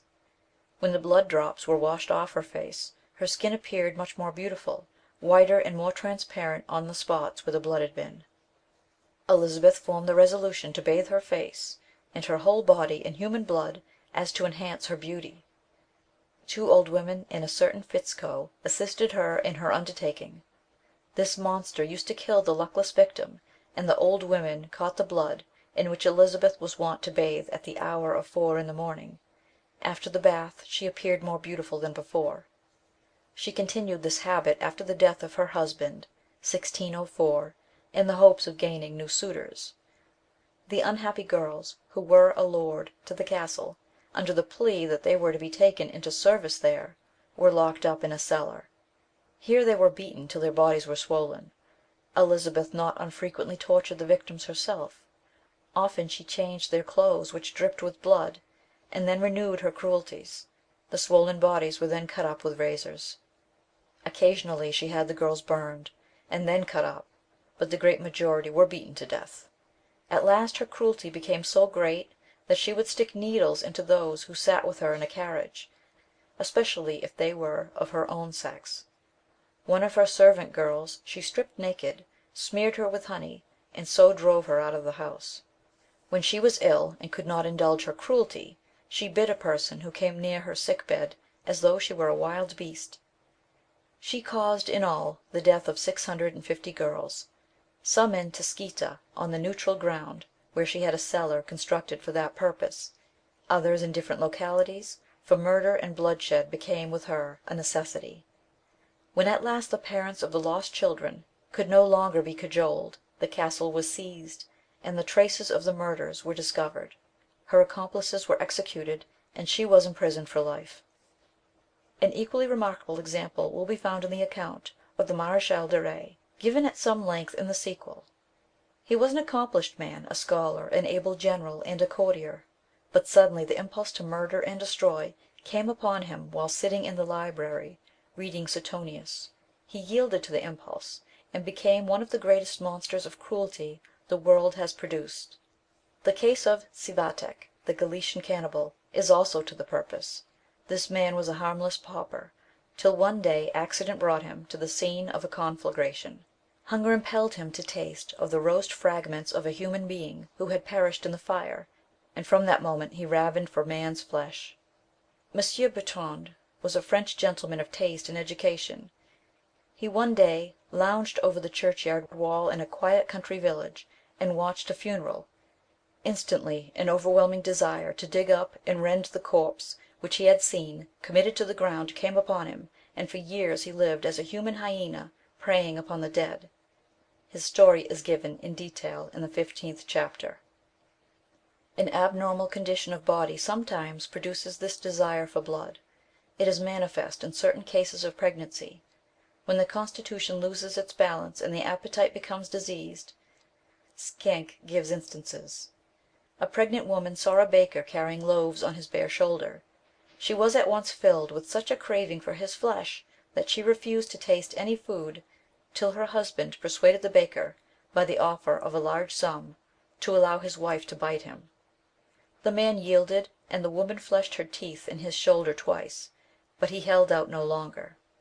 The wife bore twins on 3 occasions, twice living, the third time dead. A woman in an interesting condition, near Andernach on the Rhine, murdered her husband, to whom she was warmly attached, ate half his body, and salted the rest.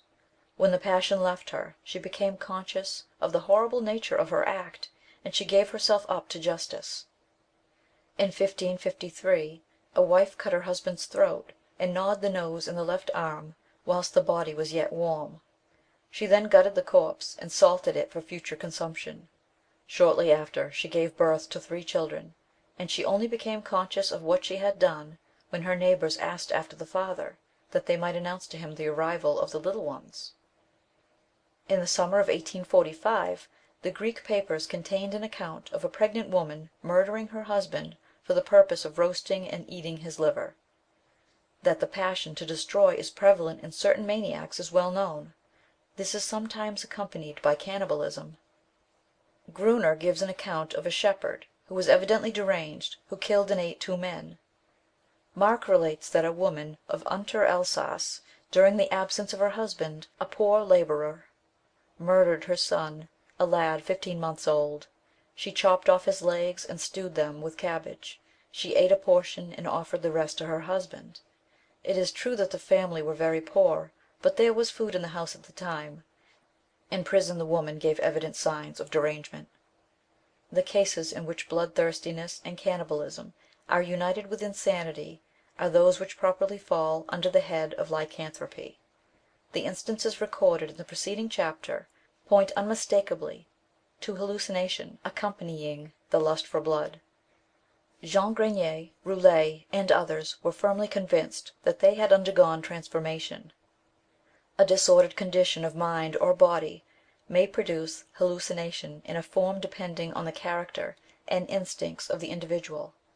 Thus an ambitious man labouring under monomania will imagine himself to be a king. A covetous man will be plunged in despair, believing himself to be penniless, or exult at the vastness of the treasure which he imagines that he has discovered. The old man suffering from rheumatism or gout conceives himself to be formed of china or glass, and the fox hunter tally hoes at each new moon as though he were following a pack. In like manner the naturally cruel man, if the least affected in his brain, will suppose himself to be transformed into the most cruel and bloodthirsty animal with which he is acquainted. The hallucinations under which lycanthropists suffered may have arisen from various causes. The older writers, as Forestus and Burton, regard the were wolf mania as a species of melancholy madness, and some do not deem it necessary for the patient to believe in his transformation for them to regard him as a lycanthropist. In the present state of medical knowledge we know that very different conditions may rise to hallucinations. In fever cases the sensibility is so disturbed that the patient is often deceived as to the space occupied by his limbs, and he supposes them to be preternaturally distended or contracted. In the case of typhus it is not uncommon for the sick person with deranged nervous system to believe himself to be double in the bed, or to be severed in half, or to have lost his limbs. He may regard his members as composed of foreign and other fragile materials, as glass, or he may so lose his personality as to suppose himself to have become a woman. A monomaniac who believes himself to be some one else seeks to enter into the feelings, thoughts, and habits of the assumed personality, and from the facility with which this is effected he draws an argument conclusive to himself of the reality of the change. He thenceforth speaks of himself under the assumed character, and experiences all its needs, wishes, passions, and the like. The closer the identification becomes, the more confirmed is the monomaniac in his madness, the character of which varies with the temperament of the individual. If the person's mind be weak or rude and uncultivated, the tenacity with which he clings to his metamorphosis is feebler, and it becomes more difficult to draw the line between his lucid and insane utterances. Thus Jean Grenier, who laboured under this form of mania, said in his trial much that was true, but it was mixed with the ramblings of insanity. Hallucination may also be produced by artificial means, and there are evidences afforded by the confessions of those tried for lycanthropy, that these artificial means were employed by them. I refer to the salve so frequently mentioned in witch and were wolf trials.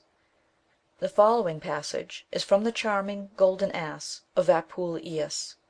It proves that salves were extensively used by witches for the purpose of transformation even in his day. Fotis showed me a crack in the door, and bade me look through it, upon which I looked, and saw Pamphile first divest herself of all her garments, and then, having unlocked a chest, take from it several little boxes, and open one of the latter, which contained a certain ointment. Rubbing this ointment a good while previously between the palms of her hands, she anointed her whole body, from the very nails of her toes to the hair on the crown of her head, and when she was anointed all over, she whispered many magic words to a lamp, as if she were talking to it. Then she began to move her arms, first with tremulous jerks, and afterwards by a gentle undulating motion, till a glittering downy surface by degrees overspread her body, feathers and strong quills burst forth suddenly, her nose became a hard crooked beak, her toes changed to curved talons, and Pamphile was no longer Pamphile, but it was an owl I saw before me, and now uttering a harsh querulous scream, leaping from the ground by little and little, in order to try her powers, and presently poising herself aloft on her pinions, she stretched forth her wings on either side to their full extent, and flew straight away. Having now been actually a witness of the performance of the magical art, and of the metamorphosis of Pamphile, I remained for some time in a stupefied state of astonishment. At last, after I had rubbed my eyes some time, had recovered a little from the amazement and abstraction of mind, and begun to feel a consciousness of the reality of things about me, I took hold of the hand of Fotis, and said, "Sweet damsel, bring me, I beseech thee, a portion of the ointment with which thy mistress hath just now anointed, and when thou hast made me a bird, I will be thy slave, and even wait upon thee like a winged Cupid." Accordingly she crept gently into the apartment, quickly returned with the box of ointment, hastily placed it in my hands, and then immediately departed.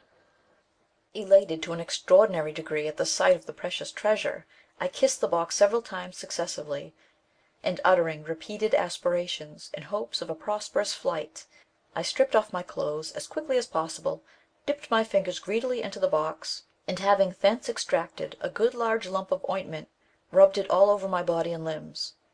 When I was thoroughly anointed, I swung my arms up and down in imitation of the movement of a bird's pinions, and continued to do so a little while, when instead of any perceptible token of feathers or wings making their appearance, my own thin skin, alas, grew into a hard leathern hide, covered with bristly hair, my fingers and toes disappeared, the palms of my hands and the soles of my feet became 4 solid hoofs, and from the end of my spine a long tail projected.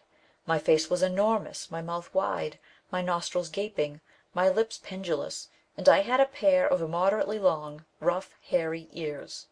In short, when I came to contemplate my transformation to its full extent, I found that instead of a bird I had become an ass. Of what these magical salves were composed we know.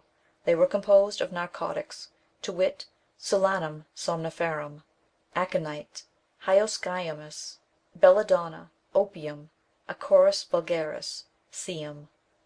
These were boiled down with oil or the fat of little children who were murdered for the purpose. The blood of a bat was added, but its effects could have been nil. To these may have been added other foreign narcotics, the names of which have not transpired. Whatever may have been the cause of the hallucination, it is not surprising that the lycanthropist should have imagined himself transformed into a beast. The cases I have instanced are those of shepherds, who were by nature of their employment brought into collision with wolves, and it is not surprising that these persons, in a condition liable to hallucinations, should imagine themselves to be transformed into wild beasts, and that their minds reverting to the injuries sustained from these animals, they should, in their state of temporary insanity, accuse themselves of the acts of rapacity committed by the beasts into which they believe themselves to be transformed. It is a well known fact that men whose minds are unhinged will deliver themselves up to justice, accusing themselves of having committed crimes which have actually taken place, and it is only on investigation that their self–accusation proves to be false, and yet they will describe the circumstances with the greatest minuteness, and be thoroughly convinced of their own criminality. I need give but a single instance. In the war of the French Revolution, the Hermione frigate was commanded by Captain Pigot, a harsh man, and a severe commander. His crew mutinied, and carried the ship into an enemy's port, having murdered the captain and several of the officers, under circumstances of extreme barbarity. One midshipman escaped, by whom many of the criminals, who were afterwards taken and delivered over to justice, one by one, were identified. Mr. Finlayson, the government actuary, who at that time held an official situation in the Admiralty, states: "In my own experience I have known, on separate occasions, more than 6 sailors who voluntarily confessed to having struck the first blow at Captain Pigot. These men detailed all the horrid circumstances of the mutiny with extreme minuteness and perfect accuracy. Nevertheless, not one of them had ever been in the ship, nor had so much as seen Captain Pigot in their lives. They had obtained by tradition from their messmates the particulars of the story. When long on a foreign station, hungering and thirsting for home, their minds became enfeebled. At length they actually believed themselves guilty of the crime over which they had so long brooded, and submitted with a gloomy pleasure to being sent to England in irons for judgment. At the Admiralty we were always able to detect and establish their innocence in defiance of their own solemn asseverations." London Judicial Gazette, January 1808. End of chapter 9.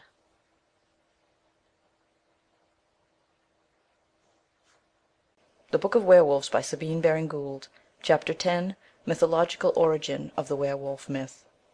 Metempsychosis. Sympathy between men and beasts. Finnbog and the bear. Osage and the beaver. The connection of soul and body. Buddhism. Case of Mr. Holloway. Popular ideas concerning the body. The derivation of the German Leichnam. feather dresses, transmigration of souls, a Basque story, story from the Panchatantra, savage ideas regarding natural phenomena, thunder, lightning, and cloud, the origin of the dragon, John of Brompton's dragon a waterspout, the legend of Tophus, allegorizing of the effects of a hurricane, anthropomorphos, the cirrus cloud a heavenly swan, Urvasi, the storm cloud a demon, Varitra and Rakshasas, story of a Brahmin and a Rakshasas. Transformation into beasts forms an integral portion of all mythological systems. The gods of Greece were wont to change themselves into animals in order to carry out their designs with greater speed, security, and secrecy than in human forms. In Scandinavian mythology Odin changed himself into the shape of an eagle, Loki into that of a salmon. Eastern religions abound in stories of transformation. The line of demarcation between this and the translation of a beast's soul into man, or a man's soul into a beast's, metempsychosis, is very narrow. The doctrine of metempsychosis is founded on the consciousness of gradation between beasts and men. The belief in a soul endowed animal world was present among the ancients, and the laws of intelligence and instinct were misconstrued, or were regarded as a puzzle which no man might solve. The human soul with its consciousness seems to be something already perfected in a pre existing state, and in the myth of metempsychosis we trace the yearnings and gropings of the soul after the source whence its own consciousness was derived, counting its dreams and hallucinations as gleams of memory, recording acts which had taken place in a former state of existence. Modern philosophy has resumed the same thread of conjecture, and thinks to see in man the perfected development of lower organisms. After death the translation of the soul was supposed to continue. It became either absorbed into the Nous, into Brahma, into the Deity, or it sank in the scale of creation, and was degraded to animate a brute. Thus the doctrine of metempsychosis was emphatically one of rewards and punishments, for the condition of the soul after death depended on its training during life. A savage and bloodthirsty man was exiled, as in the case of Lycaon, into the body of a wild beast. The soul of a timorous man entered a hare, and drunkards or gluttons became swine. The intelligence which was manifest in the beasts bore such a close resemblance to that of man, in the childhood and youth of the world, that it is not to be wondered at if our forefathers failed to detect the line of demarcation drawn between instinct and reason; and failing to distinguish this, they naturally fell into the belief in metempsychosis. It was not merely a fancied external resemblance between the beast and man, but it was the perception of skill, pursuits, desires, sufferings, and griefs like his own, in the animal creation, which led man to detect within the beast something analogous to the soul within himself; and this, notwithstanding the points of contrast existing between them, elicited in his mind so strong a sympathy, that, without a great stretch of imagination, he invested the beast with his own attributes, and with the full powers of his own understanding. He regarded it as actuated by the same motives, as subject to the same laws of honour, as moved by the same prejudices; and the higher the beast was in the scale, the more he regarded it as an equal. A singular illustration of this will be found in the Finnboga Saga, chapter 11. Now we must relate about Finnbog. Afterward in the evening, when men slept, he rose, took his weapons, and went forth, following the tracks which led to the dairy farm. As he was wont, he stepped out briskly along the spoor till he came to the dairy. There he found the bear lying down, and he had slain the sheep, and he was lying on them lapping their blood. Then said Finnbog, "Stand up, Bruin, make ready against me; that becomes you more than crouching over those sheep's carcasses." The bear sat up, looked at him, and lay down again. Finnbog said, "If you think I am too fully armed to match with you, I will do this," and he took off his helmet and laid aside his shield. Then he said, "Stand up now, if you dare." The bear sat up, shook his head, and then cast himself down again. Finnbog exclaimed, "I see you want us both to be born alike." So he flung aside his sword and said, "Be it as you will. Now stand up if you have the heart that I believe you have, rather than one such as was possessed by these rent sheep." Then Bruin stood up and prepared to fight. The following story, taken from the mouth of an Osage Indian, by J.A. Jones, and published in his Traditions of the North American Indians, shows how thoroughly the savage mind misses the line of demarcation between instinct and reason, and how the man of the woods looks upon beasts as standing on an equality with himself. An Osage warrior is in search of a wife. He admires the tidy and shrewd habits of the beaver. He accordingly goes to a beaver hut to obtain one of that race for a bride. In one corner of the room sat a beaver woman, combing the heads of some little beavers, whose ears she boxed very soundly when they would not lie still. The warrior, i.e. the beaver chief, whispered the Osage that she was his second wife, and was very apt to be cross when there was work to be done which prevented her from going to see her neighbors. Those whose heads she was combing were her children, he said, and she who had made them rub their noses against each other and be friends was his eldest daughter. Then calling aloud, "Wife," said he, "what have you to eat? The stranger is undoubtedly hungry. See, he is pale, his eye has no fire, and his step is like that of a moose."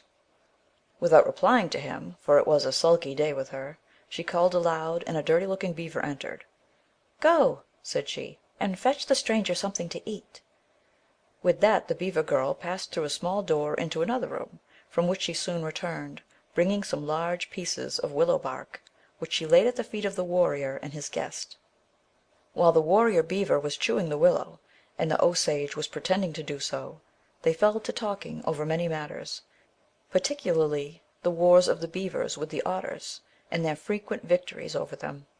He told our father by what means the beavers felled large trees, and moved them to the places where they wished to make dams; how they raised to an erect position the poles for their lodges, and how they plastered them so as to keep out rain. Then he spoke of their employments when they had buried the hatchet, of the peace and happiness and tranquillity they enjoyed when gathered into companies. They rested from their labors, and passed their time in talking and feasting and bathing and playing the game of bones and making love. All the while the young beaver maiden sat with her eyes fixed upon the Osage, at every pause moving a little nearer, till at length she was at his side, with her fore paw upon his arm. A minute more, and she had placed it around his neck, and was rubbing her soft furry cheek against his. Our ancestor, on his part, betrayed no disinclination to receive her caresses, but returned them with equal ardor. The old beaver, seeing what was going on, turned his back upon them, and suffered them to be as kind to each other as they pleased. At last, turning quickly round, while the maiden, suspecting what was coming, and pretending to be abashed, ran behind her mother, he said, "To end this foolery, what say you to marrying my daughter? She is well brought up, and is the most industrious girl in the village. She will flap more wall with her tail in a day than any maiden in the nation. She will gnaw down a larger tree betwixt the rising of the sun and the coming of the shadows than many a smart beaver of the other sex. As for her wit, try her at the game of the dish, and see who gets up master; and for cleanliness, look at her petticoat." Our father answered that he did not doubt that she was industrious and cleanly, able to gnaw down a very large tree, and to use her tail to very good purpose; that he loved her much, and wished to make her the mother of his children, and thereupon the bargain was concluded. These two stories, the one taken from Icelandic saga, the other from American Indian tradition, show clearly the oneness which the uncultivated mind believes to exist between the soul of man and the soul of beast. The same sentiments actuate both man and brute, and if their actions are unlike, it is because of the difference in their formation. The soul within is identical, but the external accidents of body are unlike. Among many rude as well as cultivated people, the body is regarded as a mere garment wrapped around the soul. The Buddhist looks upon identity as existing in the soul alone, and the body as no more constituting identity than the clothes he puts on or takes off. He exists as a spirit. For convenience he vests himself in a body. Sometimes that body is human, sometimes it is bestial. As his soul rises in the spiritual scale, the nobler is the animal form which it tenants. Buddha himself passed through various stages of existence. In one he was a hare, and his soul being noble, led him to immolate himself in order that he might offer hospitality to Indra, who in the form of an old man craved of him food and shelter. The Buddhist regards animals with reverence, An ancestor may be tenanting the body of the ox he is driving, or a descendant may be running at his side barking and wagging his tail.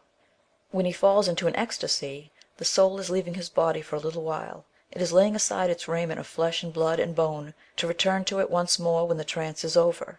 But this idea is not confined to Buddhists, it is common everywhere. The spirit or soul is supposed to be imprisoned in the body is but the lantern through which the spirit shines. The corruptible body is believed to press down the soul, and the soul is unable to attain to perfect happiness till it has shuffled off this earthly coil. Butler regards the members of the body as so many instruments used by the soul for the purpose of seeing, hearing, feeling, etc., just as we use telescopes or crutches, and which may be rejected without injury to our individuality.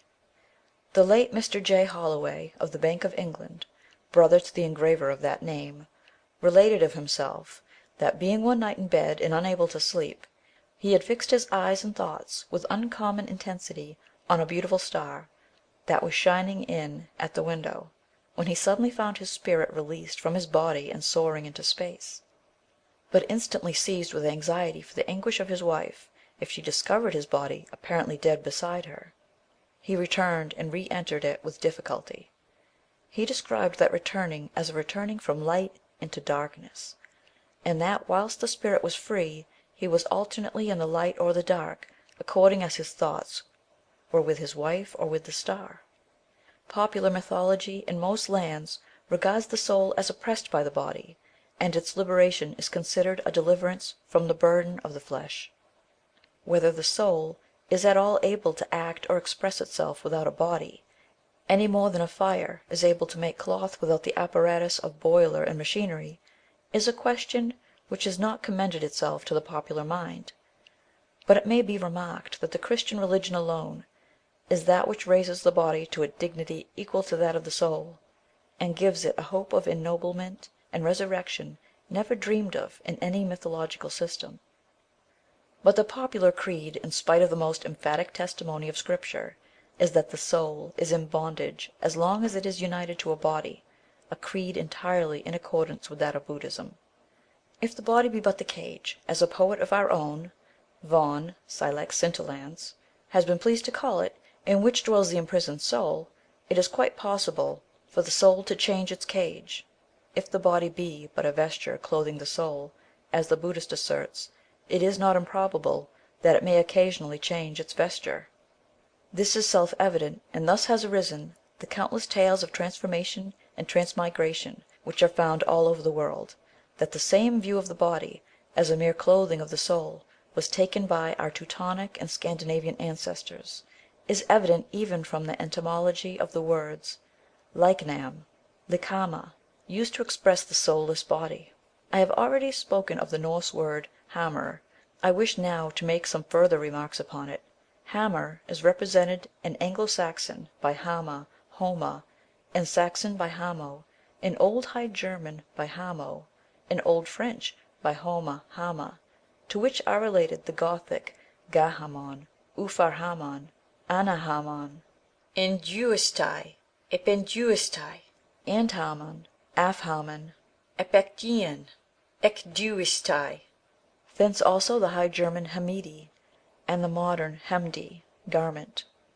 In composition we find this word as likhamr in Old Norse; in Old High German, likamo; Anglo-Saxon, likhama and floskama; Old Saxon, likamu; modern German, leichnam.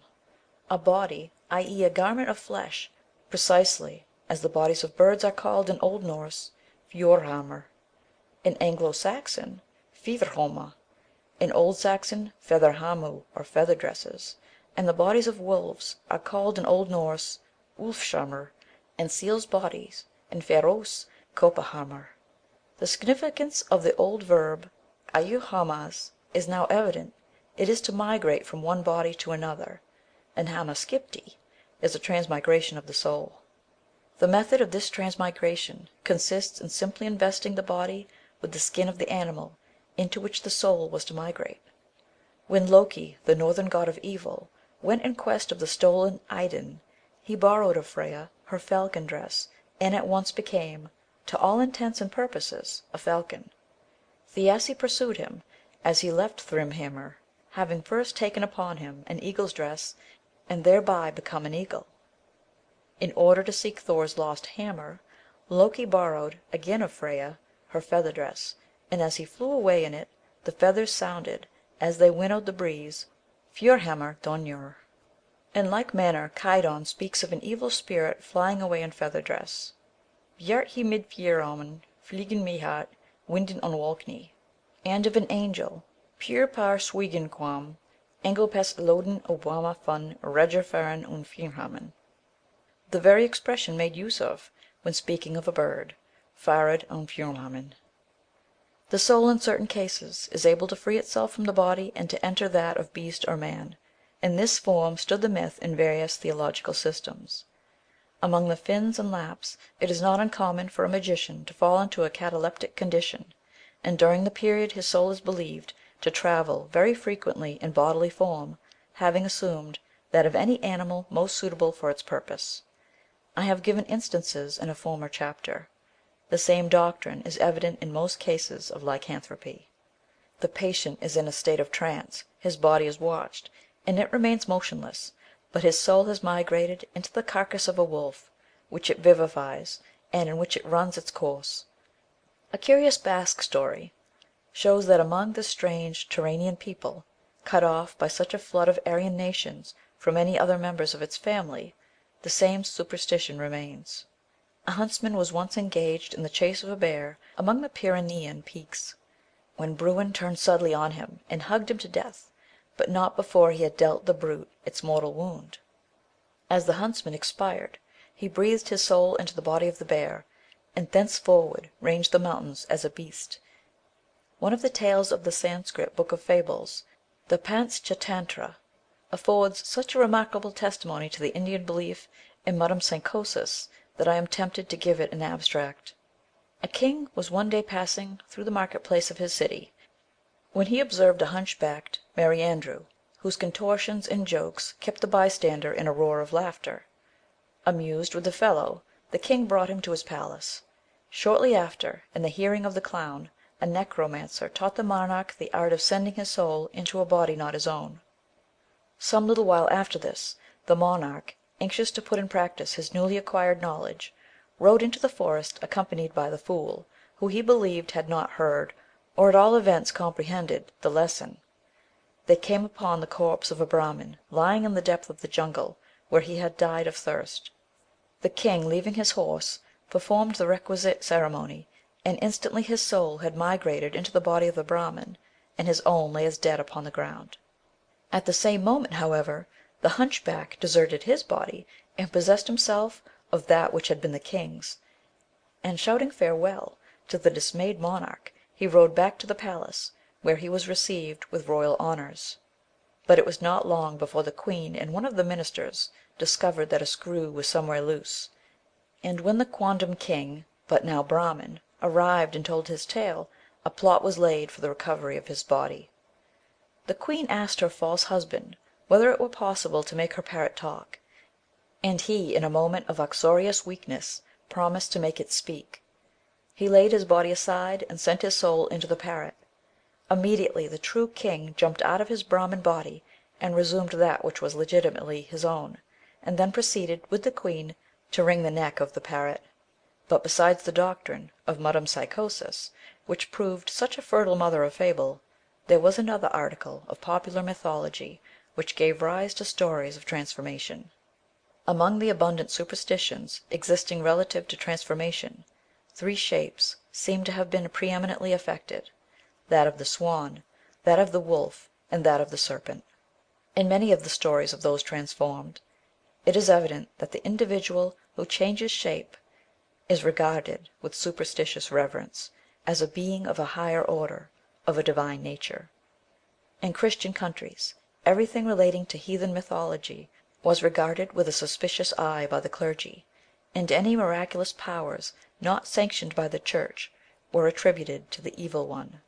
The heathen gods became devils, and the marvels related of them were supposed to be effected by diabolic agency. A case of transformation, which had shown the power of an ancient god, was in Christian times considered as an instance of witchcraft.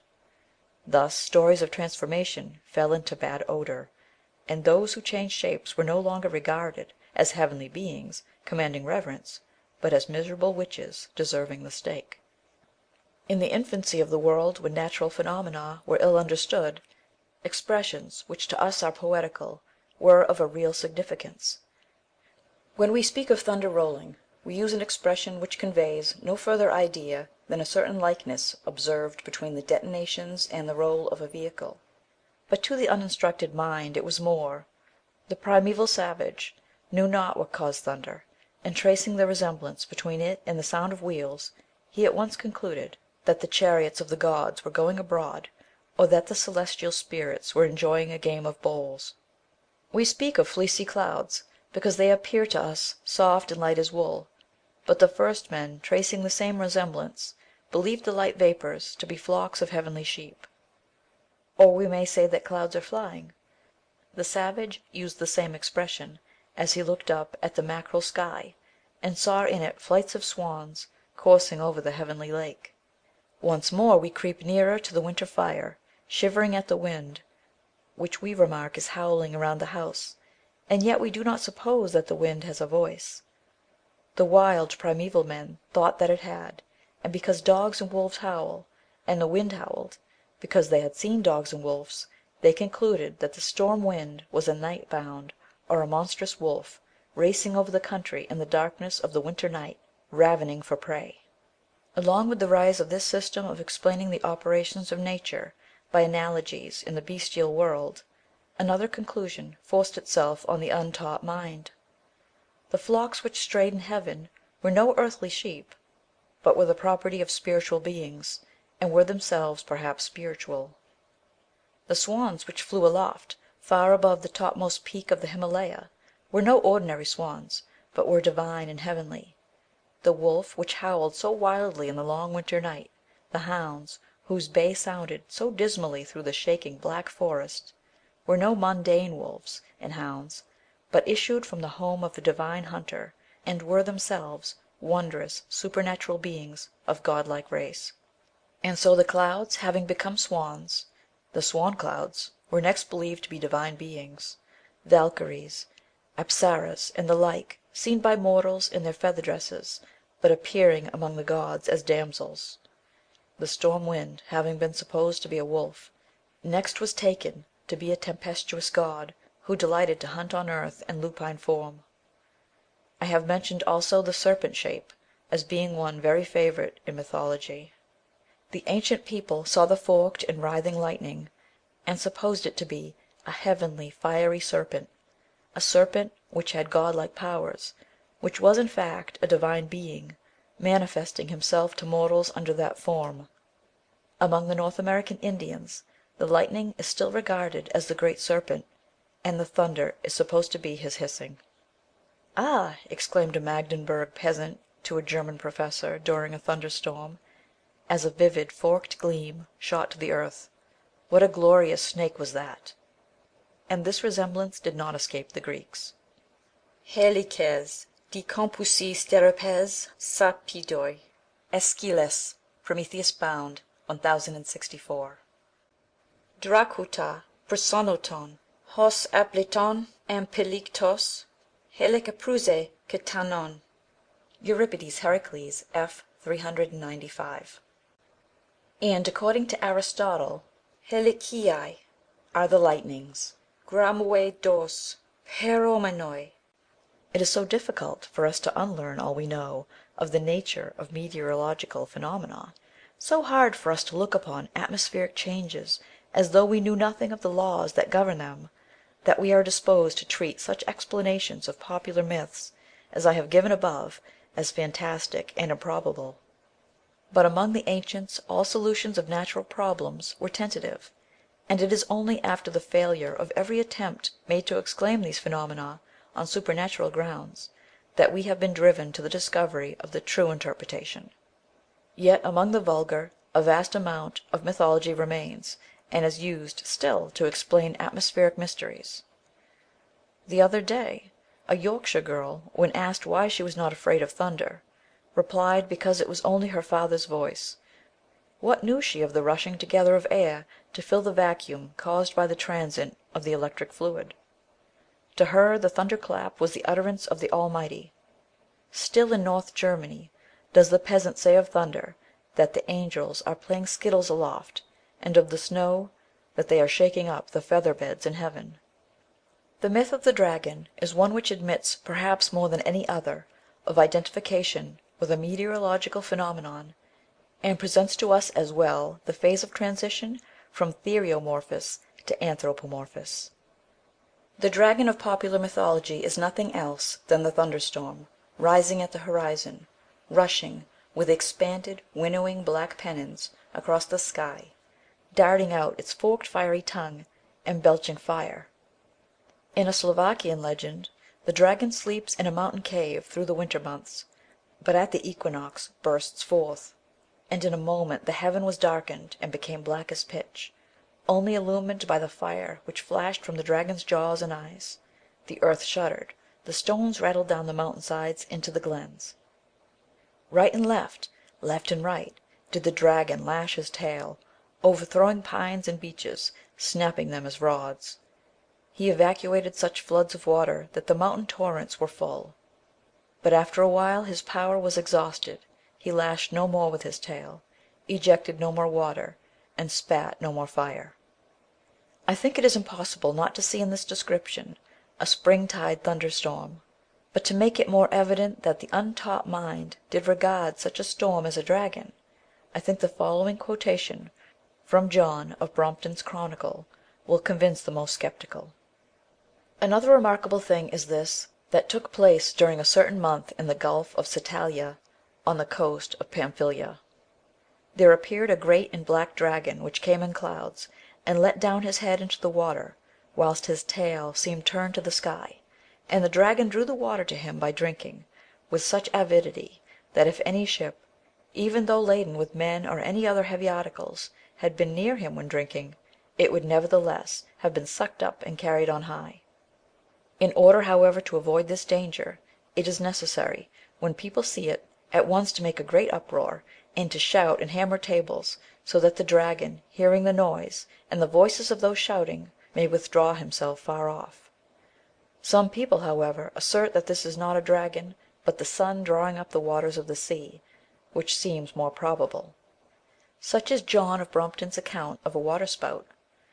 In Greek mythology the dragon of the storm has begun to undergo anthropomorphosis.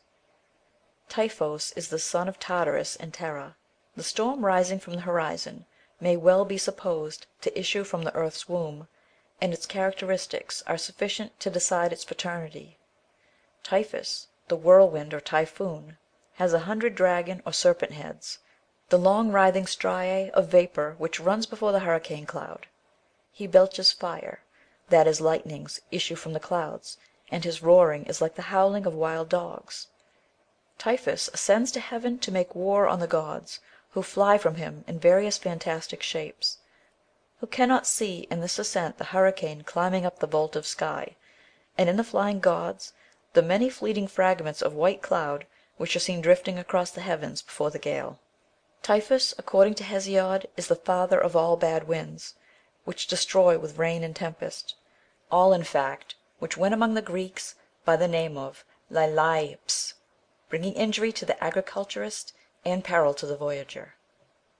Ecditi poios, peromenoi, hygron aipton, nospi notu boreote, kai argestio supirute, huigmin in topin, gine, tonectois megonear, haidalai, mepsaurai, epipneusi thalasan, haidetoi, piptusai, et erwe dia ponton, pima mega tonectoisi kaker, tiusin, aele, alote, delai aesi, dias kidnasi, teneas, nautas, tipteusi, kakudu, gegnetai alke, andrasin, huikenisi, sinon tontai, kata ponton, aidaukai, kata geon apediton, antemoyasan, gereta ptedusi, kamai geneon anthropon, pimpleusai, konios te, kai agaleu, kolosirtu. Hesiod, Theogony, 870. In both Greek and Lithuanian household mythology, the dragon or drake has become an ogre, a gigantic man with few of the dracontine attributes remaining. Von Hahn, in his Griechik und Albanesik Märchen, tells many tales of drakes, and in all the old characteristics have been lost, and the drake is simply a gigantic man with magical and superhuman powers. It is the same among the Lithuanian peasantry. A dragon walks on two legs, talks, flirts with a lady, and marries her. He retains his evil disposition, but has sloughed off his scales and wings. Such is the change which has taken place in the popular conception of the dragon, which is the impersonification of the thunderstorm. A similar change has taken place in the swan maiden and were wolf myths. In ancient Indian Vedaic mythology, the Apsaras were heavenly damsels who dwelt in the ether between earth and sun.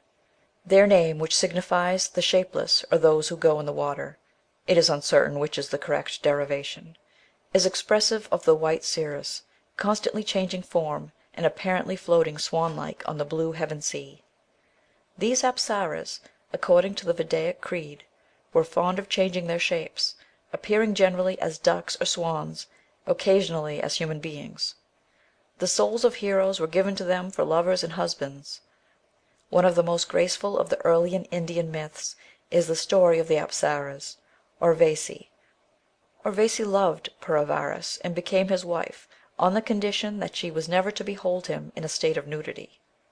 They remained together for years, till the heavenly companions of Urvasi determined to secure her return to them.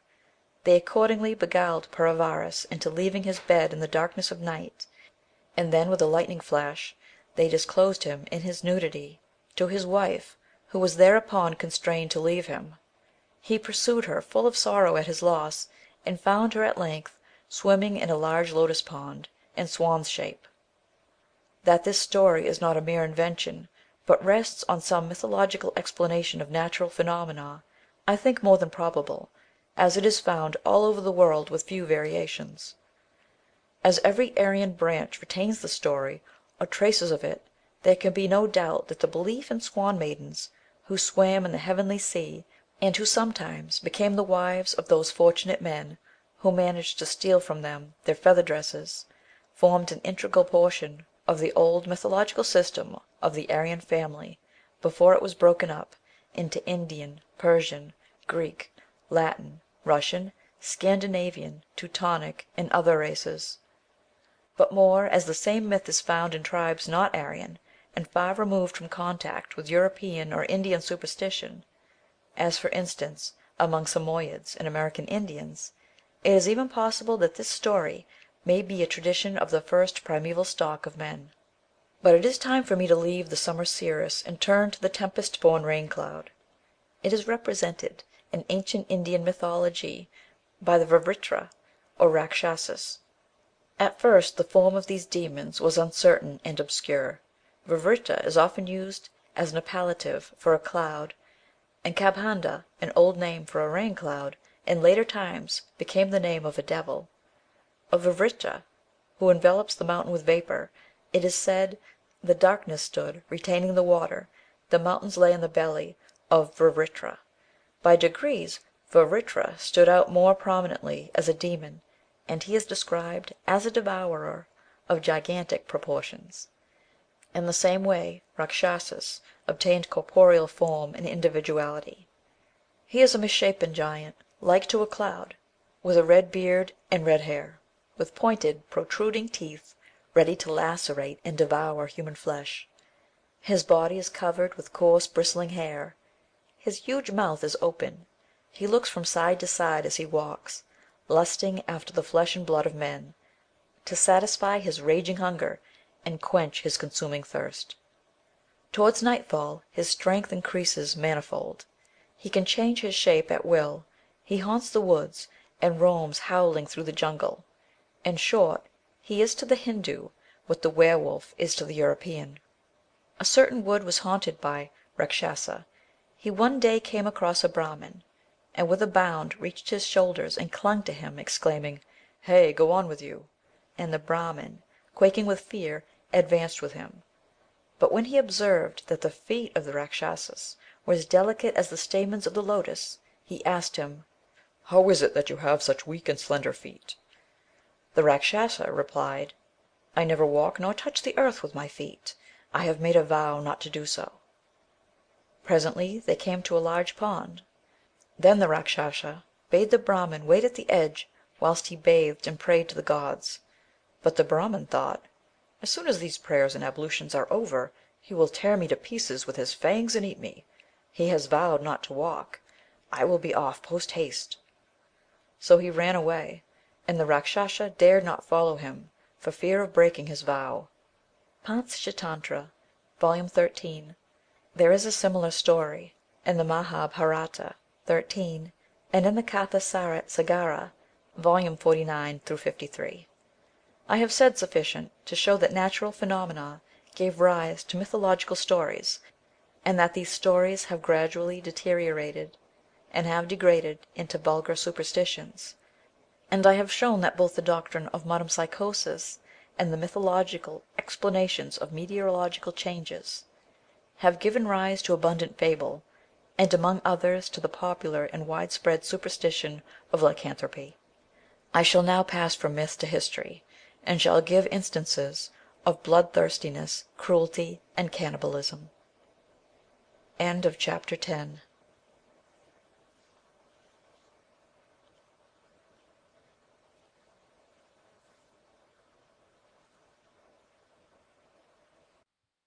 The Book of Werewolves by Sabine Baring-Gould.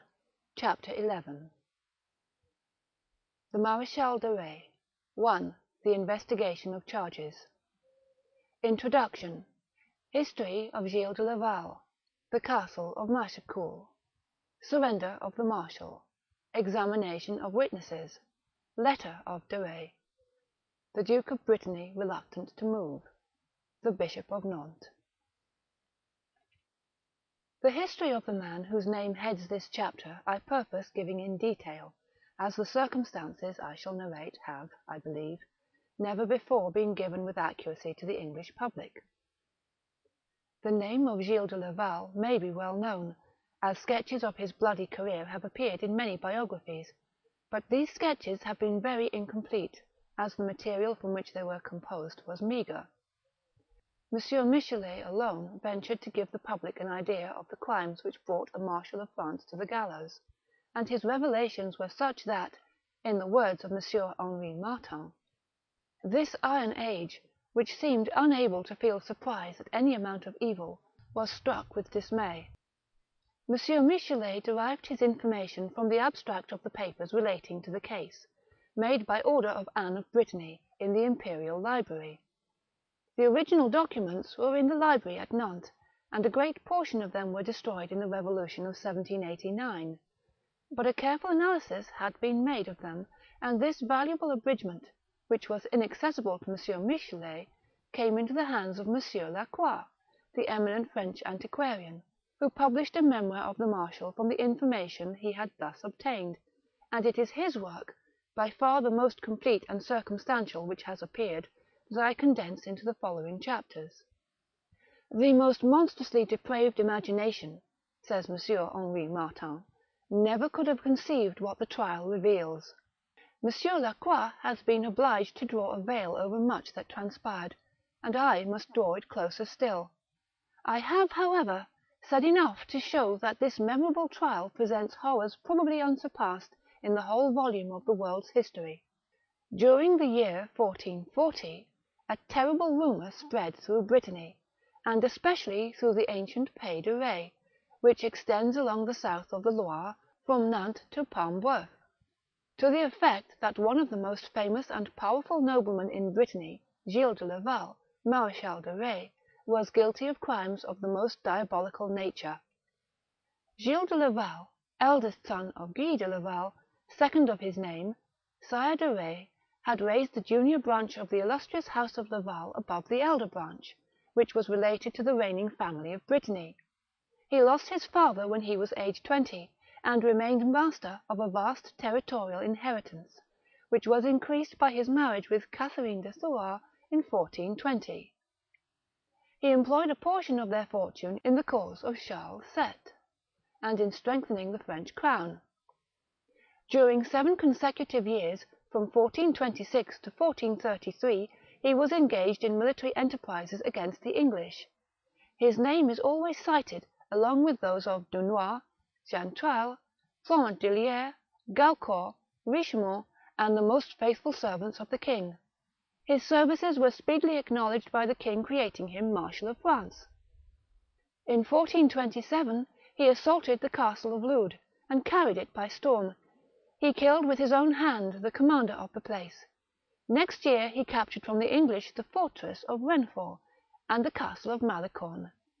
In 1429 he took an active part in the expedition of Joan of Arc for the deliverance of Orleans and the occupation of Jargeau, and he was with her in the moat when she was wounded by an arrow under the walls of Paris. The marshal, councillor, and chamberlain of the king participated in the direction of public affairs, and soon obtained the entire confidence of his master. He accompanied Charles to Rheims on the occasion of his coronation, and had the honour of bearing the oriflamme, brought for the occasion from the Abbey of Saint-Remy. His intrepidity on the field of battle was as remarkable as his sagacity in council, and he proved himself to be both an excellent warrior and a shrewd politician. Suddenly, to the surprise of everyone, he quitted the service of Charles VII, and sheathed for ever his sword in the retirement of the country. The death of his maternal grandfather, Jean de Craon, in 1432, made him so enormously wealthy that his revenues were estimated at 300,000 livres. Nevertheless, in 2 years, by his excessive prodigality, he managed to lose a considerable portion of his inheritance. Mauléon, Saint-Étienne de Malemort, Leroux Botereau, Porny, and Chantolet he sold to Jean V, Duke of Brittany, his kinsman, and other lands and seigneurial rights he ceded to the Bishop of Nantes, and to the chapter of the cathedral in that city. The rumour soon spread that these extensive cessions of territory were sops thrown to the duke and to the bishop, to restrain the one from confiscating his goods, and the other from pronouncing excommunication, for the crimes of which the people whisperingly accused him. But these rumours were probably without foundation, for eventually it was found hard to persuade the duke of the guilt of his kinsman, and the bishop was the most determined instigator of the trial. The marshal seldom visited the ducal court, but he often appeared in the city of Nantes, where he inhabited the Hôtel de la Suze with a princely retinue. He had always accompanying him a guard of 200 men-at-arms, and a numerous suite of pages, esquires, chaplains, singers, astrologers, etc., all of whom he paid handsomely. Whenever he left the town, or moved to one of his other seats, the cries of the poor, which had been restrained during the time of his presence, broke forth. Tears flowed, curses were uttered, a long-continued wail rose to heaven the moment the last of the marshal's party had left the neighbourhood. Mothers had lost their children, babes had been snatched from the cradle, infants had been spirited away almost from the maternal arms, and it was known by sad experience that the vanished little ones would never be seen again. But on no part of the country did the shadow of this great fear fall so deeply as on the villages in the neighbourhood of the castle of Machecoul, a gloomy chateau, composed of huge towers and surrounded by deep moats, a residence much frequented by De Retz, notwithstanding its sombre and repulsive appearance. This fortress was always in a condition to resist a siege. The drawbridge was raised, the portcullis down, the gates closed, the men under arms, the culverins on the bastion always loaded. No one except the servants had penetrated into this mysterious asylum and had come forth alive. In the surrounding country, strange tales of horror and devilry circulated in whispers, and yet it was observed that the chapel of the castle was gorgeously decked with tapestries of silk and cloth of gold, that the sacred vessels were encrusted with gems, that the vestments of the priests were of the most sumptuous character. The excessive devotion of the marshal was also noticed. He was said to hear mass thrice daily, and to be passionately fond of ecclesiastical music. he was said to have asked permission of the Pope that a crucifer should precede him in processions. But when dusk settled down over the forest, and one by one the windows of the castle became illumined, peasants would point to one casement high up in an isolated tower, from which a clear light streamed through the gloom of night.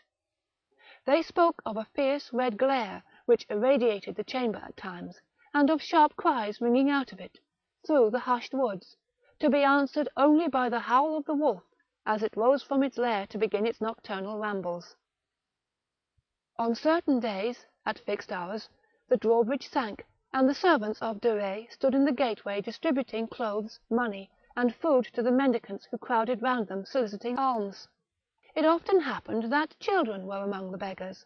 As often one of the servants would promise them some dainty if they would go to the kitchen for it. Those children who accepted the offer were never seen again.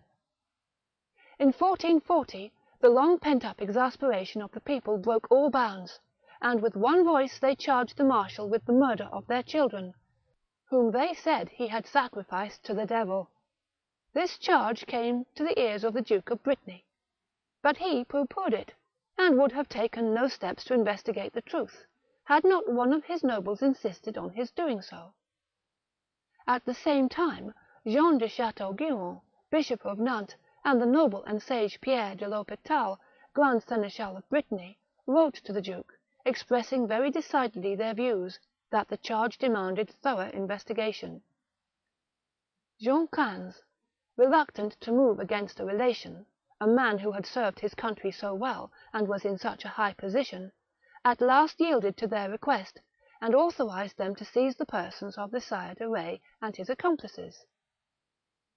A sergeant d'armes, Jean l'Abbé, was charged with this difficult commission. He picked a band of resolute fellows, 20 in all, and in the middle of September they presented themselves at the gate of the castle, and summoned the Sire de Retz to surrender. As soon as Gilles heard that a troop in the livery of Brittany was at the gate, he inquired who was their leader. On receiving the answer, l'Abbé, he started, turned pale, crossed himself, and prepared to surrender, observing that it was impossible to resist fate. Years before, one of his astrologers had assured him that he would one day pass into the hands of an abbé, and, till this moment, De Retz had supposed that the prophecy signified that he should eventually become a monk. Gilles de Sillé, Roger de Briqueville, and other of the accomplices of the marshal took to flight, but Henriet and Pontou remained with him. The drawbridge was lowered, and the marshal offered his sword to Jean l'Abbé. The gallant sergeant approached, kneeled to the marshal, and unrolled before him a parchment sealed with the seal of Brittany. "Tell me the tenor of this parchment," said Gilles de Retz with dignity. "Our good Sire of Brittany enjoins you, my lord, by these presents, to follow me to the good town of Nantes, there to clear yourself of certain criminal charges brought against you." "I will follow immediately, my friend, glad to obey the will of my lord of Brittany.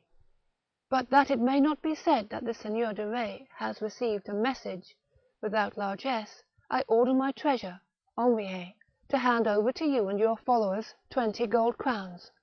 Grand merci, monseigneur. I pray God that he may give you good and long life. Pray God only to have mercy upon me, and to pardon my sins."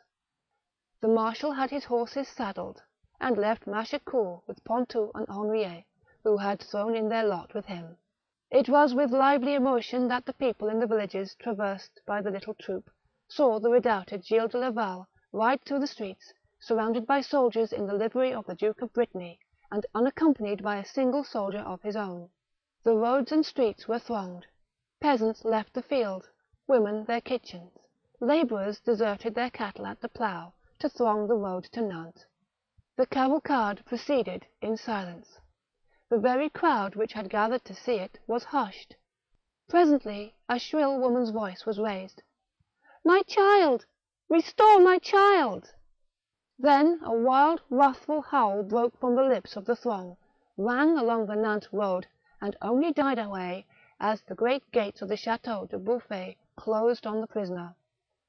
The whole population of Nantes was in commotion, and it was said that the investigation would be fictitious, that the duke would screen his kinsman, and that the object of general execration would escape with the surrender of some of his lands. And such would probably have been the event of the trial, had not the Bishop of Nantes and the Grand Seneschal taken a very decided course in the matter. They gave the duke no peace till he had yielded to their demand for a thorough investigation and a public trial. Jean Quinze nominated Jean de Toucheronde to collect information, and to take down the charges brought against the marshal. At the same time he was given to understand that the matter was not to be pressed, and that the charges upon which the marshal was to be tried were to be softened down as much as possible. The commissioner, Jean de Toucheronde, opened the investigation on the 18th of September, assisted only by his clerk, Jean Thomas. The witnesses were introduced either singly or in groups, if they were relations. On entering, the witness knelt before the commissioner, kissed the crucifix, and swore with his hand on the Gospels that he would speak the truth and nothing but the truth. After this, he related all the facts referring to the charge, which came under his cognizance, without being interrupted or interrogated. The first to present herself was Perrine Lessard, living at Roche-Bernard. She related, with tears in her eyes, that 2 years ago, in the month of September, the Sire de Retz had passed with all his retinue through La Roche-Bernard, on his way from Vannes, and had lodged with Jean Collin. She lived opposite the house in which the nobleman was staying. Her child, the finest in the village, a lad aged 10, had attracted the notice of Pontou, and perhaps of the marshal himself, who stood at a window, leaning on his squire's shoulder. Pontou spoke to the child, and asked him whether he would like to be a chorister. The boy replied that his ambition was to be a soldier.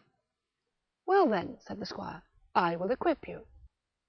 The lad then laid hold of Pontou's dagger, and expressed his desire to have such a weapon in his belt. Thereupon the mother had run up, and had made him leave hold of the dagger, and saying that the boy was doing very well at school, and was getting on with his letters, for he was one day to be a monk.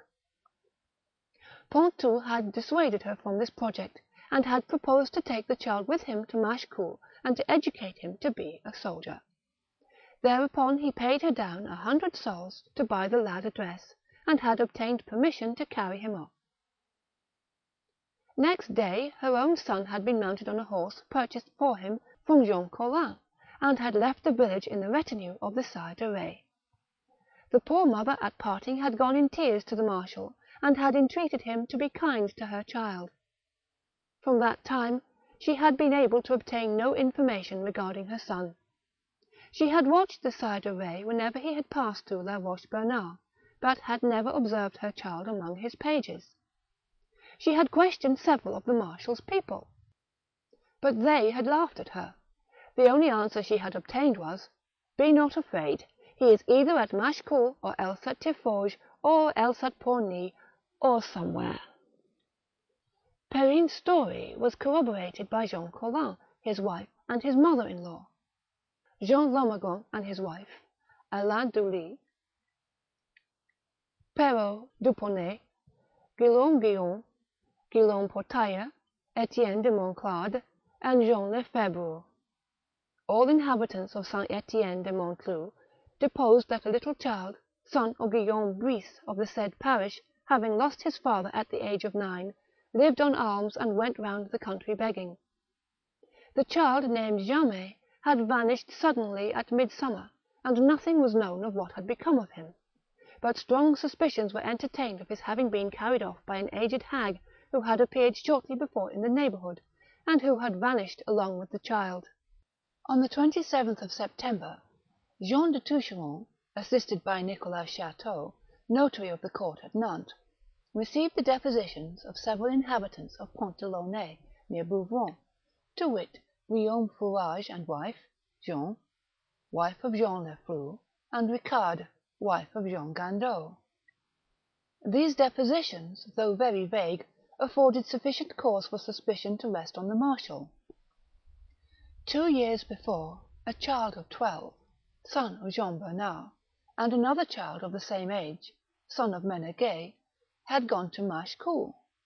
The son of Menegay had returned alone in the evening, relating that his companion had asked him to wait for him on the road, whilst he begged at the gates of the Sire de Retz. The son of Menegay said that he had waited 3 hours, but his companion had not returned. The wife of Guillaume Fourage deposed that she had seen the lad at this time with an old hag, who was leading him by the hand towards Machecoul. That same evening this hag passed over the bridge of Launay, and the wife of Fourage asked her what had become of little Bernard. The old woman neither stopped nor answered further than by saying he was well provided for. The boy had not been seen since. On the 28th of September, the Duke of Brittany joined another commissioner, Jean Coupe-Gorge, and a second notary, Michel Estallure, to Toucheron and Chateau. The inhabitants of Machecoul, a little town over which the Sire de Retz exercised supreme power, appeared now to depose against their lord. André Barbier, shoemaker, declared that last Easter a child, son of his neighbour Georges Le Barbier, had disappeared. He was last seen gathering plums behind the Hotel Rondeau. This disappearance surprised none in Machecoul, and no one ventured to comment on it. André and his wife were in daily terror of losing their own child. They had been a pilgrimage to Saint Jean d'Angely, and had been asked there whether it was the custom at Machecoul to eat children. On their return they had heard of 2 children having vanished, the son of Jean Gendron and that of Alexandre Chatellier. André Barbier had made some inquiries about the circumstances of their disappearance, and had been advised to hold his tongue, and to shut his ears and eyes, unless he were prepared to be thrown into a dungeon by the lord of Machecoul. But, bless me, he had said, am I to believe that a fairy spirits off and eats our little ones? Believe what you like, was the advice given to him, but ask no questions. As this conversation had taken place, one of the marshal's men-at-arms had passed, when all those who had been speaking took to their heels. André, who had run with the rest, without knowing exactly why he fled, came upon a man near the church of the Holy Trinity, who was weeping bitterly, and crying out, "O my God, wilt thou not restore to me my little one?" This man had also been robbed of his child. Lisette, wife of Guillaume Sargon, living at La Boncardière, in the parish of St. Croix de Machecoul, had lost her son 2 years before, and had not seen him since. She besought the commissioners, with tears in her eyes, to restore him to her. "I left him," said she, "at home whilst I went into the field with my husband to sow flax. He was a bonny little lad, and he was as good as he was bonny. He had to look after his tiny sister, who was 1.5 years old. On my return home, the little girl was found, but she could not tell me what had become of him. Afterwards we found in the marsh a small red woollen cap which had belonged to my poor darling, but it was in vain that we dragged the marsh. Nothing was found more, except good evidence that he had not been drowned. A hawker, who sold needles and thread, passed through Machecoul at the time, and told me that an old woman in grey, with a black hood on her head, had moments after passed him, leading a little boy by the hand. Georges Le Barbier, living near the gate of the Châtelet de Machecoul, gave an account of the manner in which his son had evanesced. The boy was apprenticed to Jean Pelletier, tailor to Madame de Retz, and to the household of the castle. He seemed to be getting on in his profession, when last year, about St. Barnabas' Day, he went to play at ball on the castle green. He never returned from the game. This youth and his master, Jean Pelletier, had been in the habit of eating and drinking at the castle, and had always laughed at the ominous stories told by the people. Guillaume Hilaire and his wife confirmed the statements of Le Barbier. They also said that they knew of the loss of the sons of Jean Gendron, Jean Rouan, and Alexandre Chatellier. The son of Jean Gendron, aged 12, lived with the said Hilaire and learned of him the trade of skinner. He had been working in the shop for 7 or 8 years, and was a steady, hard-working lad. One day Messieurs Gilles de Sillé and Roger de Briqueville entered the shop to purchase a pair of hunting gloves. They asked if little Gandon might take a message for them to the castle. Hilaire readily consented, and the boy received beforehand the payment for going, a gold angelus, and he started, promising to be back directly. But he had never returned. That evening Hilaire and his wife, observing Gilles de Sillé and Roger de Briqueville returning to the castle, ran to them and asked what had become of the apprentice. They replied that they had no notion of where he was, as they had been absent hunting, but that it was possible he might have been sent to Tiffauges, another castle of De Retz. Guillaume Hilaire, whose depositions were more grave and explicit than the others, positively asserted that Jean Dujardin, valet to Roger de Briqueville, had told him he knew of a cask secreted in the castle, full of children's corpses. He said that he had often heard people say that children were enticed to the chateau and then murdered, but had treated it as an idle tale. He said, moreover, that the marshal was not accused of having any hand in the murders, but that his servants were supposed to be guilty.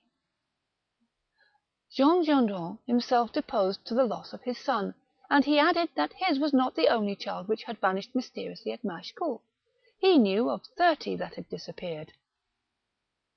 Jean Chiffolon, elder and junior, Jean Aubin, and Clement Doré, all inhabitants of the parish of Thomage, deposed that they had known a poor man of the same parish, named Mathelin Thomas, who had lost his son, aged 12, and that he had died of grief in consequence.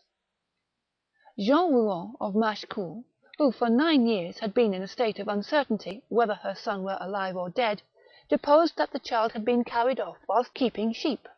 She had thought that he had been devoured of wolves, but 2 women of Machecoul, now deceased, had seen Gilles de Sillé approach the little shepherd, speak to him, and point to the castle.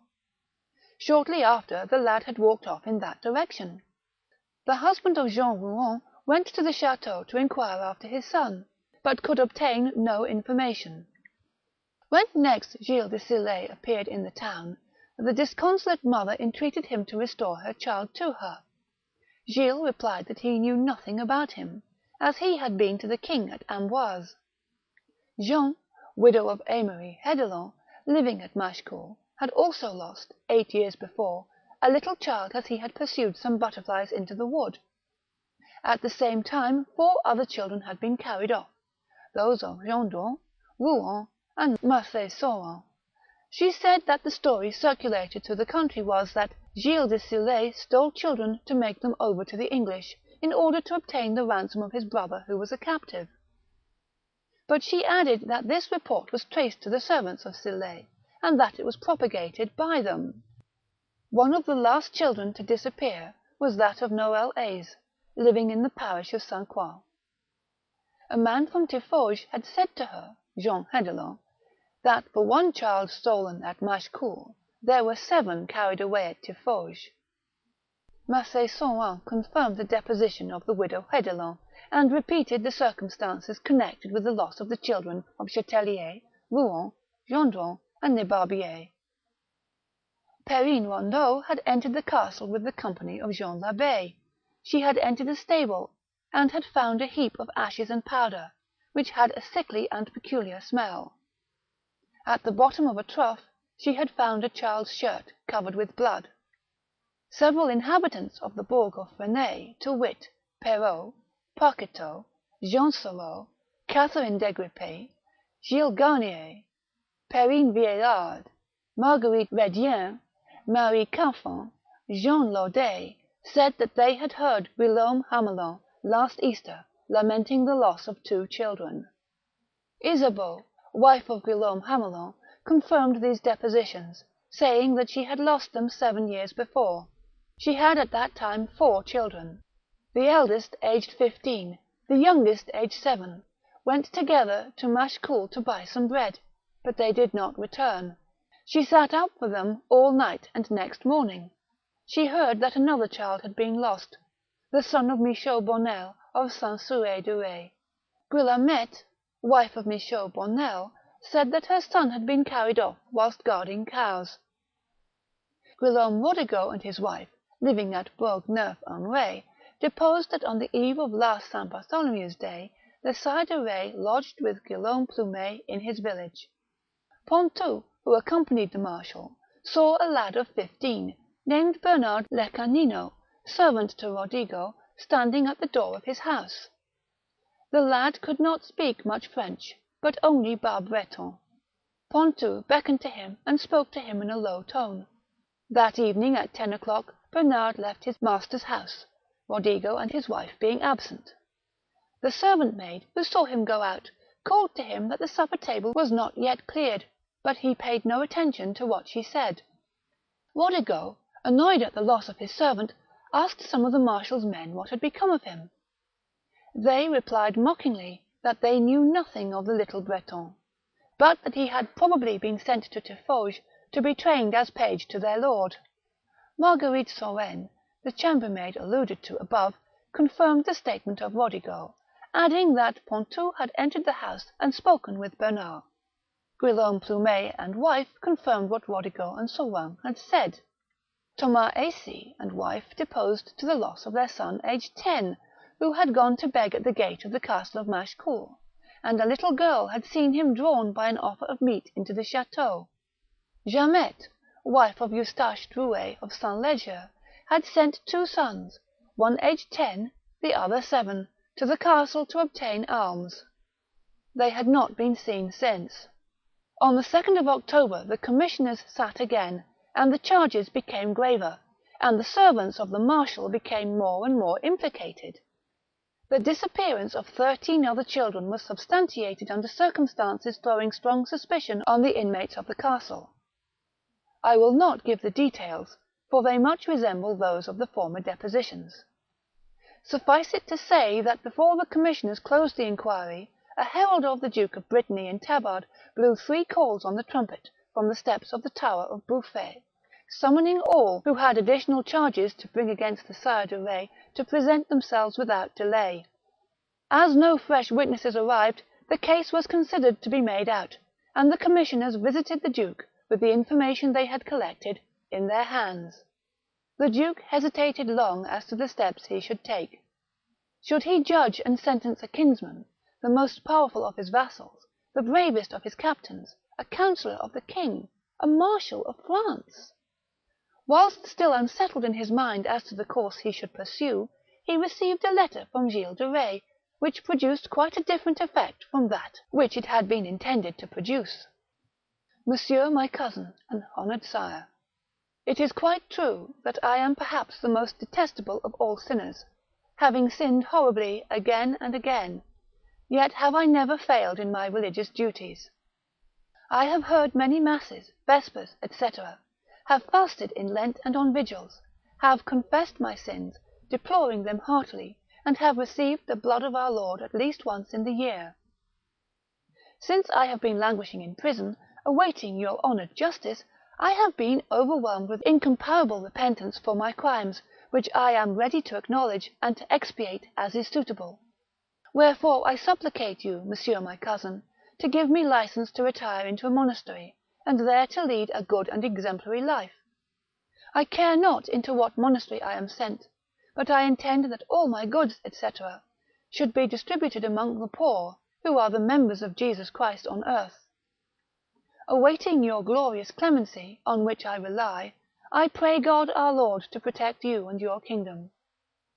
He who addresses you is in all earthly humility, Friar Gilles, Carmelite in intention. The duke read this letter to Pierre de l'Hopital, president of Brittany, and to the Bishop of Nantes, who were those most resolute in pressing on the trial. They were horrified at the tone of this dreadful communication, and assured the duke that the case was so clear, and the steps taken had been so decided, that it was impossible for him to allow De Retz to escape trial by such an impious device as he suggested. In the meantime, the bishop and the grand seneschal had set on foot an investigation at the castle of Machecoul, and had found numerous traces of human remains, but a complete examination could not be made, as the duke was anxious to screen his kinsman, as much as possible, and refused to authorize one. The duke now summoned his principal officers and held a council with them. They unanimously sided with the bishop and de l'Hopital, and when John still hesitated, the Bishop of Nantes rose and said, Monseigneur, this case is one for the Church as much as for your court to take up. Consequently, if your President of Brittany does not bring the case into secular court, by the Judge of heaven and earth, I will cite the author of these execrable crimes to appear before our ecclesiastical tribunal." The resolution of the bishop compelled the duke to yield, and it was decided that the trial should take its course without let or hindrance. In the meantime, the unhappy wife of Gilles de Retz, who had been separated from him for some while, and who loathed his crimes, though she still felt for him as her husband, hurried to the duke with her daughter, to entreat pardon for the wretched man. But the duke refused to hear her. Thereupon she went to Amboise to intercede with the king for him who had once been his close friend and adviser. Chapter 11.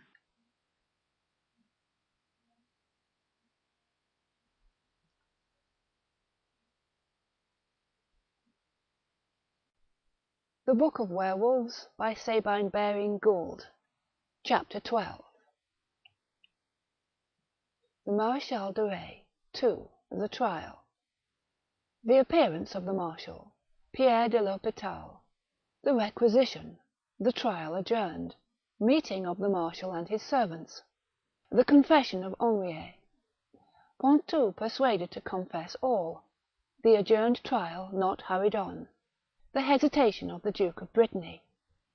On the 10th of October, Nicolas Chateau, notary of the Duke, went to the Chateau of Bouffay to read to the prisoner the summons to appear in person on the morrow before Messire de l'Hopital, President of Brittany, Seneschal of Rennes, and Chief Justice of the Duchy of Brittany. The Sire de Retz, who believed himself already a novice in the Carmelite order, had dressed in white, and was engaged in singing litanies. When the summons had been read, he ordered a page to give the notary wine and cake, and then he returned to his prayers with every appearance of compunction and piety. On the morrow, Jean l'Abbé and 4 soldiers conducted him to the Hall of Justice. He asked for Pontou and Henriet to accompany him, but this was not permitted. He was adorned with all his military insignia, as though to impose on his judges. He had around his neck massive chains of gold, and several collars of knightly orders. His costume, with the exception of his purpoint, was white, in token of his repentance. His purpoint was of pearl grey silk, studded with gold stars, and girded around his waist by a scarlet belt, from which dangled a poignard in scarlet velvet sheath. His collar cuffs and the edging of his purpoint were of white ermine. His little round cap or chapeau was white, surrounded with a belt of ermine, a fur which only the great feudal lords of Brittany had a right to wear. All the rest of his dress, to his shoes, which were long and pointed, was white. No one at first glance would have thought the Sire de Retz to be by nature so cruel and vicious as he was supposed to be. On the contrary, his physiognomy was calm and phlegmatic, somewhat pale, and expressive of melancholy. His hair and moustache were light brown, and his beard was clipped to a point. This beard, which resembled no other beard, was black, but under certain lights it assumed a blue hue, and it was this peculiarity which obtained for the Sire de Retz the surname of Bluebeard, a name which has attached to him in popular romance, at the same time that his story has undergone strange metamorphoses. But on closer examination of the countenance of Gilles de Retz, contraction in the muscles of his face, nervous quivering of the mouth, spasmodic twitchings of the brows, and above all the sinister expression of the eyes, showed that there was something strange and frightful in the man. At intervals he ground his teeth like a wild beast preparing to dash upon his prey, and then his lips became so contracted as they were drawn in and glued, as it were, to his teeth, that their very colour was indiscernible. At times also his eyes became fixed, and the pupils dilated to such an extent, with a sombre fire quivering in them, that the iris seemed to fill the whole orbit, which became circular, and sank back into the head. At these moments his complexion became livid and cadaverous. His brow, especially just over the nose, was covered with deep wrinkles, and his beard appeared to bristle and to assume its bluish hues. But after a few moments his features became again serene, with a sweet smile reposing upon them, and his expression relaxed into a vague and tender melancholy. "Messire," said he, saluting his judges, "I pray you to expedite my matter, and dispatch as speedily as possible my unfortunate case, for I am peculiarly anxious to consecrate myself to the service of God, who has pardoned my great sins. I shall not fail, I assure you, to endow several of the churches in Nantes, and I shall distribute the greater portion of my goods among the poor, to secure the salvation of my soul." "Monseigneur," replied gravely Pierre de l'Hospital, "it is always well to think of the salvation of one's soul, but, if you please, think now that we are concerned with the salvation of your body." "I have confessed to the Father Superior of the Carmelites," replied the marshal with tranquillity, "and through his absolution I have been able to communicate. I am therefore guiltless and purified. Men's justice is not in common with that of God, monseigneur, and I cannot tell you what will be your sentence. Be ready to make your defence, and listen to the charges brought against you, which Monsieur le Lieutenant du Procureur de Nantes will read." The officer rose, and read the following paper of charges, which I shall condense. Having heard the bitter complaints of several of the inhabitants of the diocese of Nantes, whose names follow hereinafter, here follow the names of the parents of the lost children, we, Philippe de Livron, lieutenant assesseur of Messire le Procureur de Nantes, have invited, and do invite, the very noble and very wise Messire Pierre de l'Hospital, President of Brittany, etc., to bring to trial the very high and very powerful Lord Gilles de Laval, Sire de Retz, Machecoul, Ingrand, and other places, counsellor of His Majesty the King, and Marshal of France, forasmuch as the said Sire de Retz has seized and caused to be seized several little children, not only 10 or 20, but 30, 40, 60, 100, 200 and more, and has murdered and slain them inhumanely, and burnt their bodies to convert them to ashes. Forasmuch as persevering in evil, the said Sire, notwithstanding that the powers that be are ordained of God, and that every one should be an obedient subject of his prince, has assaulted Jean le Ferron, subject of the Duke of Brittany, the said Jean le Ferron being guardian of the fortress of Malemort, in the name of Geoffrey le Ferron, his brother, to whom the said lord has made over the possession of the said place. Forasmuch as the said Sire forced Jean le Ferron to give up to him the said place, and moreover retook the lordship of Malemort in despite of the order of the dukes and of justice.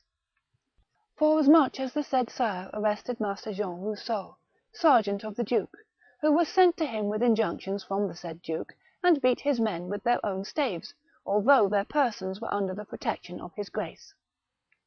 We conclude that the said Sire de Retz, homicide in fact and in intent according to the first count, rebel and felon according to the second, should be condemned to suffer corporal punishment, and to pay a fine of his possessions in lands and goods held in fief to the said nobleman, and that these should be confiscated and remitted to the crown of Brittany.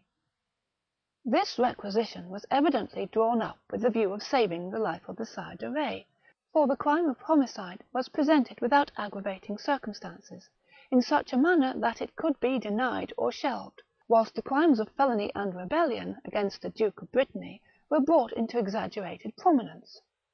Gilles de Retz had undoubtedly been forewarned of the course which was to be pursued, and he was prepared to deny totally the charges made in the first count. "Monseigneur," said Pierre de l'Hospital, whom the form of the requisition had visibly astonished, "what justification have you to make? Take an oath on the Gospels to declare the truth." "No, messire," answered the marshal, "the witnesses are bound to declare what they know upon oath, but the accused is never put on his oath." "Quite so," replied the judge, "because the accused may be put on the rack and constrained to speak the truth, and please you." Gilles de Retz turned pale, bit his lips, and cast a glance of malignant hate at Pierre de l'Hospital. Then, composing his countenance, he spoke with an appearance of calm. "Messire, I shall not deny that I behaved wrongfully in the case of Jean Rousseau, but, in excuse, let me say that the said Rousseau was full of wine, and he behaved with such indecorum towards me in the presence of my servants, that it was quite intolerable. Nor will I deny my revenge on the brothers Leferron. Jean had declared that the said Grace of Brittany had confiscated my fortress of Malemort, which I had sold to him, and for which I have not yet received payment. And Geoffrey Leferron had announced far and wide that I was about to be expelled Brittany as a traitor and a rebel. To punish them, I re-entered my fortress of Malemort. As for the other charges, I shall say nothing about them. They are simply false and calumnious." "Indeed!" exclaimed Pierre de l'Hospital, whose blood boiled with indignation against the wretch who stood before him with such effrontery. "All these witnesses who complain of having lost their children lied under oath." "Undoubtedly, if they accuse me of having anything to do with their loss. What am I to know about them? Am I their keeper?"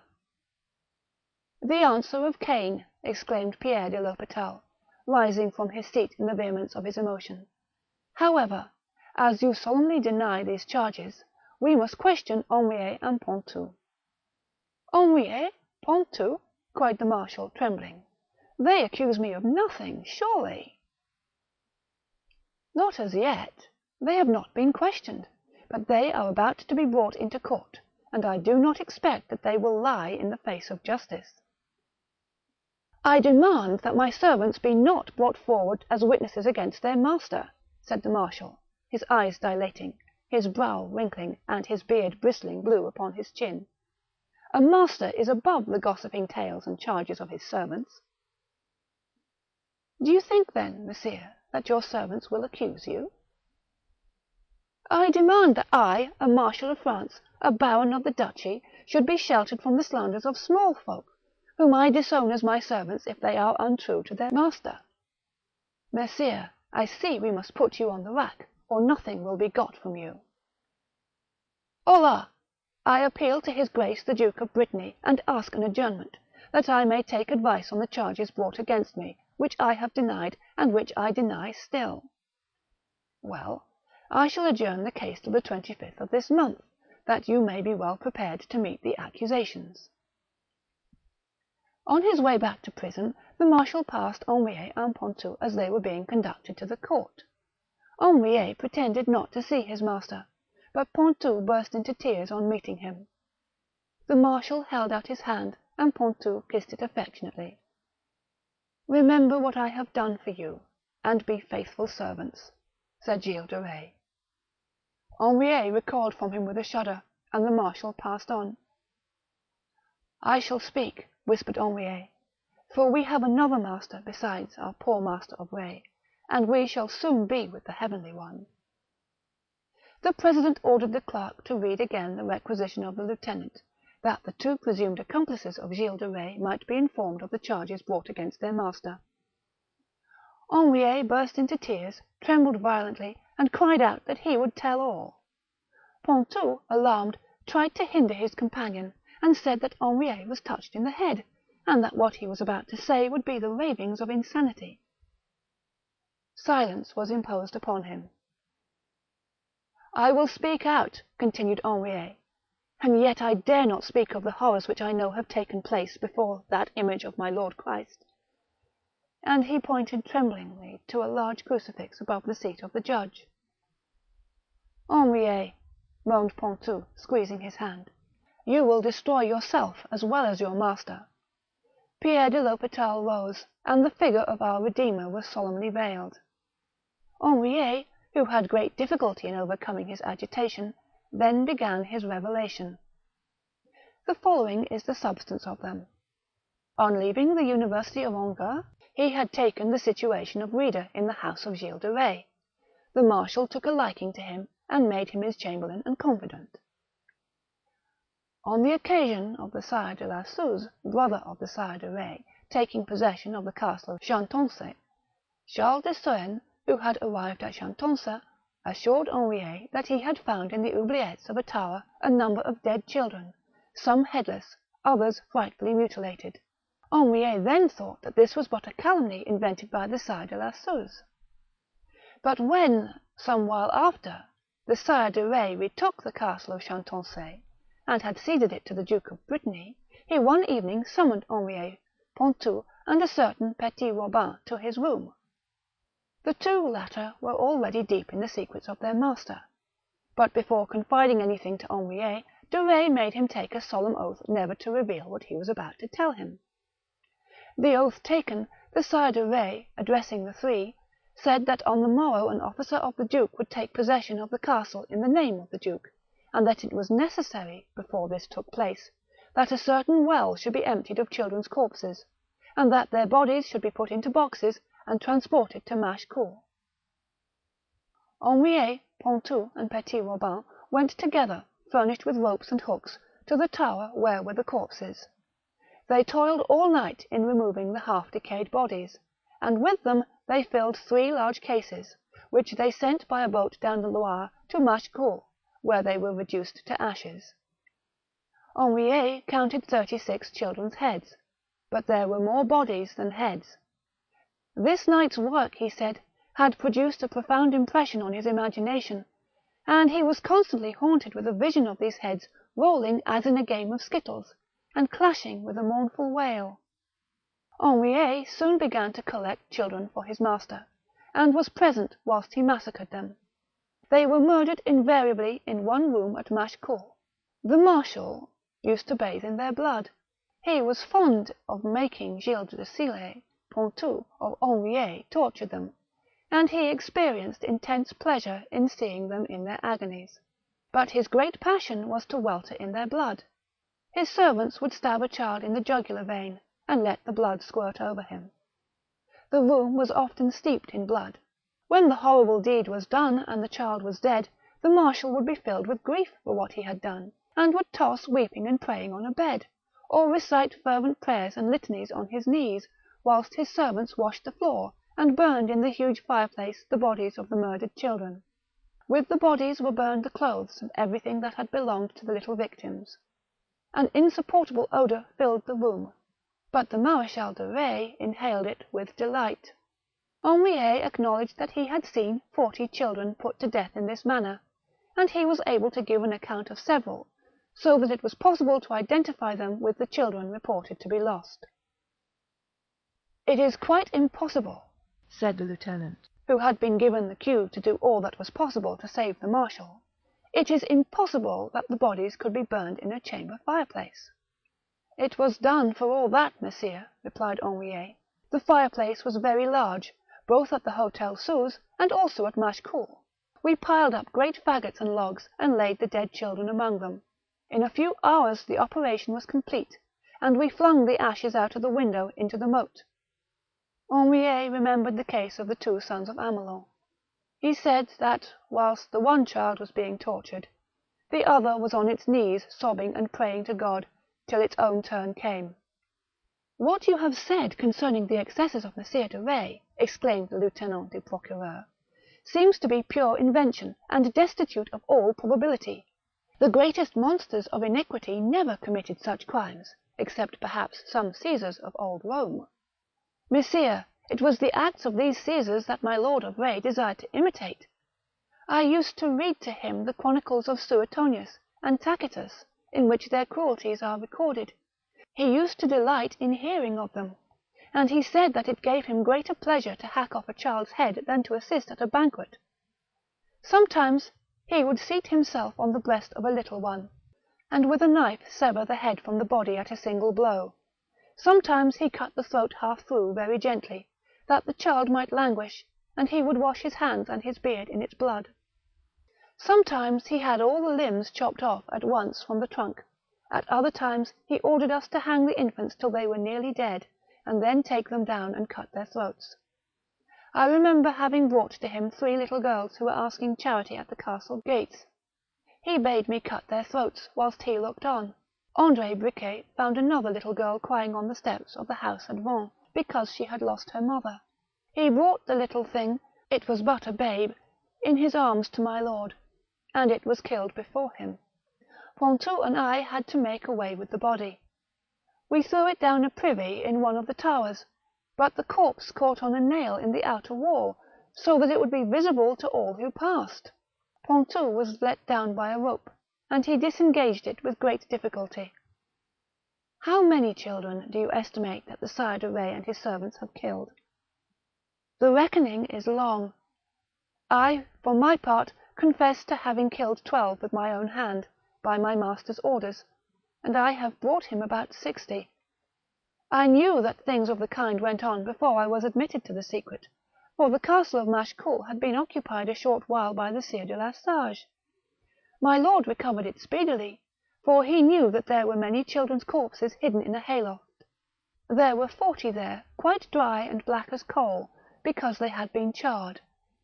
One of the women of Madame de Retz came by chance into the loft and saw the corpses.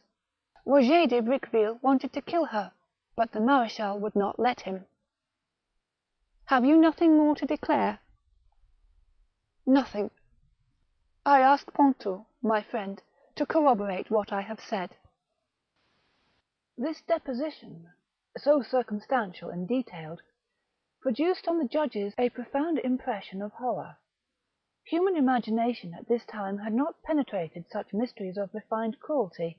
Several times, as Henriet spake, the president had shown his astonishment and indignation by signing himself with the cross.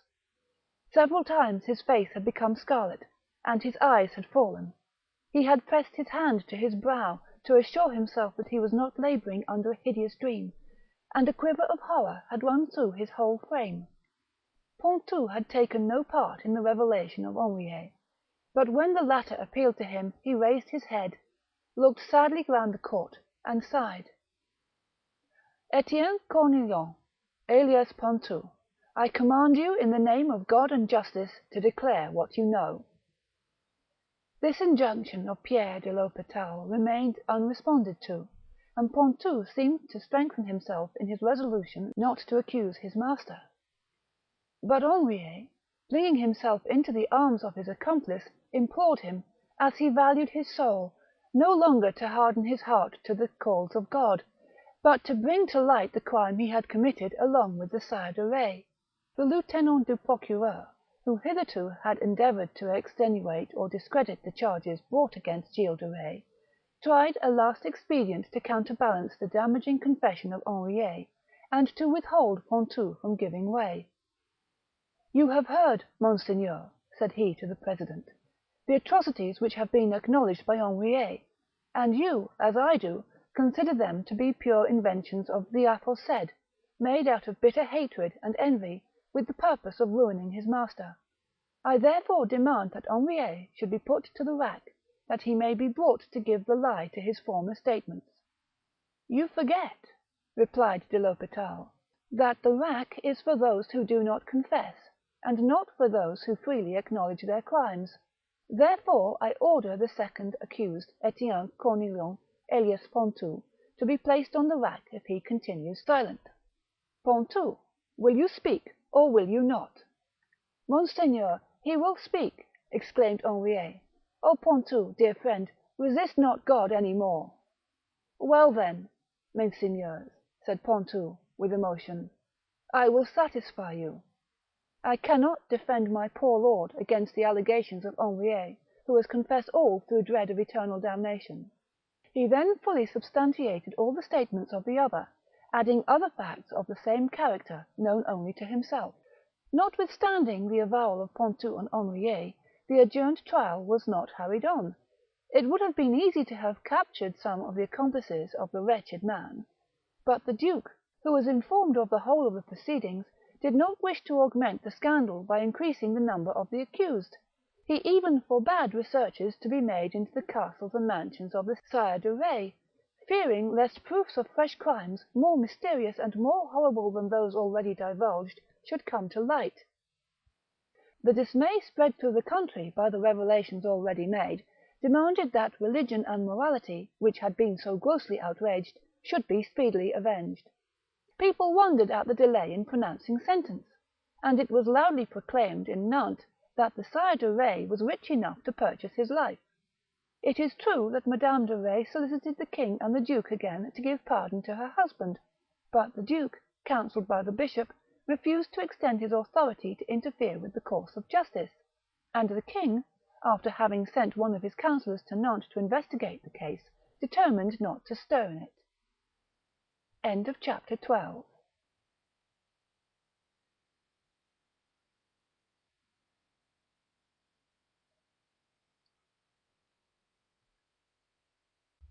The Book of Werewolves by Sabine Baring-Gould.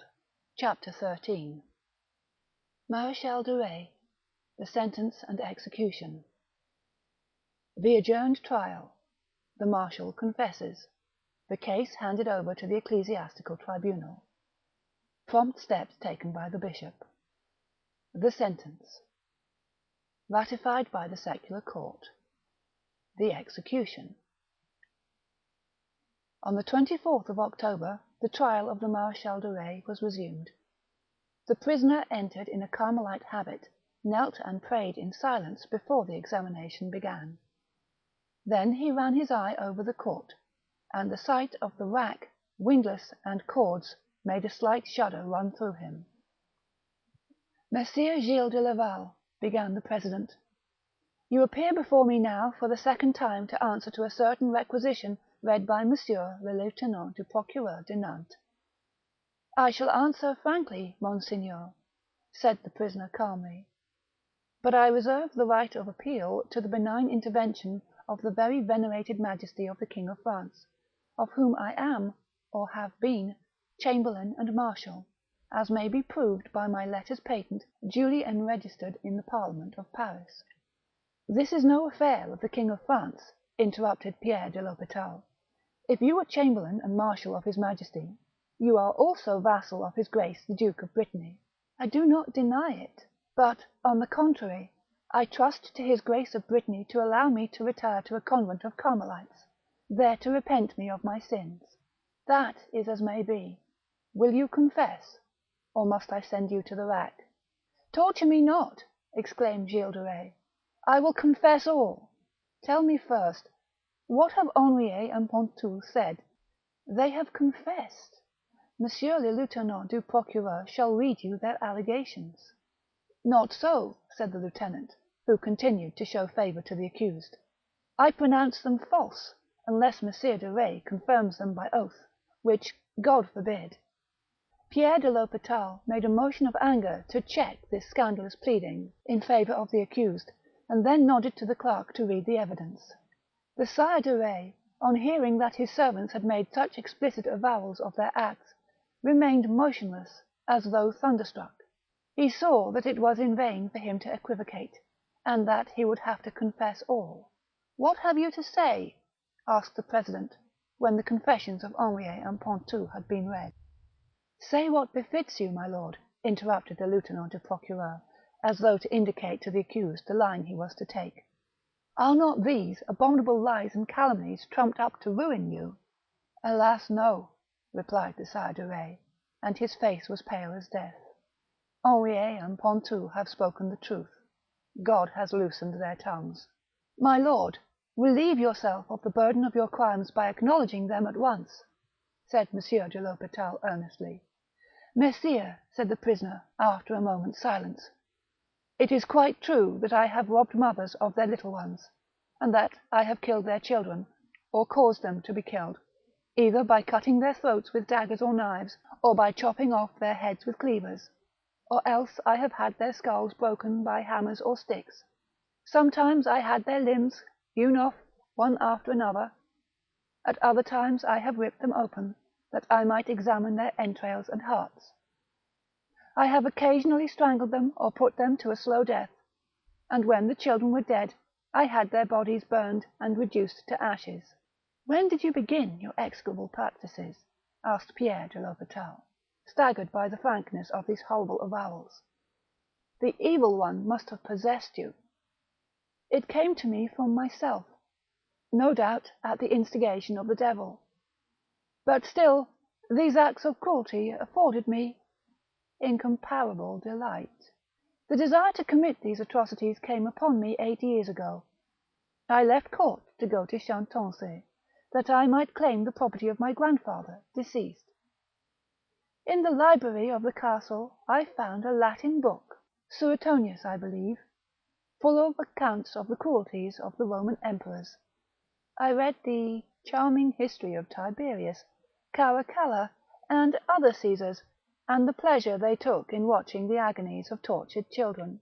Thereupon I resolved to imitate and surpass these same Caesars, and that very night I began to do so. For some while I confided my secret to no one, but afterwards I communicated it to my cousin Gilles de Sille, then to Master Roger de Briqueville, next in succession to Henriet, Pontou, Rossignol, and Robin. He then confirmed all the accounts given by his 2 servants. He confessed to about 120 murders in a single year.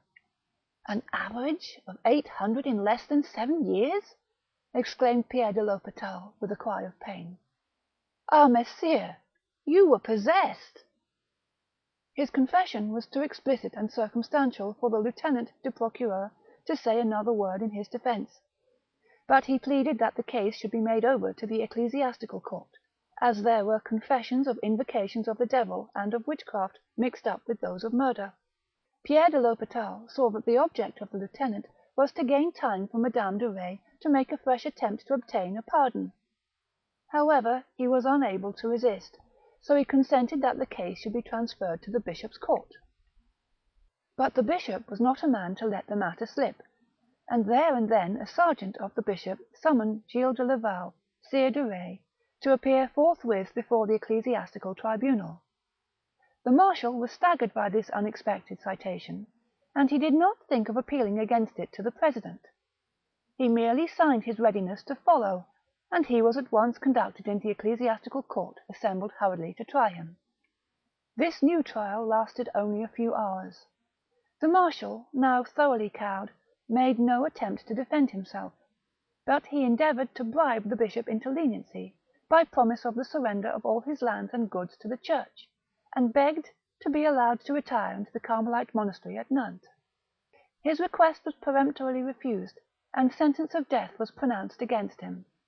On the 25th of October, the ecclesiastical court having pronounced judgment, the sentence was transmitted to the secular court, which had now no pretext upon which to withhold ratification. There was some hesitation as to the kind of death the marshal was to suffer. The members of the secular tribunal were not unanimous on this point. The president put it to the vote, and collected the votes himself. Then he reseated himself, covered his head, and said, in a solemn voice: "The court, notwithstanding the quality, dignity, and nobility of the accused, condemns him to be hung and burned. Wherefore I admonish you who are condemned to ask pardon of God, and grace to die well, in great contrition for having committed the said crimes. And the said sentence shall be carried into execution tomorrow morning between 11 and 12 o'clock." A similar sentence was pronounced upon Henriet and Pontou. On the morrow, October the 26th, at 9 o'clock in the morning, a general procession composed of half the people of Nantes, the clergy and the bishop bearing the Blessed Sacrament, left the cathedral and went round the city visiting each of the principal churches, where masses were said for the 3 under sentence. At 11 the prisoners were conducted to the place of execution, which was in the meadow of Biesse, on the further side of the Loire. 3 gibbets had been erected, one higher than the other, and beneath each was a pile of faggots, tar, and brushwood. It was a glorious, breezy day. Not a cloud was to be seen in the blue heavens. The Loire rolled silently towards the sea, its mighty volumes of turbid water seeming bright and blue as it reflected the brilliancy and colour of the sky. The poplars shivered and whitened in the fresh air with a pleasant rustle, and the willows flickered and wavered above the stream. A vast crowd had assembled round the gallows. It was with difficulty that a way was made for the condemned, who came on chanting the De Profundis. The spectators of all ages took up the psalm and chanted it with them, so that the surge of the old Gregorian tone might have been heard by the duke and the bishop, who had shut themselves up in the chateau of Nantes during the hour of execution. After the close of the psalm, which was terminated by the Requiem aeternam instead of the Gloria, the Sire de Retz thanked those who had conducted him, and then embraced Pontou and Henriet, before delivering himself of the following address, or rather sermon. My very dear friends and servants, be strong and courageous against the assaults of the devil, and feel great displeasure and contrition for your ill deeds, without despairing of God's mercy. Believe with me, that there is no sin, however great, in the world, which God in his grace and loving kindness will not pardon, when one asks it of him with contrition of heart.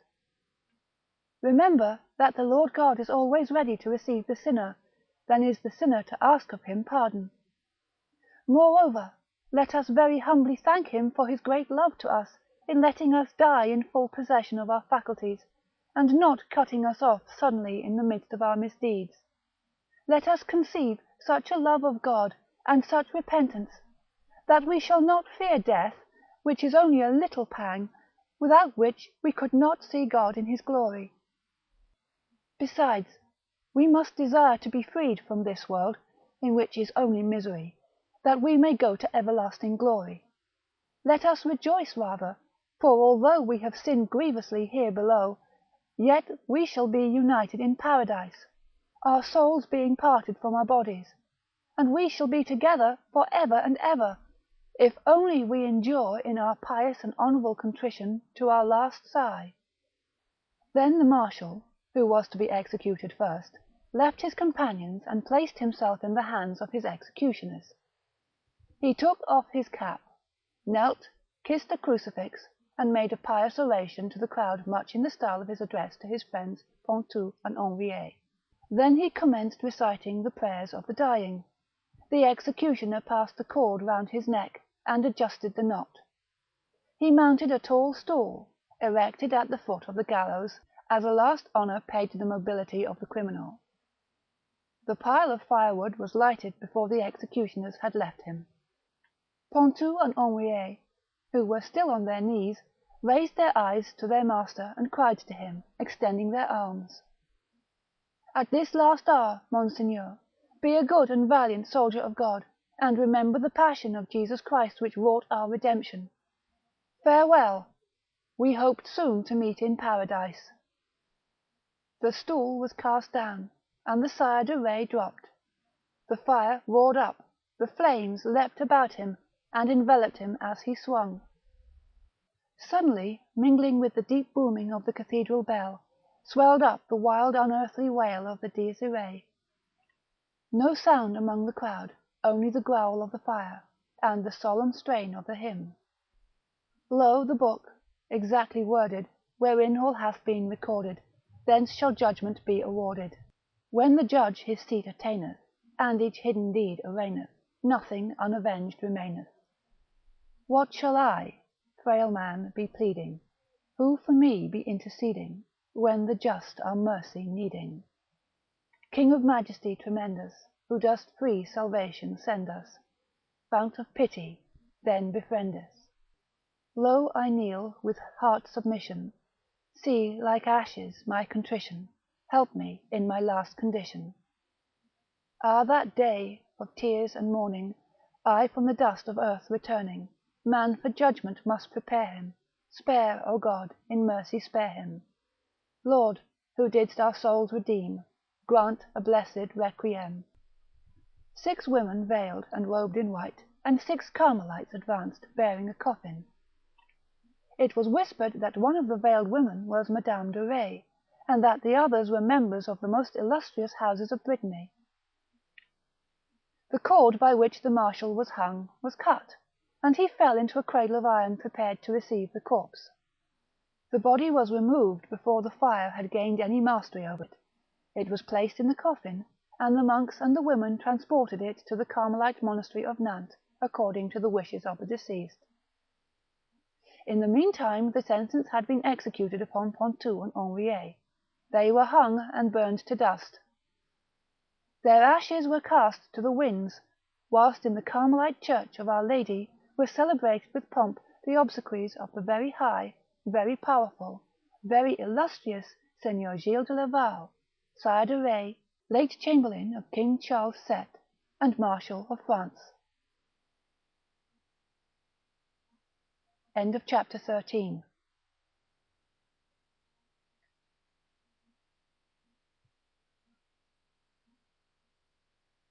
The Book of Werewolves by Sabine Baring-Gould.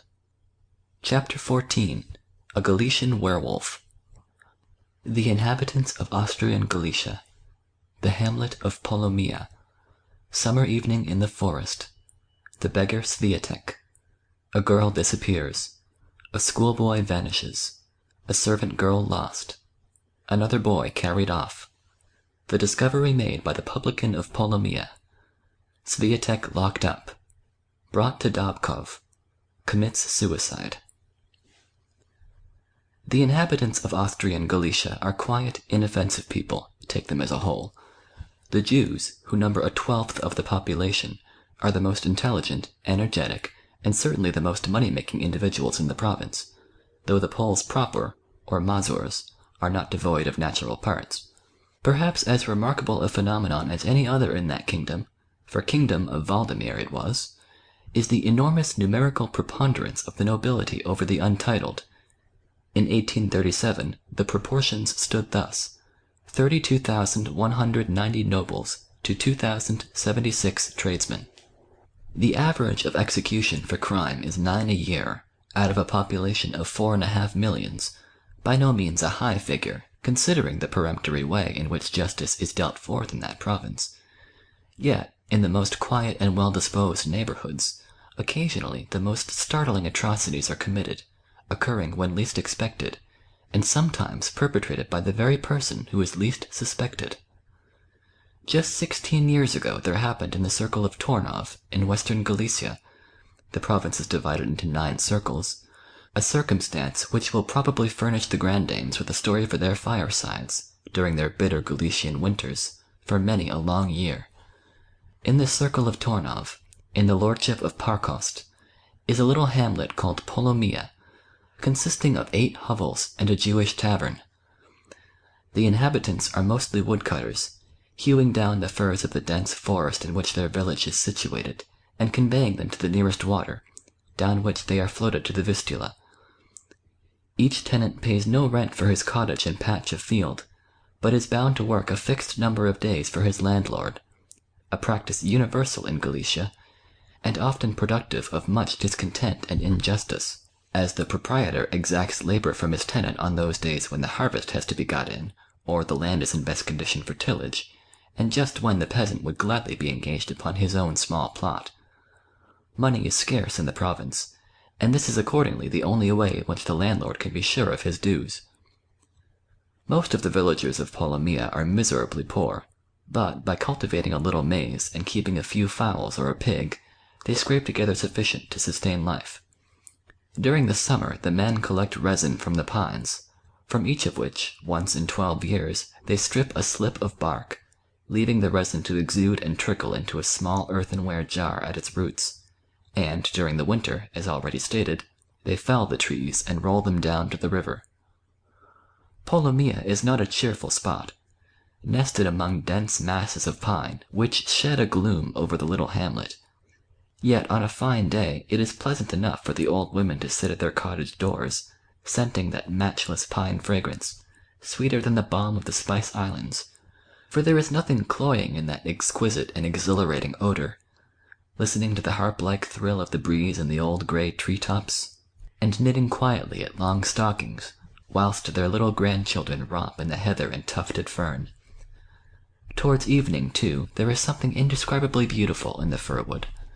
The sun dives among the trees, and paints their boles with patches of luminous saffron, or falling over a level clearing, glorifies it with its orange dye, so visibly contrasting with the blue-purple shadow on the western rim of unreclaimed forest, deep and luscious as the bloom on a plum. The birds, then, are hastening to their nests. A gerfalcon, high overhead, is kindled with sunlight. Capering and gambolling among the branches, the merry squirrel skips home for the night. The sun goes down, but the sky is still shining with twilight.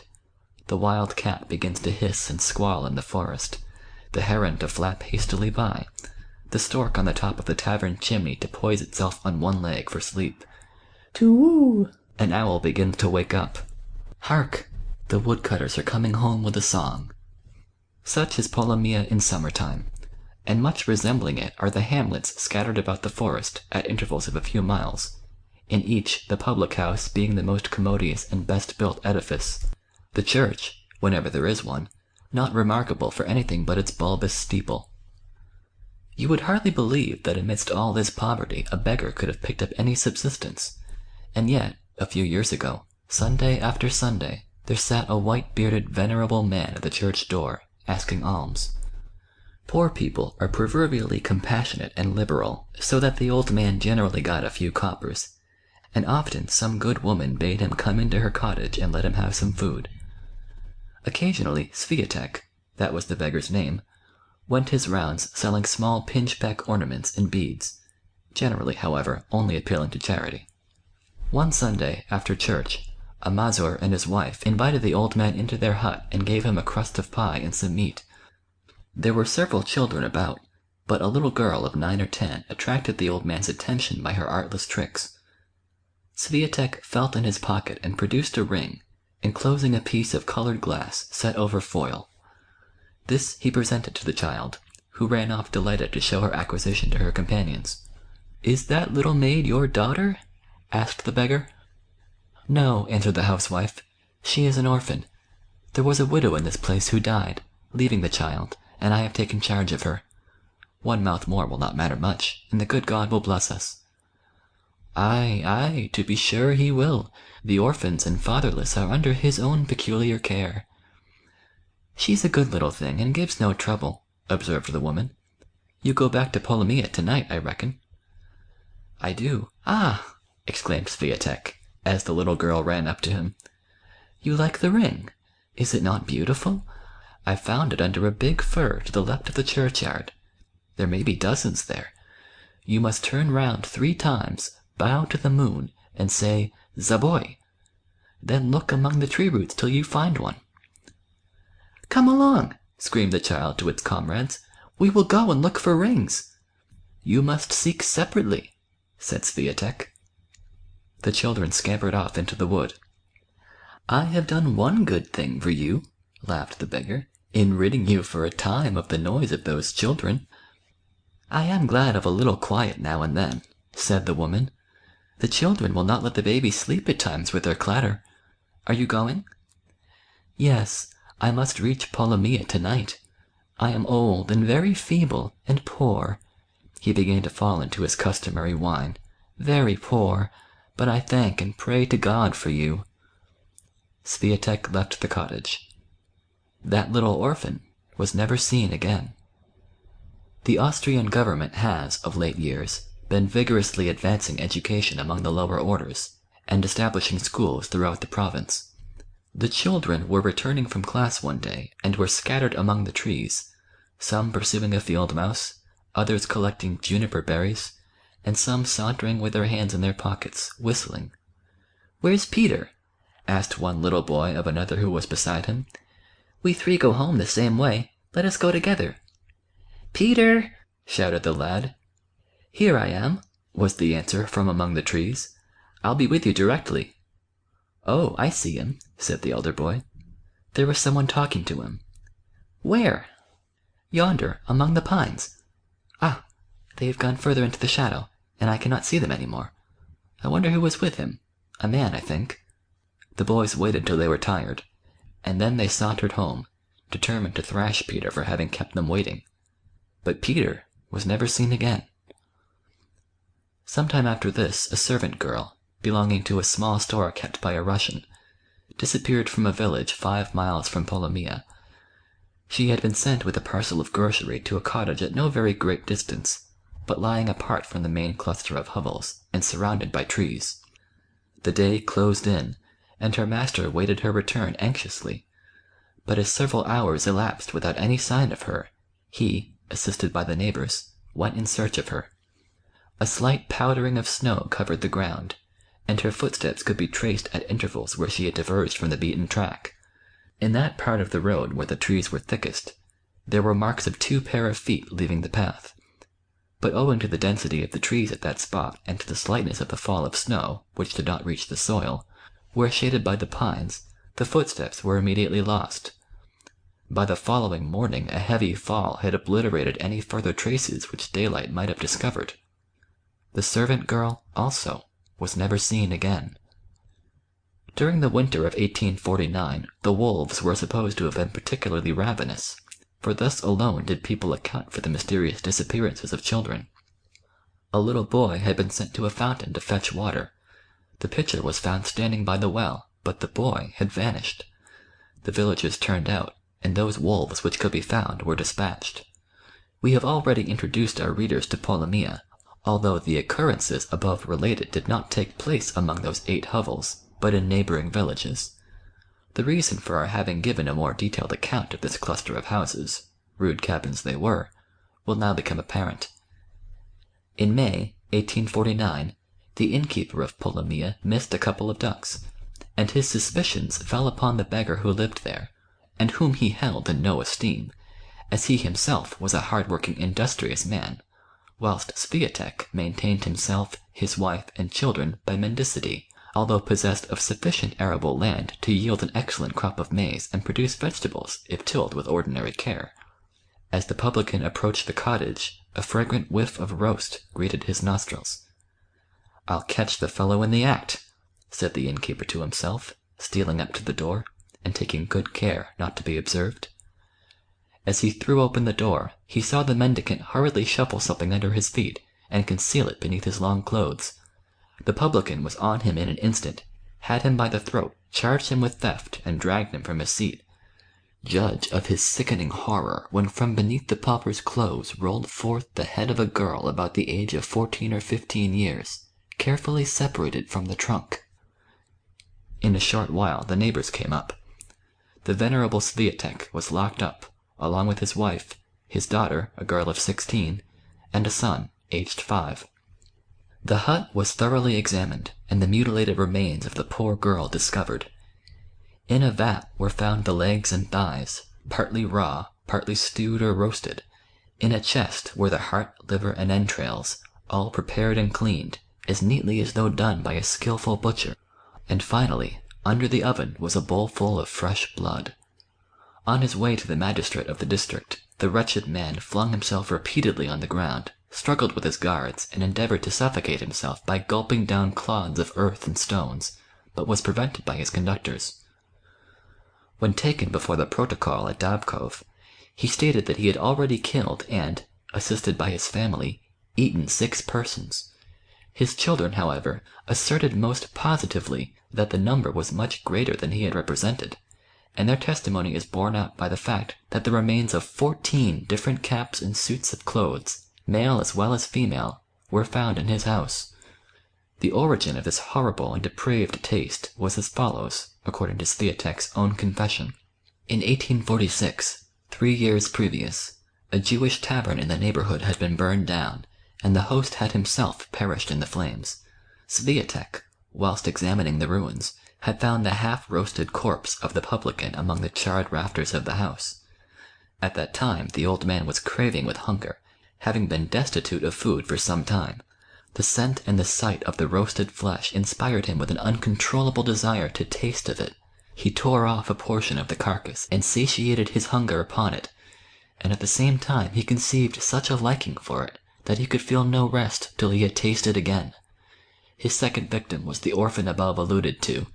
Since then, that is, during the period of no less than 3 years, he had frequently subsisted in the same manner, and had actually grown sleek and fat upon his frightful meals. The excitement roused by the discovery of these atrocities was intense. Several poor mothers who had bewailed the loss of their little ones felt their wounds reopened agonizingly. Popular indignation rose to the highest pitch.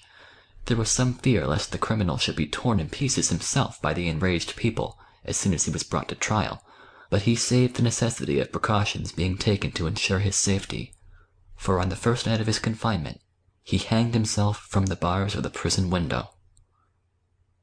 End of chapter 14.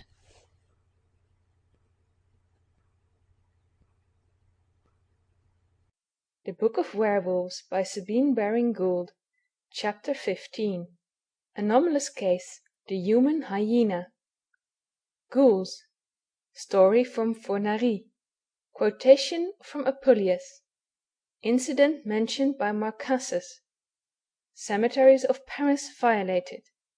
Discovery of Violator. Confession of Monsieur Bertrand.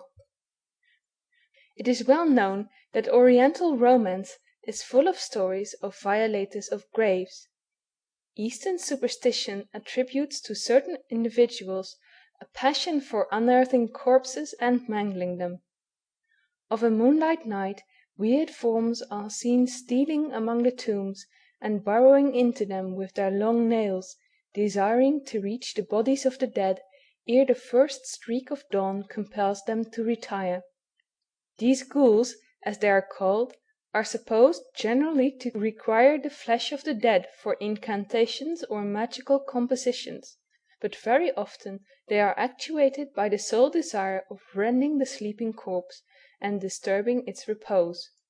There is every probability that these ghouls were no mere creations of the imagination, but were actual resurrectionists. Human fat and the hair of a corpse which has grown in the grave form ingredients in many a necromantic recept, and the witches who compounded these diabolical mixtures would unearth corpses in order to obtain the requisite ingredients. It was the same in the Middle Ages, and to such an extent did the fear of ghouls extend, that it was common in Brittany for churchyards to be provided with lamps, kept burning during the night, that witches might be deterred from venturing under cover of darkness to open the graves. Fornari gives the following story of a ghoul in his History of Sorcerers. In the beginning of the 15th century there lived at Bagdad an aged merchant who had grown wealthy in his business, and who had an only son to whom he was tenderly attached. He resolved to marry him to the daughter of another merchant, a girl of considerable fortune, but without any personal attractions. Abul Hassan, the merchant's son, on being shown the portrait of the lady, requested his father to delay the marriage till he could reconcile his mind to it. Instead, however, of doing this, he fell in love with another girl, the daughter of a sage, and he gave his father no peace till he consented to the marriage with the object of his affections. The old man stood out as long as he could, but finding that his son was bent on acquiring the hand of the fair Nadilla, and was equally resolute not to accept the rich and ugly lady, he did what most fathers under such circumstances are constrained to do. He acquiesced. The wedding took place with great pomp and ceremony, and a happy honeymoon ensued, which might have been happier but for one little circumstance, which led to very serious consequences. Abul Hassan noticed that his bride quitted the nuptial couch as soon as she thought her husband was asleep, and did not return to it till an hour before dawn. Filled with curiosity, Hassan one night feigned sleep, and saw his wife rise and leave the room as usual. He followed cautiously, and saw her enter a cemetery. By the straggling moonbeams he beheld her go into a tomb. He stepped in after her. The scene within was horrible. A party of ghouls were assembled with the spoils of the graves they had violated, and were feasting on the flesh of the long buried corpses. His own wife, who, by the way, never touched supper at home, played no inconsiderable part in the hideous banquet. As soon as he could safely escape, Abul Hassan stole back to his bed. He said nothing to his bride till next evening, when supper was laid, and she declined to eat. Then he insisted on her partaking, and when she positively refused, he exclaimed wrathfully, "Yes, you keep your appetite for your feasts with the ghouls." Nadilla was silent. She turned pale and trembled, and without a word sought her bed. At midnight she rose, fell on her husband with her nails and teeth, tore his throat, and having opened a vein, attempted to suck his blood. But Abul Hassan, springing to his feet, threw her down, and with a blow killed her. She was buried next day. 3 days after, at midnight, she reappeared, attacked her husband again, and again attempted to suck his blood. He fled from her, and on the morrow opened her tomb, burned her to ashes, and cast them into the Tigris. This story connects the ghoul with the vampire. As will be seen by a former chapter, the werewolf and the vampire are closely related. That the ancients held the same belief that the witches violate corpses is evident from the third episode in the Golden Ass of Apuleius. I will only quote the words of the crier. "I pray thee, tell me," replied I, "of what kind are the duties attached to this funeral guardianship?" "Duties?" quoth the crier, "why, keep wide awake all night, with thine eyes fixed steadily upon the corpse, neither winking nor blinking, nor looking to the right nor looking to the left, either to one side or the other, be it even little. For the witches, infamous wretches that they are, can slip out of their skins in an instant, and change themselves into the form of any animal they have a mind, and then they crawl along so slyly that the eyes of justice, nay, the eyes of the sun himself, are not keen enough to perceive them. At all events, their wicked devices are infinite in number and variety, and whether it be in the shape of a bird, or a dog, or a mouse, or even of a common house-fly, that they exercise their dire incantations, if thou art not vigilant in the extreme, they will deceive thee one way or the other, and overwhelm thee with sleep. Nevertheless, as regards the reward, 'twill be from 4 to 6 aurei, nor, although 'tis a perilous service, wilt thou receive more. Nay, hold, I had almost forgotten to give thee a necessary caution.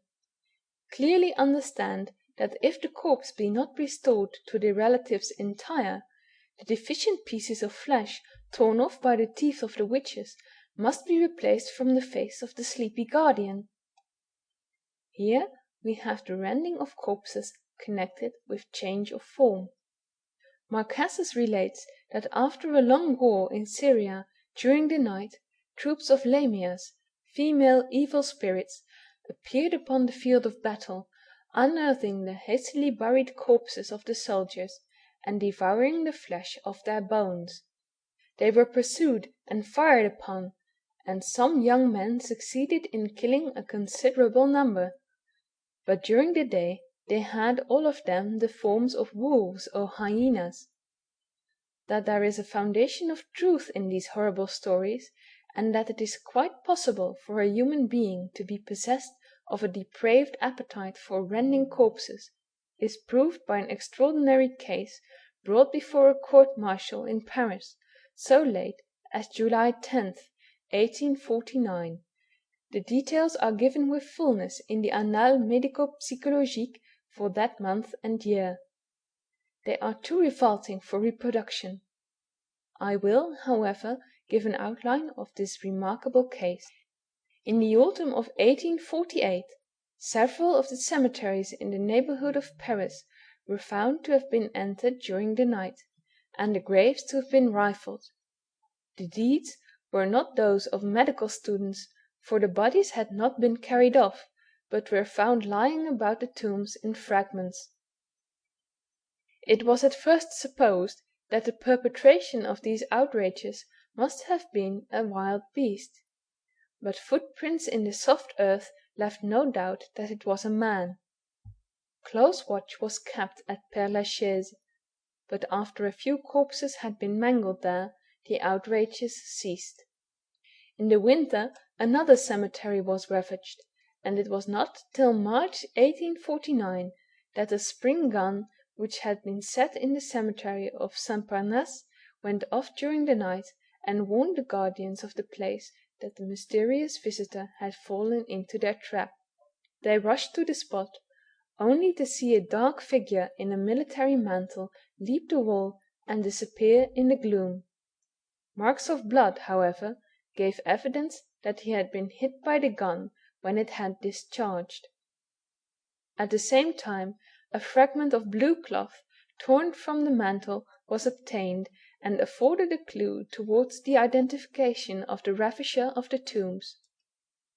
On the following day the police went from barrack to barrack, inquiring whether officer or man was suffering from a gunshot wound.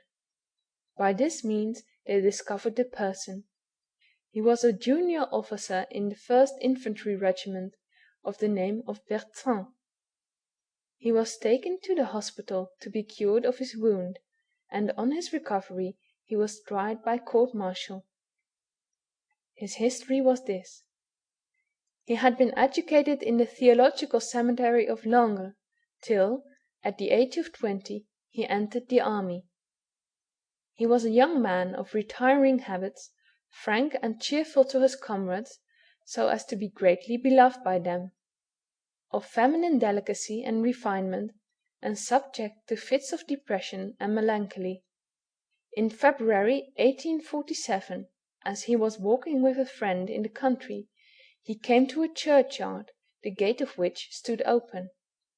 The day before a woman had been buried, but the sexton had not completed filling in the grave, and he had been engaged upon it on the present occasion, when a storm of rain had driven him to shelter. Bertrand noticed the spade and pick lying beside the grave, and, to use his own words, "À cette vue des idées noires me vinrent. J'eus comme un violent mal de tête. Mon cœur battait avec force. Je ne me possédais plus." He managed by some excuse to get rid of his companion, and then, returning to the churchyard, he caught up a spade and began to dig into the grave. Soon I dragged the corpse out of the earth, and began to hash it with the spade, without well knowing what I was about. A labourer saw me, and I laid myself flat on the ground till he was out of sight, and then I cast the body back into the grave. I then went away, bathed in cold sweat, to a little grove, where I reposed for several hours, notwithstanding the cold rain which fell, in a condition of complete exhaustion. When I rose, my limbs were as if broken, and my head weak. The same prostration and sensation followed each attack. 2 days after, I returned to the cemetery, and opened the grave with my hands. My hands bled, but I did not feel the pain. I tore the corpse to shreds, and flung it back into the pit. He had no further attack for 4 months, till his regiment came to Paris.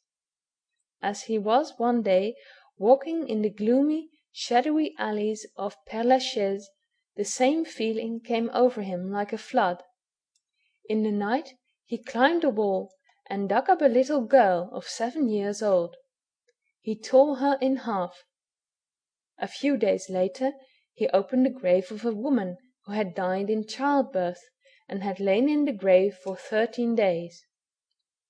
On the 16th of November he dug up an old woman of 50, and, ripping her to pieces, rolled among the fragments. He did the same to another corpse on the 12th of December. These are only a few of the numerous cases of violation of tombs to which he owned. It was on the night of the 15th of March that the spring gun shot him. Bertrand declared at his trial that whilst he was in the hospital he had not felt any desire to renew his attempts, and that he considered himself cured of his horrible propensities, for he had seen men dying in the beds around him, and now, je suis guéri, car aujourd'hui j'ai peur de mort. The fits of exhaustion which followed his excesses are very remarkable, as they precisely resemble those which followed the berserker rages of the Northmen, and the expeditions of the lycanthropists. The case of M. Bertrand is indubitably most singular and anomalous. It scarcely bears the character of insanity, but seems to point rather to a species of diabolical possession. At first the excesses chiefly followed upon his drinking wine, but after a while they came upon him without exciting cause. The manner in which he mutilated the dead was different. Some he chopped with the spades, others he tore and ripped with his teeth and nails. Sometimes He tore the mouth open and rent the face back to the ears. He opened the stomachs and pulled off the limbs. Although he dug up the bodies of several men, he felt no inclination to mutilate them, whereas he was delighted in rending female corpses. He was sentenced to a year's imprisonment. End of chapter 15. The Book of Werewolves by Sabine Baring-Gould. Chapter 16. A Sermon on Werewolves. The following curious specimen of a late medieval sermon is taken from the old German edition of the Discourses of Dr. Johann Geiler von Kaisersberg, a famous preacher in Strasbourg. The volume is entitled Die Imais. Dies ist das Buch von der Ameisen. Undeugt der König, ich dient gern. Und sagt von Eigenschaft der Ameisen, und gibt Unterweisung von der unholden Ödehexen, und von Gespenst, der Geist, und von dem Wütenden hier wunderbarlich. This strange series of sermons was preached at Strasbourg in the year 1508, and was taken down and written out by a barefooted friar, Johann Pauli, and by him published in 1517. The doctor died on Midland Sunday, 1510. There is a Latin edition of his sermons, but whether of the same series or not I cannot tell, as I have been unable to obtain a sight of the volume. The German edition is illustrated with bold and clever woodcuts. Among other, there are representations of the witch's Sabbath, the wild huntsman, and a werewolf attacking a man. The sermon was preached on the third Sunday in Lent. No text is given, but there is a general reference to the gospel for the day. This is the discourse. What shall we say about werewolves? For there are werewolves which run about the villages devouring men and children. As men say about them, they run about at full gallop, injuring men, and are called werewolf or werewolf. Do you ask me if I know aught of them? I answer yes. They are apparently wolves which eat men and children, and that happens on 7 accounts: Isurium, hunger; rabium, savageness; senectutem, old age; experientium, experience; insanium, madness; diabolum, the devil; and deum, God. The first happens through hunger. When the wolves find nothing to eat in the woods, they must come to people and eat men when hunger drives them to it. You see well, when it is very cold, that the stags come in search of food up to the villages, and the birds actually into the dining room in search of victuals. Under the second head, wolves eat children through their innate savageness, because they are savage, and that is, propter locum coitum ferum. Their savageness arises first from their condition. Wolves which live in cold places are smaller on that account, and more savage than other wolves. Secondly, their savageness depends on the season. They are more savage about Candlemas than at any other time of the year, and men must be more on their guard against them then than at other times. It is a proverb, "He who seeks a wolf at Candlemas, a peasant on Shrove Tuesday, and a parson in Lent, is a man of pluck." Thirdly, their savageness depends on their having young. When the wolves have young, they are more savage than when they have not. You see it in all beasts. A wild duck, when it has young poults, you see what an uproar it makes. A cat fights for its young kittens, and wolves do ditto. Under the third head the wolves do injury on account of their age. When a wolf is old, it is weak and feeble in its legs, so it can't run fast enough to catch stags, and therefore it rends a man, whom it can catch easier than a wild animal.